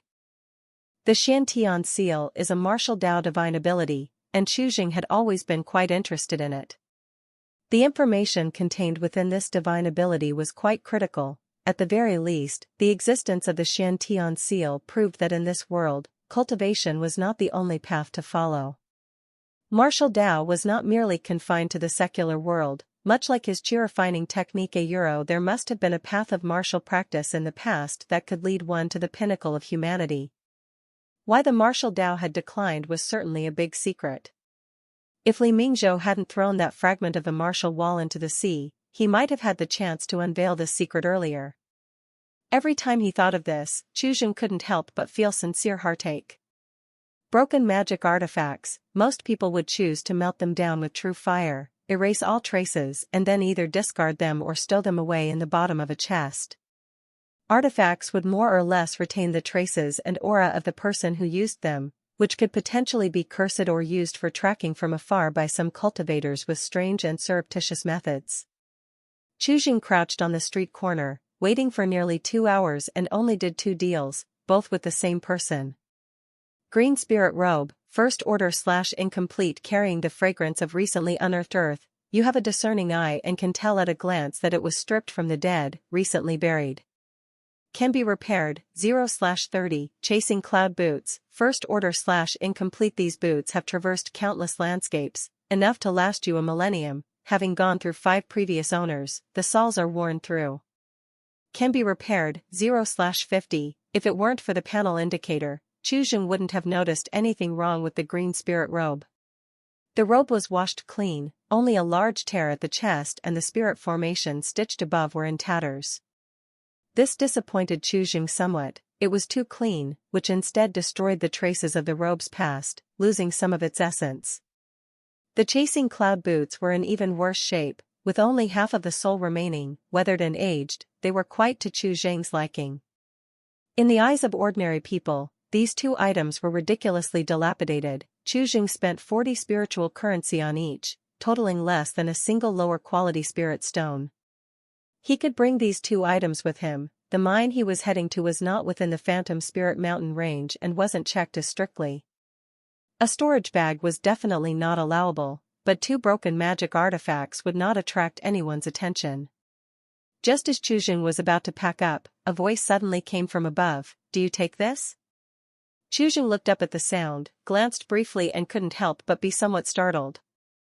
A teenager stood in front of him, no more than 16 or 17 years old, not far off from Chuzheng's actual age, seemingly not yet fully grown, rather thin, wearing a washed-out pale blue robe, emitting a rich scholarly aura. This was the first person since arriving in this world that Chuzheng could tell at first glance was a scholar. Moreover, this young man was a mortal, one who had never practiced any martial arts. For such a person to appear in the eastern part of the city was quite strange. In this area, aside from cultivators, the rest were mainly martial masters, and mortals were nowhere to be seen. In the boy's hands was a case over 2 feet in length, his expression hesitant, seemingly somewhat ambivalent. "Let me take a look." Chuzheng always had a certain fondness for scholars and readily reached out to take the case from the young man and opened it. Inside the case lay a wooden sword, with only a portion remaining. The tip along with half of the blade was gone, the break covered in scorched lines. Heavenly Aura Sword, 6th order/incomplete, originating from a complete set of the Heavenly Aura Sword Array, one of 360 assistant swords, made from Phoenix Blood Wood. With your current abilities, you can only complete preliminary repairs. Preliminary repairs 0/100, 6th order. Chuzheng involuntarily took a sharp breath, on the same level as the Great Circulatory Qi Guideline, and this sword was merely one of the assistant swords. If he could restore the complete Heavenly Aura Sword Array, its power was simply unimaginable. Seeing Chuzheng's expression change, the young man became a bit flustered and quickly explained, "This was left by my dad. He said it's a rare magic artifact. Despite being made of wood, it's resistant to axes and knives, impervious to water and fire, quite sturdy." Chuzheng snapped back to his senses, closed the case lid, and spoke in a deep voice. "How many spirit stones do you plan to sell it for?" "Spirit stones?" The young man paused for a moment, his gaze flickered, and he tentatively stretched out 5 fingers, 5 lower-quality spirit stones. "Deal." Chuzheng had no intention of haggling over the price and nodded in agreement. He took out 6 lower-quality spirit stones and handed them over. "What does this mean?" The young man looked at the extra spirit stone with some confusion. "I have some questions I'd like to ask, consider it a payment for information." Chuzheng spoke with a hint of urgency. "May I ask where your esteemed father acquired this broken sword from?" The value of the Great Circulatory Qi Guideline was only 6th order, the worth of this broken sword was self-evident. "I'm not sure about that," the young man shook his head, his expression a bit dejected. "My dad left home 3 years ago, and he still hasn't returned. Nearly everything he left behind was taken by the Phantom Spirit sect, only this magic artifact remained. It's been in our house for several years now." "I said 5 pieces, so it's 5. I'm not taking advantage of you." As he spoke, the young man returned the extra spirit stone. Chuzheng raised his eyebrows slightly as he accepted the spirit stone. "How may I address you?" "My name is Guangyun. If there are any more such magic artifacts in the future, you can keep them for me. I'll buy them all at the same price." "Sure," Guangyun replied, his face showing an unmistakable joy as he turned to leave. Chuzheng watched the young man walk away, lost in thought. From the brief exchange with Guangyun, he had roughly understood the boy's predicament. The fact that the Phantom Spirit sect took away the family's possessions suggested that his father must be a cultivator, perhaps even a disciple of the sect. From the actions of the Phantom Spirit sect, it was clear that the father's chances of survival were probably slim. Without an immortal bone and no one to look after him, even lacking martial skills, striving to survive in the illusory spirit city was exceedingly difficult. Chuzheng glanced at the sky, packed up his stall, found a secluded corner at the street corner, and clasped 4 spirit stones in each hand, immersing himself in cultivation. The spiritual energy within the spirit stones was more pure, the only flaw being that the 5 elements Qi was somewhat heavy, requiring Chuzheng to spend some energy on balancing it. The locations where spirit stone veins appeared had no fixed pattern, whether submerged under a magma sea, lying silently at the bottom of the myriad years cold pond, buried deep in the core of the earth alongside immortal gold and divine iron, or hidden in the vault of the heavens, falling together with meteorites. Over the years, these spirit stones inevitably became tainted with a tribute-bearing qi, returning them to their initial state of clear yin and yang required some time. However, even so, cultivating with the help of spirit stones was still much faster than drawing in nature's spiritual energy. During cultivation, one hardly noticed the passing of time, and in the blink of an eye, it was already the next day's afternoon.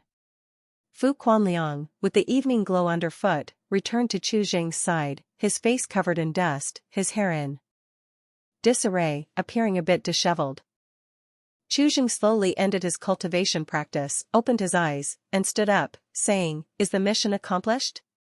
"Pretty much." Fu Quanliang nodded slightly, without elaborating much on the mission, and turned around, saying, "Follow me, the registration for odd jobbers has already started." This time, the Phantom Spirit Sect's recruitment of odd jobbers had caused quite a stir in Illusory Spirit City. It had been a long time since such a large-scale recruitment took place. When the two arrived at the registration site, the sky had already darkened completely. The square was brilliantly lit, not allowing a speck of night to seep through. The noise of the crowd buzzed in their ears, creating a chaotic din. This time, although it was nominally the Phantom Spirit Sect recruiting odd jobbers, it was actually the Han family behind it. The Han family held considerable influence within the Phantom Spirit Sect. Their ancestor, a supreme elder of the sect, was in the late Divine Soul realm, with potential for further advancement, forming the foundation for the family for generations to come. As for the purpose of this recruitment to gather odd jobbers, the Han family did not hide it and openly stated it was for mining, but they concealed the existence of that ancient battlefield, presumably to avoid alarming these martial masters. In itself, mining was a riskier job compared to others. If it were accompanied by strange occurrences, it would be even more dangerous and would scare away many people. The selection of odd jobbers was straightforward and clear-cut, without any complicated procedures. There were 3 bronze cauldrons set up in the square, respectively weighing 5,000, 8,000, and 10,000 caddies. Those who could lift the 5,000 caddy cauldron would get 200 spiritual currency a month and 5 chi boosting elixirs. Those who could lift the 7,000 caddy cauldron would get 400 spiritual currency and 10 chi boosting elixirs. Those who could lift the 10,000 caddy cauldron would get 1,000 spiritual currency and 30 chi boosting elixirs. These were just the basics, and the one who contributed the most in mining each month would also get 20 lower quality spirit stones as a reward. For most martial masters who toiled for a year to barely earn 200 to 300 spiritual currency, this job was an attractive opportunity. The chi-boosting elixir was specially formulated by an alchemist of the Phantom Spirit Sect for these martial masters. One chi-boosting elixir could save these martial masters nearly a year of arduous effort. However, there comes a time when human strength reaches its limits, and when inner strength becomes sufficiently thick, it naturally stagnates. For those martial masters who had reached the realm of perfection, the effect of the chi-boosting elixir was only to help them maintain their strength or recover their depleted inner strength more quickly. In other words, they could work more within a shorter span of time. Chu Jing observed for a moment on the side and noticed that not many could lift the 10,000 caddy cauldron, 1 in 100 at most. Most martial masters chose either the 5,000 or the 7,000 caddy cauldron. Those who could lift the 10,000 caddy cauldron were mostly middle-aged martial masters, in their prime years. Before long, it was Chu Jing's turn. Even if the 10,000 caddy cauldron were 10 times heavier, it would be trivial for the current Chu Jing, but obviously, he couldn't appear too conspicuous now. He walked into the square, weighing his options briefly, and chose to lift the 7,000 caddy cauldron. When lifting, he circulated his qi throughout his body, his face slightly reddened. It was apparent at a glance that he still had some strength to spare. Not until the sun rose did the recruitment finally conclude, resulting in 459 selected individuals. Only 7 could lift the 10,000 caddy cauldron. After the results were announced, people began to form alliances, clustering around these 7 individuals. Most martial masters, except for Chu Jing, were planning to stay long-term for the mining endeavor and naturally needed to form alliances early to avoid being weak and marginalized. After all, it's always better for others to suffer than oneself. Not many could lift the 7,000 caddy cauldron, and being young as well, Qi naturally received many invitations. In such an environment, he did not play any solo wolf tricks.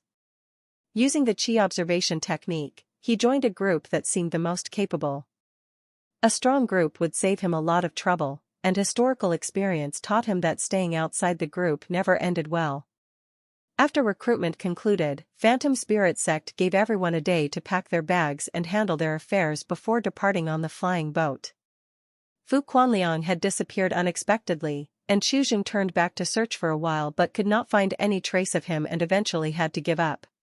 He had little to pack, only returning to the medicine clinic to bury the storage bag underground, then opened the clinic for a day of business, informing his patients of his extended leave.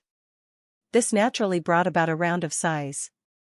When the time was almost up, he took a few clothing items and 3 damaged magic artifacts and rushed to the square where the flying boat was stationed.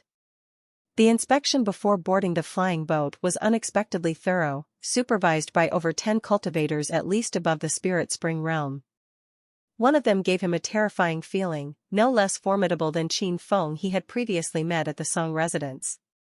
This person looked to be about 30, with a handsome and elegant demeanor, dressed in a blue robe, with a jade belt around his waist and a golden crown in his hair, exuding an aura of innate authority. At a glance, he seemed not so much a member of the Immortal sect, but rather like a lord of a region, radiating an air of nobility. The items Qi carried were nothing out of the ordinary, and he passed the inspection smoothly. Once on board the flying boat, he scanned the surroundings and quickly spotted Fu Quanliang sitting in a corner.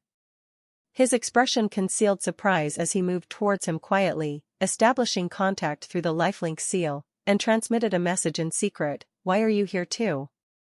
Are you also going? I'm afraid you might die inside." Fu Quanliang, with a head full of black lines, clenched his teeth and transmitted back, "The thing tied on your belt right now is my head. I hope you take your safety more seriously." Allowing Qi to go mining and exploring alone was something Fu Quanliang could never be at ease with. He wished he could follow him wherever he went. "You mentioned earlier that this mission is related to the Han family. Do you have connections with people from the Han family?" Qi was somewhat puzzled as Fu Quanliang should not have ended up in such a state if he had such connections. "Yes, thanks to you, from yesterday forward, I am a man of the Han family." Fu Quanliang, who had just relaxed his clenched teeth, clenched them again. "I've been in this sect for 10 years, walking on thin ice, fearing getting involved in the family disputes and not daring to take sides. Thanks for helping me make up my mind. You and I, not brothers by blood, are just like brothers. You don't need to be so polite." Qi waved his hand dismissively and shifted his attention, sweeping his gaze across the cabin. At this moment, all the odd jobbers had boarded the flying boat. The surroundings were somewhat noisy. The door leading to the cabin had been sealed off by an array. Clearly, the cultivators did not wish to be disturbed by the outside world.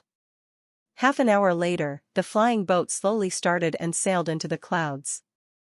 A wave of exclamations arose on the flying boat, endless sounds of admiration and surprise filled the air, having experienced the flying boat when coming to Illusory Spirit City, Qi faced no great disturbance. The martial masters, many experiencing flight for the first time, could hardly contain themselves. After about half a day's journey, the flying boat gradually landed between a range of mountains, startling countless creatures. Birds swept through the sky, eagles spread their wings, and from the distant woods, the mingled howls of wolves and tigers could be faintly heard, seeming both near and distant. "Once you disembark from the flying boat, come straight to me. I will do my best to arrange for you to be under my command." Fu Quanliang transmitted a message and then rose to step off the flying boat first.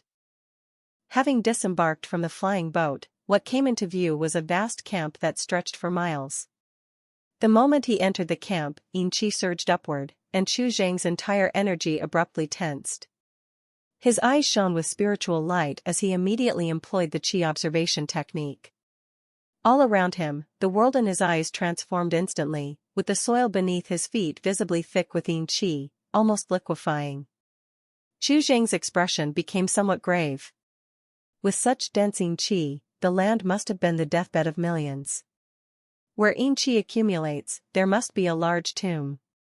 In this place, the Qi was so thick that it could no longer be called a tomb, but a mass burial pit. This place was unbearable for women to linger in long. Men, relying on the yang qi within their bodies, could resist for some time, yet prolonged exposure would still affect one's yang lifespan. However, for Qi cultivators, this place could be considered a rare blessing. If one possessed a supreme yang treasure to balance the yin qi, cultivating in this place would be as effective as in a cave heaven-blessed land.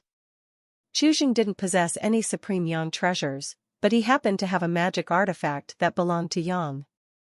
The blood of Phoenix was the essence of extreme firmness and yang. The spirit wood that had grown from it had absorbed the essence of the great sun, further promoting yang qi, making its nature extremely yang. However, before this sword was fully repaired, Qi still needed to bask in the sun more, to avoid an imbalance of yin and yang. More than the environment, what made Qi worried was that in such a place where yin qi converged, if there were piles of bones, it would likely breed countless evil spirits. Qi looked around for a while, then followed the crowd toward Fu Chuanliang's location. There were only just over 400 people, and assignments were quickly completed. Qi too smoothly joined Fu Chuanliang's group. Fu Chuanliang's cultivation wasn't particularly strong, and not many people were assigned under him, totaling less than 20. Just as the various odd jobbers were almost settled, several more people descended from the flying boat. The middle-aged man he had seen before was among them, and following behind him were several young men and women dressed uniformly in blue and white, with 3 green lotuses side by side embroidered on their chests. Qi stood beside Fu Quanliang and asked him telepathically, who was the strongest amongst them. An inner sect elder, Han Yuliang. Middle-quality immortal bone, at the peak of the soul-condensing realm, not far from the divine infant. It's highly likely he will be the next spokesperson for the Han family. He has an excellent reputation within the sect. Fu Quanliang glanced over and rattled off as if reciting well-known facts. Those with him are the core of the Han family's younger generation. Especially the youngest one, Han Mingdan, 15 years old, at the initial stage of the spirit spring realm, middle-quality immortal bone, and also possesses a special spiritual body. He has limitless potential. She likes wearing blue dresses, eating Guangyun fruit, and bamboo shoot cakes. Enough. Qi cut him off. If you had devoted this much attention to your cultivation, you would be at a higher level by now. Qi wasn't particularly interested in Han Mingdan. If the conversation turned to her ancestor who had died thousands of years ago, what color of clothes they were buried in, and what kind of burial objects they had, he might have been more interested. Relying solely on myself to cultivate step by step, it's unlikely I'll achieve soul condensing in this lifetime. Fu Quanliang wasn't the least bit upset by Qi remark and held to his own beliefs. There are countless paths to cultivation, and shortcuts are the quickest. At this point, Fu Quanliang suddenly changed the subject and whispered, by the way, Han Mingdan used to have a good relationship with Song Lingqing. But, since I've been back to the sect, I haven't heard of them having any contact. Upon hearing this, Qi lowered his gaze and fell silent.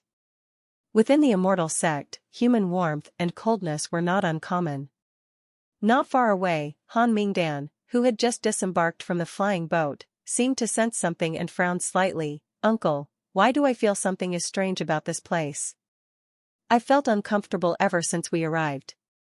Han Yuliang offhandedly explained, the malevolent energy here is too strong, staying long is not beneficial to your cultivation.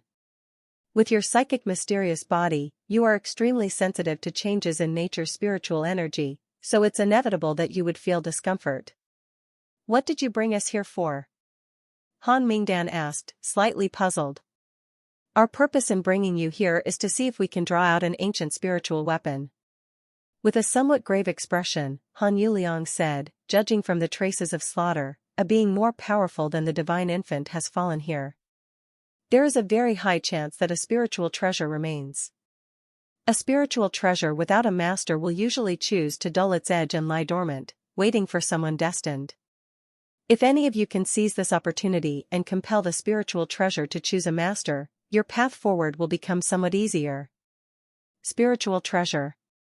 Upon hearing these words, excitement spilled over the faces of Han Mingdan and the others. A spiritual treasure has its own spiritual intelligence and is almost considered an exotic creature. Even when damaged, it can absorb nature's spiritual energy to slowly repair itself, and its preciousness exceeds even that of the finest divine weapons. In the entire Phantom Spirit sect, there are but a mere few spiritual treasures, which are normally part of the sect's foundation and cannot be utilized. They had never even seen one. Don't get too excited too soon. This place is ominous, we shouldn't delve too deeply. A brief attempt will suffice. Seeing their excited expressions, Han Yuliang doused their enthusiasm with a cold splash. It's indeed fortunate if a spiritual treasure chooses a master, but you mustn't be overly insistent. The path of cultivation relies on oneself. Spiritual treasures are but external objects. Understood, Uncle 4. Hurry and let us take a look. Han Mingdan was already itching to try.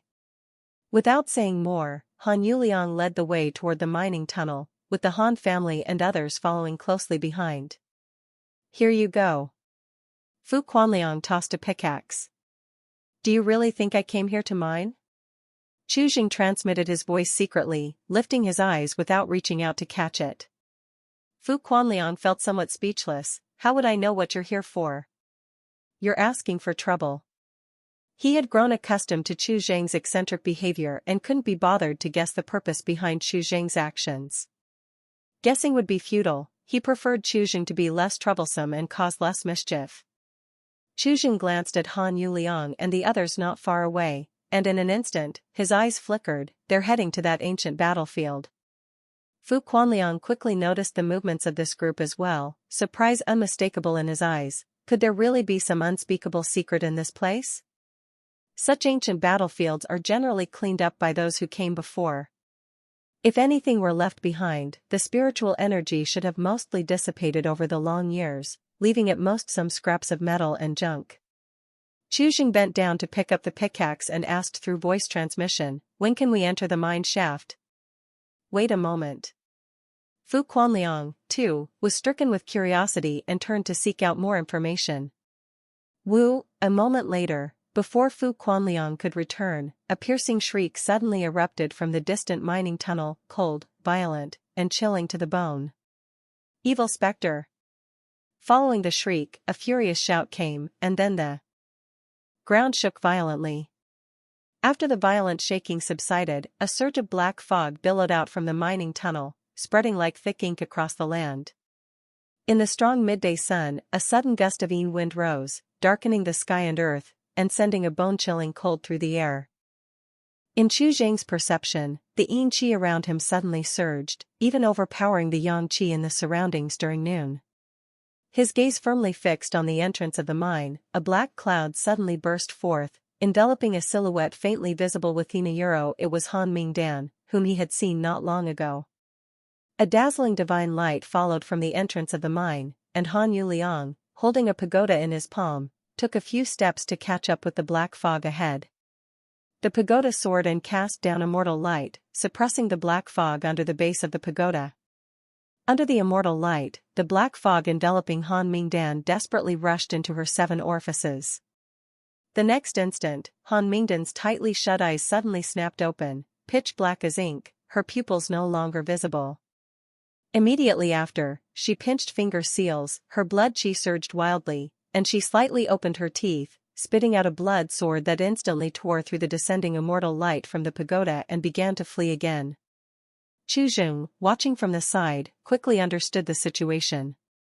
Han Mingdan was inherently a woman with a special constitution, heavier in yin qi, therefore, when the evil spirit entered her body, the balance of yin and yang within was instantly disrupted, leading to a loss of mental control and her body being overtaken by the evil spirit. In such a case, expelling the evil spirit was not very troublesome. One simply needed to inject a large amount of yang qi to reawaken Han Mingdan's consciousness, but first, they had to catch her. As Chu Jing was pondering, Han Yuliang, who stood in the sky above, wore a cold expression, his brow shimmering brightly as he sent forth a vague silhouette. Chu Jing's eyes narrowed, just as he tried to get a good look. In the next instant, the vague silhouette had traversed hundreds of feet and entered directly into Han Mingdan's body. Han Mingdan's body stiffened, falling from midair, and after a few breaths, a thick black fog burst from her mouth, which was then immediately drawn up by the pagoda above. Only when the black fog had completely dispersed did the vague silhouette walk out from within Han Mingdan's body and return into Han Yuliang's forehead. He raised his hand to collect the pagoda, landing beside Han Mingdan, feeding her a spirit pill, and after a brief examination, he sighed in relief. After a moment, Han Mingdan slowly opened her eyes, her expression confused, struggling to grasp the situation. "Uncle C, what happened to me just now?"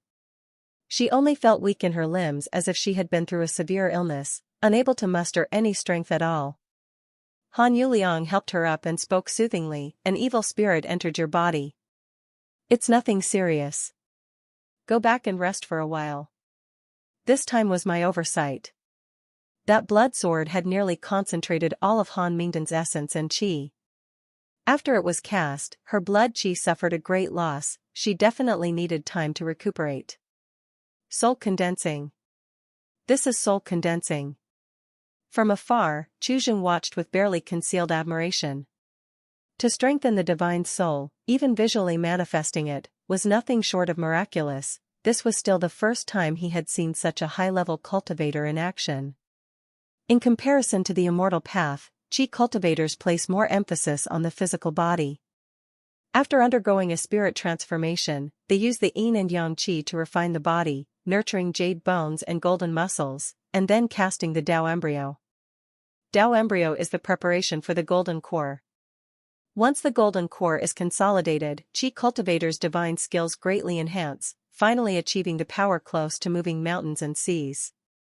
As for mind becoming divine, that is an even higher realm. This disturbance had many martial masters watching, causing some unrest as they stared into the dark mineshaft, slightly intimidated. Having lingered in illusory spirit city for a long time, they knew too much, and thus were more fearful. They were mere mortals. Even if strong in qi strength, they lacked methods to defend against such sinister and ghostly matters. Rest assured, in the coming days, I will be stationed here. All the evil spirits within have been cleared by me and will no longer pose any threat. However, this assurance by Han Yuliang did little to ease their worries, sounding too ethereal to be credible. These martial masters were well aware of their own worth, their lives were far less valuable than Han Mingdan's, and Han Yuliang might not necessarily be willing to exert effort to save them. Sensing the subtle shift in the atmosphere, Han Yuliang immediately declared, "The compensation for everyone will be doubled, as previously stated. Those still unwilling to stay may return with the flying boat." This statement finally elicited some response, with most martial masters visibly relaxing and their expressions much soothed. This attitude alone was enough to reassure them. This handling by Han Yuliang somewhat surprised Chu Jing, as he had initially thought that Han Yuliang would not care about these people's lives and deaths. Fu Quanliang moved to Chu Jing's side and, seeing the surprise on his face, knew what he was thinking and immediately transmitted, "After all, we need to save some face, many of these people here are connected to the Phantom Spirit sect." Upon hearing this, Chu Jing realized that the martial masters within Illusory Spirit City were indeed different from ordinary mortals. Tracing back 8 generations, there might even be contemporaries of Han Yuliang. It was necessary not to embarrass them too much. It was the same old story. Within the Immortal sect, relationships were complex, and people were inevitably social creatures, with unavoidable social needs. Chu Jing retracted his wandering thoughts and transmitted, "How is it? Have you found out anything yet? When can we enter the mine? You still want to go in? Aren't you afraid of dying?" Fu Quanliang widened his eyes slightly, thinking that this unexpected situation would change Chu Jing's mind. Chu Jing shook his head. This unexpected situation had, in fact, reassured him quite a bit. Such evil spirits were not considered dangerous to him. He had previously worried about evil spirits that transformed from corpses in extremely mean places into zombies. Those were the real trouble. But the commotion caused by Han Yuliang going in and only these kinds of spirits being disturbed was enough to prove the safety of the place, allowing for much reassurance. Seeing that Chu Jing had made up his mind, Fu Quanliang sighed softly, "You can go down to the mine tomorrow. I won't be able to go in then, I can only wait for you outside. Be very careful. If anything goes wrong, immediately transmit to me, and I will try to get Han Yuliang to rescue you." The aura inside the mine was mixed, detrimental to cultivation. A normal cultivator would be reluctant to descend. Fu Quanliang had only recently joined the power of the Han family, and if he acted too unusually, it might lead to unnecessary speculations. If a problem arose, all he could do was try his best to assist Chu Jing in escaping. "Thank you," Chu Jing nodded, "get me a map of the mine." "I've already prepared that." Fu Quanliang leaned over and stealthily slipped a folded map into Chu Jing's hand. "Be careful in everything, I'll wait for your return." The next morning. Before the mine, over 300 martial masters each held an iron pickaxe, ready to descend. Even with Han Yuliang's assurance, over 60 individuals still chose to return with the flying boat. A disciple from the Phantom Spirit sect stood at the entrance of the mine, distributing a poison warding pill and a headband embedded with luminous pearls to each martial master. The mine extended deep underground, inevitably filled with some turbid qi which might not affect cultivators, but could still significantly harm the bodies of ordinary people. Inhaling too much turbid qi could lead to numbness in the limbs, weakened body, and most importantly, effect. The mining. Chu Jing followed the crowd, walking slowly into the deep mine. Fu Quanliang watched him enter, and in the blink of an eye, all that was left in his field of view were the faint star-like lights of the luminous pearls. The mining tunnel was very dim, and the luminous pearl could only illuminate a small area. The traces of the mine's passage were quite new, clearly indicating that it had been recently opened. After just over 100 yards, Chu Jing felt a surge of rich earth qi rising up, along with faint traces of poison and a whiff of deathly yin qi nurtured from corpse bones. This was turbid qi, which for ordinary martial masters, would gradually erode the body like a death sentence. Even if they took a poison warding pill, they couldn't stay in the mining tunnel for long. Such turbid qi had no effect on Chu Jing. He didn't even take a poison warding pill and switched directly to internal breathing, drawing on the yuan qi between heaven and earth for sustenance. After entering the mining tunnel, the group of just over 300 people quickly split into several small teams, each choosing a direction to explore.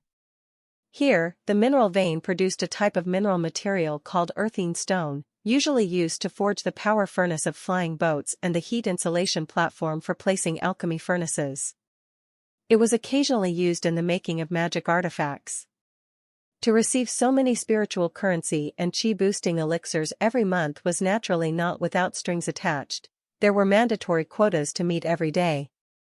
The stronger one's qi strength, the more abundant the resources received, thus, the quotas were naturally higher. For someone at Chu Jing's level, the daily mining quota was over 100 pounds, with a monthly submission of 3,000 pounds required to meet the minimum standards and receive the full amount of spiritual currency and qi-boosting elixirs. For every pound short, 10% of the resources were deducted. 100 pounds short resulted in a 30% deduction, 300 pounds short in a 50% deduction, and a shortage of over 1,000 pounds meant a 90% deduction. This deduction would continue unabated. If less than 1,000 pounds were submitted in a month, one might even end up owing the Phantom Spirit sect spiritual currency. Chu Jing didn't pay much attention to these matters. He could see the flow of qi and knew instantly where the earthine stones were without having to search hard. 100 pounds of ore was something he could deal with in the time it takes to have a cup of tea. He deliberately lagged behind the group, recalling the map Fu Quanliang had given him and waiting for the right moment. He then quietly separated from the team and headed for the ancient battlefield. The mining tunnel leading to the ancient battlefield was deliberately isolated from the mining areas where the martial masters could explore, which were limited to the surface of the mine. Chu Jing followed the map, bypassing several remote tunnels, all the way down. After a while, the mining tunnel began to change, filled with dust and cobwebs. Along the way, one could see scattered fragments of battle armor and incomplete bones. Chu bent down, his fingertip drawing aside the dust, gently touching the traces left behind thousands of years ago. A stream of information flashed before his eyes, seemingly sketching out a grand ancient history. Red Crow armor, Third Order, a standard-issue battle armor with ordinary craftsmanship, nearly one piece per person in the Red Crow army, made of fairly decent materials, shattered by colossal strength, and virtually beyond repair, reparable, 0/3000. Heavenly King Halberd, Fifth Order, a weapon of a martial master, once bathed in the blood of a Fifth Order creature, later acquired by an Immortal Path cultivator. Shattered into 7 pieces, should all parts be gathered, the repair might be a bit easier, reparable, 0/5000.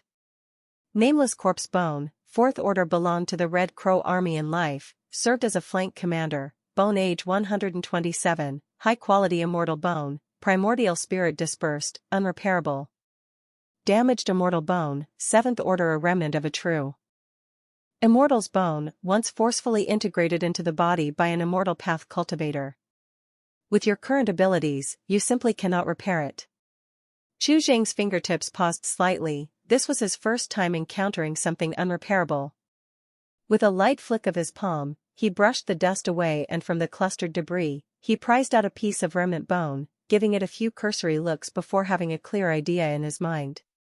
It was half of a palm bone. Dust scattered, and the skeleton immediately lit up with a faint light, like a transparent crystal lighting up Chu Zhang's face with intermittent brightness in the pitch-black tunnel. Countless years had passed, yet this immortal bone still felt warm and smooth. In a trance, Chu Zhang sensed a surge of life energy, Yuan Qi, brewing within the bone. There was still vitality within this bone, like a dormant seed that could continue to grow once integrated into flesh. 7th Order. The level of being this bone had once belonged to had completely transcended Chu Zhang's imagination. Just a piece of remnant bone, and after tens of thousands of years, it still retained vitality, an incredibly vigorous and terrifying life force. It was difficult for him to imagine how such a powerful creature, at its peak, could have been so battered and left dead without a whole corpse. If this immortal bone was completely repaired, did that mean he could resurrect a true immortal? Bringing the dead back to life, was that still merely a repair? From the remnants of those weapons, it was evident that the martial path must have once flourished, certainly not as withered as it was today. There might have once been conflicts, even wars, between the immortal path and the martial path. Chu Zhang's thoughts continued to diverge, giving rise to one question after another, but there were no answers. These answers were buried in the ancient past, and some secrets might only be glimpsed from the immortal sects, which had carried on for 10,000 years, or even from the even more ancient Holy Lands. To Chu Zhang, these secrets were more enticing than anything else in the world. If he could unveil these secrets, it would be as if he had seen through the corridors of time. In a way, it meant he had conquered the nearly invincible force of time. Chu Zhang subconsciously placed the half-piece of immortal bone into his bosom, but after thinking for a moment, he put it down again and buried it. It was difficult for him to take things from this battlefield now, but in the future, once his rank as a repair master increased, this place would become a treasure trove. He continued into the depths of the mine. As he progressed deeper, there were more and more remains and fragments of battle armor, and the mine tunnel expanded. Eventually, it could no longer be called a pit but an expansive underground world with no borders in sight. Broken chariots, shattered banners, the bones of behemoths stretching over 1,000 zhang, and even more massive humanoid skeletons with raised scapulas and immense bone wings on their backs. Chu Zhang's fingertips traced over the remains of these beings, gradually piecing together parts of history.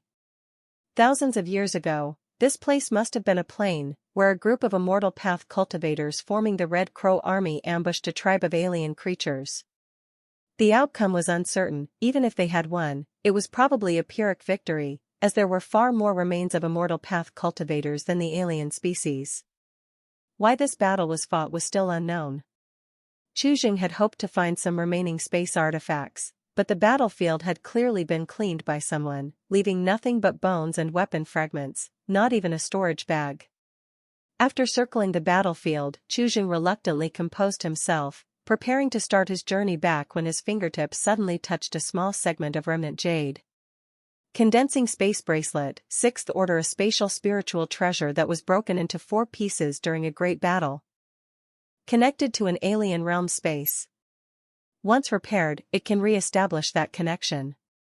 Collecting all the pieces will make the repair work much easier. Reparable, 0/6000.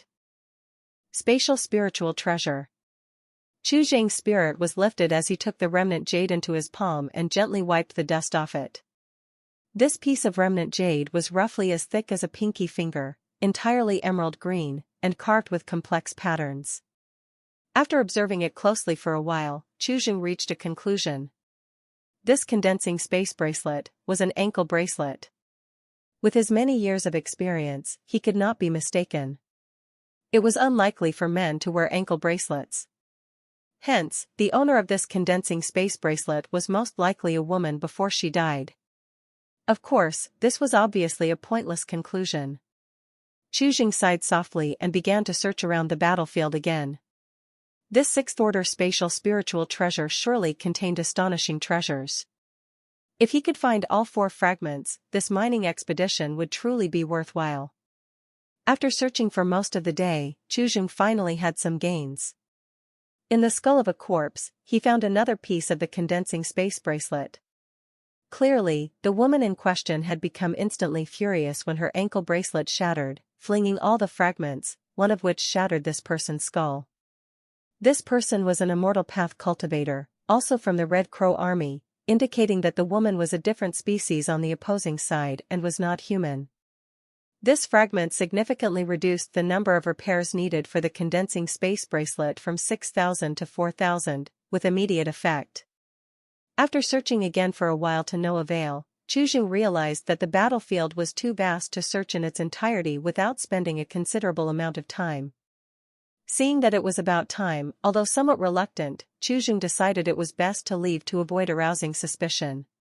On his way back, he casually mined 100 caddies of raw earthine stone and slowly headed toward the mine entrance. He had stayed inside for too long. Most of the martial masters had already left the mine, only a few remained. Chu Zhang, wait up. When still some distance from the mine entrance, a few people stopped Chu Zhang. Chu Zhang looked them over and recognized their affiliation, belonging to the same group as him. One of them, who had lifted a 10,000 caddy cauldron during the recruitment of odd jobbers and was called Ji Feng, seemed to be the leader. This Ji Feng, who had lifted the cauldron effortlessly without a change of expression, clearly had mastered high-quality external skills in addition to his inner strength, possessing Qi strength far surpassing ordinary people, and even stronger than most of the disciples in the nourishing power realm of the Phantom Spirit sect. What's the matter? Chu Zhang frowned slightly, sensing some trouble. How much ore did you mine today? One of them walked straight up to Chu Zhang, peering at the raw earthine stone he was carrying. Exactly 100 caddies. Hand over 40 caddies to help Brother Ji out. At the end of the month, when we get the reward, I'll share a spirit stone with you. It's not just you, everyone has to contribute. The more you give, the more you'll get back. As this was said, another person stepped closer, squeezing Chu Zhang in the middle, the threat in their stance clear. Hearing this, Chu Zhang immediately realized that Ji Feng was using this method to compete for those 20 lower-quality spirit stones. One person mining alone could not compare to the effort of dozens combined. Focusing the group's strength was evidently his strategy to secure the reward. However, 40 caddies of earthine ore, if Chu Zhang truly only had the strength of 7,000 to 8,000 caddies, would require almost half a day's work for him. If he mined less than 100 caddies a day, the resources he could obtain at the end of the month would be significantly less, certainly not something a single spirit stone could compensate for. These spiritual currency resources, while trivial to Chu Zhang, had to involve some principle. Just because he could easily give away these tens of caddies of earthine ore did not mean he would. These were his rightful belongings. If he gave 40 today and 50 tomorrow, would he continue to give the day after? And what about the day after that? Giving in would only lead to further demands. Chu Zhang remained silent. Ji Feng had been standing by the side, watching without initiating a conversation with Chu Jing. His demeanor reminded Chu Jing of the first time he met Qin Feng.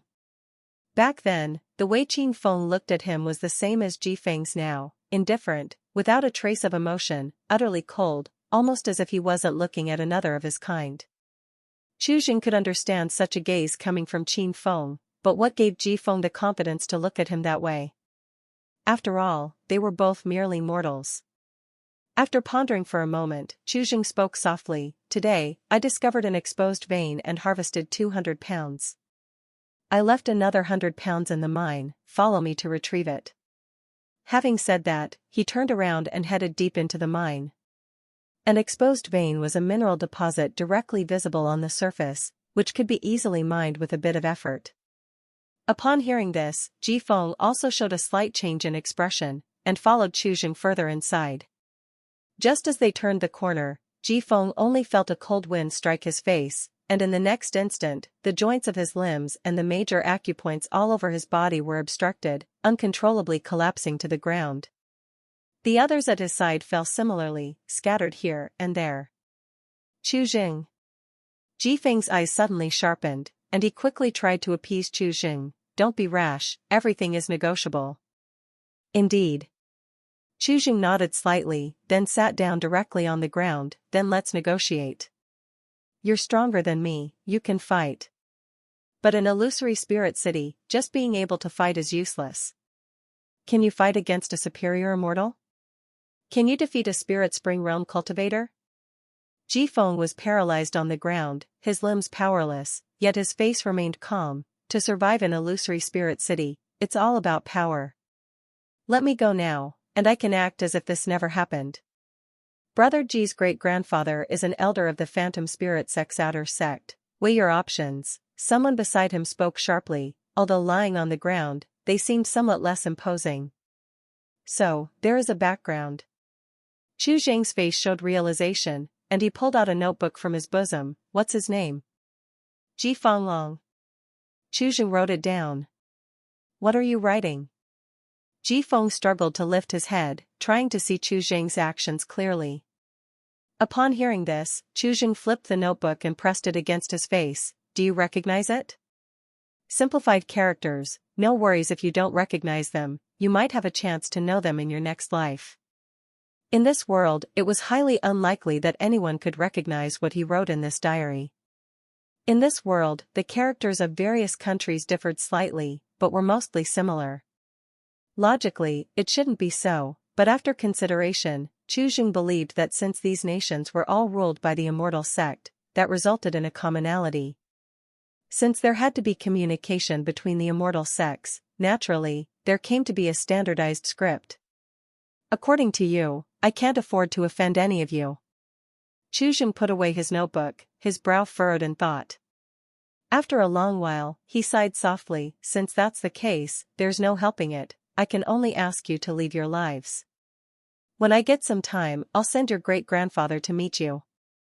Chu Jing raised his hand, gathering a mass of noxious air, and spoke calmly. "Come, take a deep breath." Looking at the miasma thriving in Chu Jing's hand, the people lying on the ground turned pale. "Chu Jing." Ji Feng was about to speak when a blob of nearly liquefied miasma smeared across his face. He instinctively tried to hold his breath, but his body was already out of control, his breathing becoming more rapid. The effect of the poison warding pill could only last for a day. At this hour, the medicinal power had nearly dissipated, its effect minimal. As the miasma entered their bodies, the complexions of the few turned green and purple in the blink of an eye, with veins popping on their foreheads, their breathing more labored. Ji Feng's body quivered, and he was the first to fall silent. Chu Jing did not stop his actions and continued to forcefully inject the miasma into Ji Feng's body. In his eyes, Ji Feng's body still harbored a vigorous life origin, clearly in a state of suspended animation, pretending to be dead. However, unfortunately, such tricks were meaningless in front of Chu Jing. In front of a Qi Cultivator, distinguishing life and death was the easiest. As time dripped away, the vitality of the people on the ground grew weaker and weaker until it withered. The moment they died, a surge of black mist suddenly burst out of the mine shaft and flew directly toward the still warm bodies on the ground. There were still evil spirits lingering. Qi narrowed his eyes and swallowed a mouthful of miasma, dispersing the yuan qi in his dantian, and lay down on the ground, contacting Fu Quanliang through the lifelink seal. Come quickly. The approaching black mist circumnavigator entered the vigorously blood-qi-filled Qi and entered the corpses. Within a few breaths, the recently deceased were shakily standing up. Outside the mine. Come quickly. Fu Quanliang, who had been unsettled by Qi Jing's prolonged absence, was shocked by the sudden voice in his mind. Without any hesitation, he turned and ran straight for Elder Han's tent.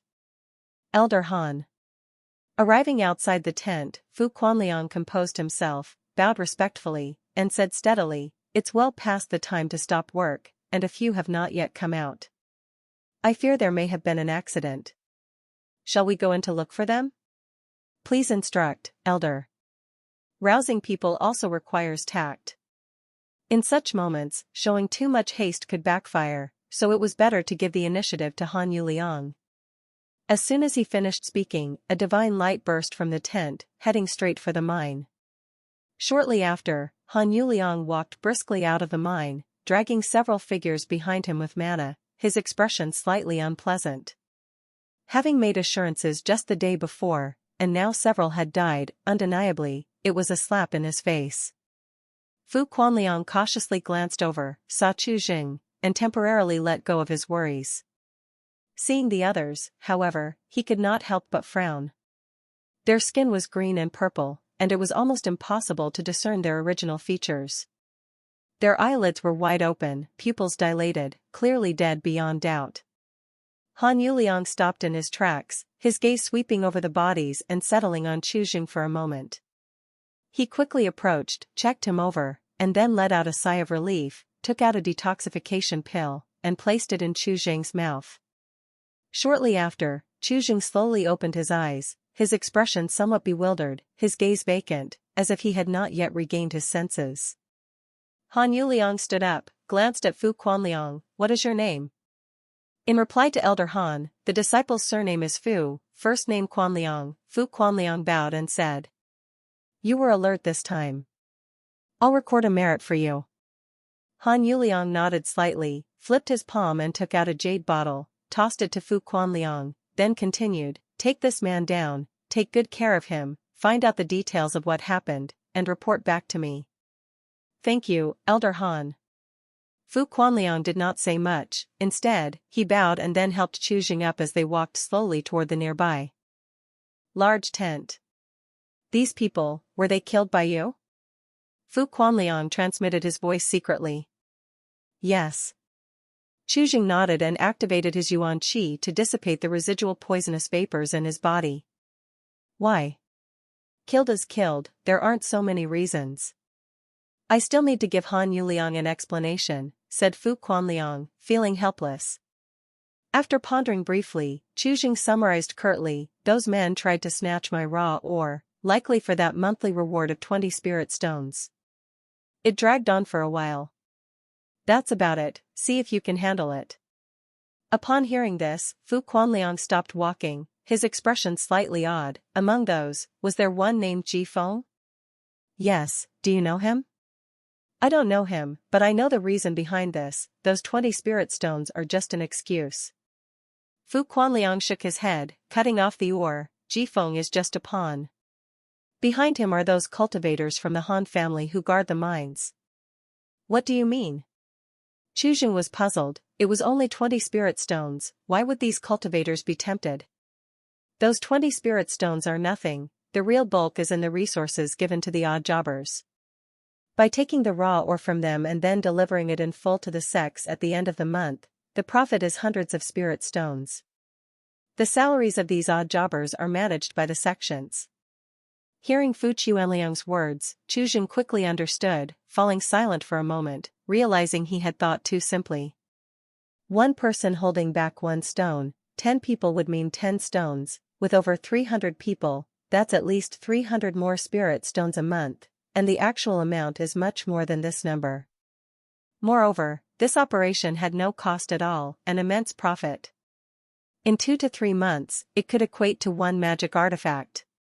For a cultivator in the Spirit Spring realm, this was also a considerable amount. Are you also involved in this? Chu Zheng's gaze slightly hardened. Thank you for thinking so highly of me, Fu Quanliang said, somewhat speechlessly. I've only been here a few days. Do you think they would share the spirit stones with me? Do I qualify? Talking to Han Yuliang about the ore cutting will be useless, they are all from the Han family. They will at most get a scolding, and you could end up in trouble. Leave it to me, I'll handle it. Suddenly, Fu Quanliang had a plan in mind and brought Chu Zheng to his designated tent. He did not stay long and soon left. Early the next morning, as Chu Zheng just stepped out of his tent, he found the area already crowded with martial masters, no fewer than 30 to 50 people. Fu Quanliang stood to one side and spoke loudly, from today onward, once you're in the mine, you will follow Chu Zheng's orders. Next to him stood a Spirit Spring realm cultivator, about 25 to 26 years old, dressed in the garments of a phantom spirit sect disciple, with a blue lotus embroidered on his chest and a calm expression. I told them, you'll replace Ji Feng. Before Fu Quanliang could finish speaking, Chu Zheng interrupted him, I won't do it. Fu Quanliang's expression slightly tightened, his brow slowly furrowed as he transmitted, I remember you saying you were here to do something big, and those who aim to achieve big things should not fuss over the small details. This was the best solution he could think of, one that wouldn't cause trouble for Chu Zheng. This is not a small detail, Chu Zheng's eyes narrowed slightly, this goes against my conscience. Before Fu Quanliang could speak again, he transmitted once more, just because I can't help these people now doesn't mean I should exploit them.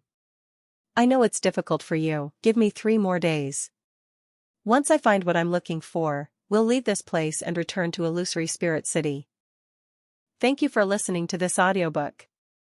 If you enjoyed it, please remember to like, subscribe, and share to support the channel.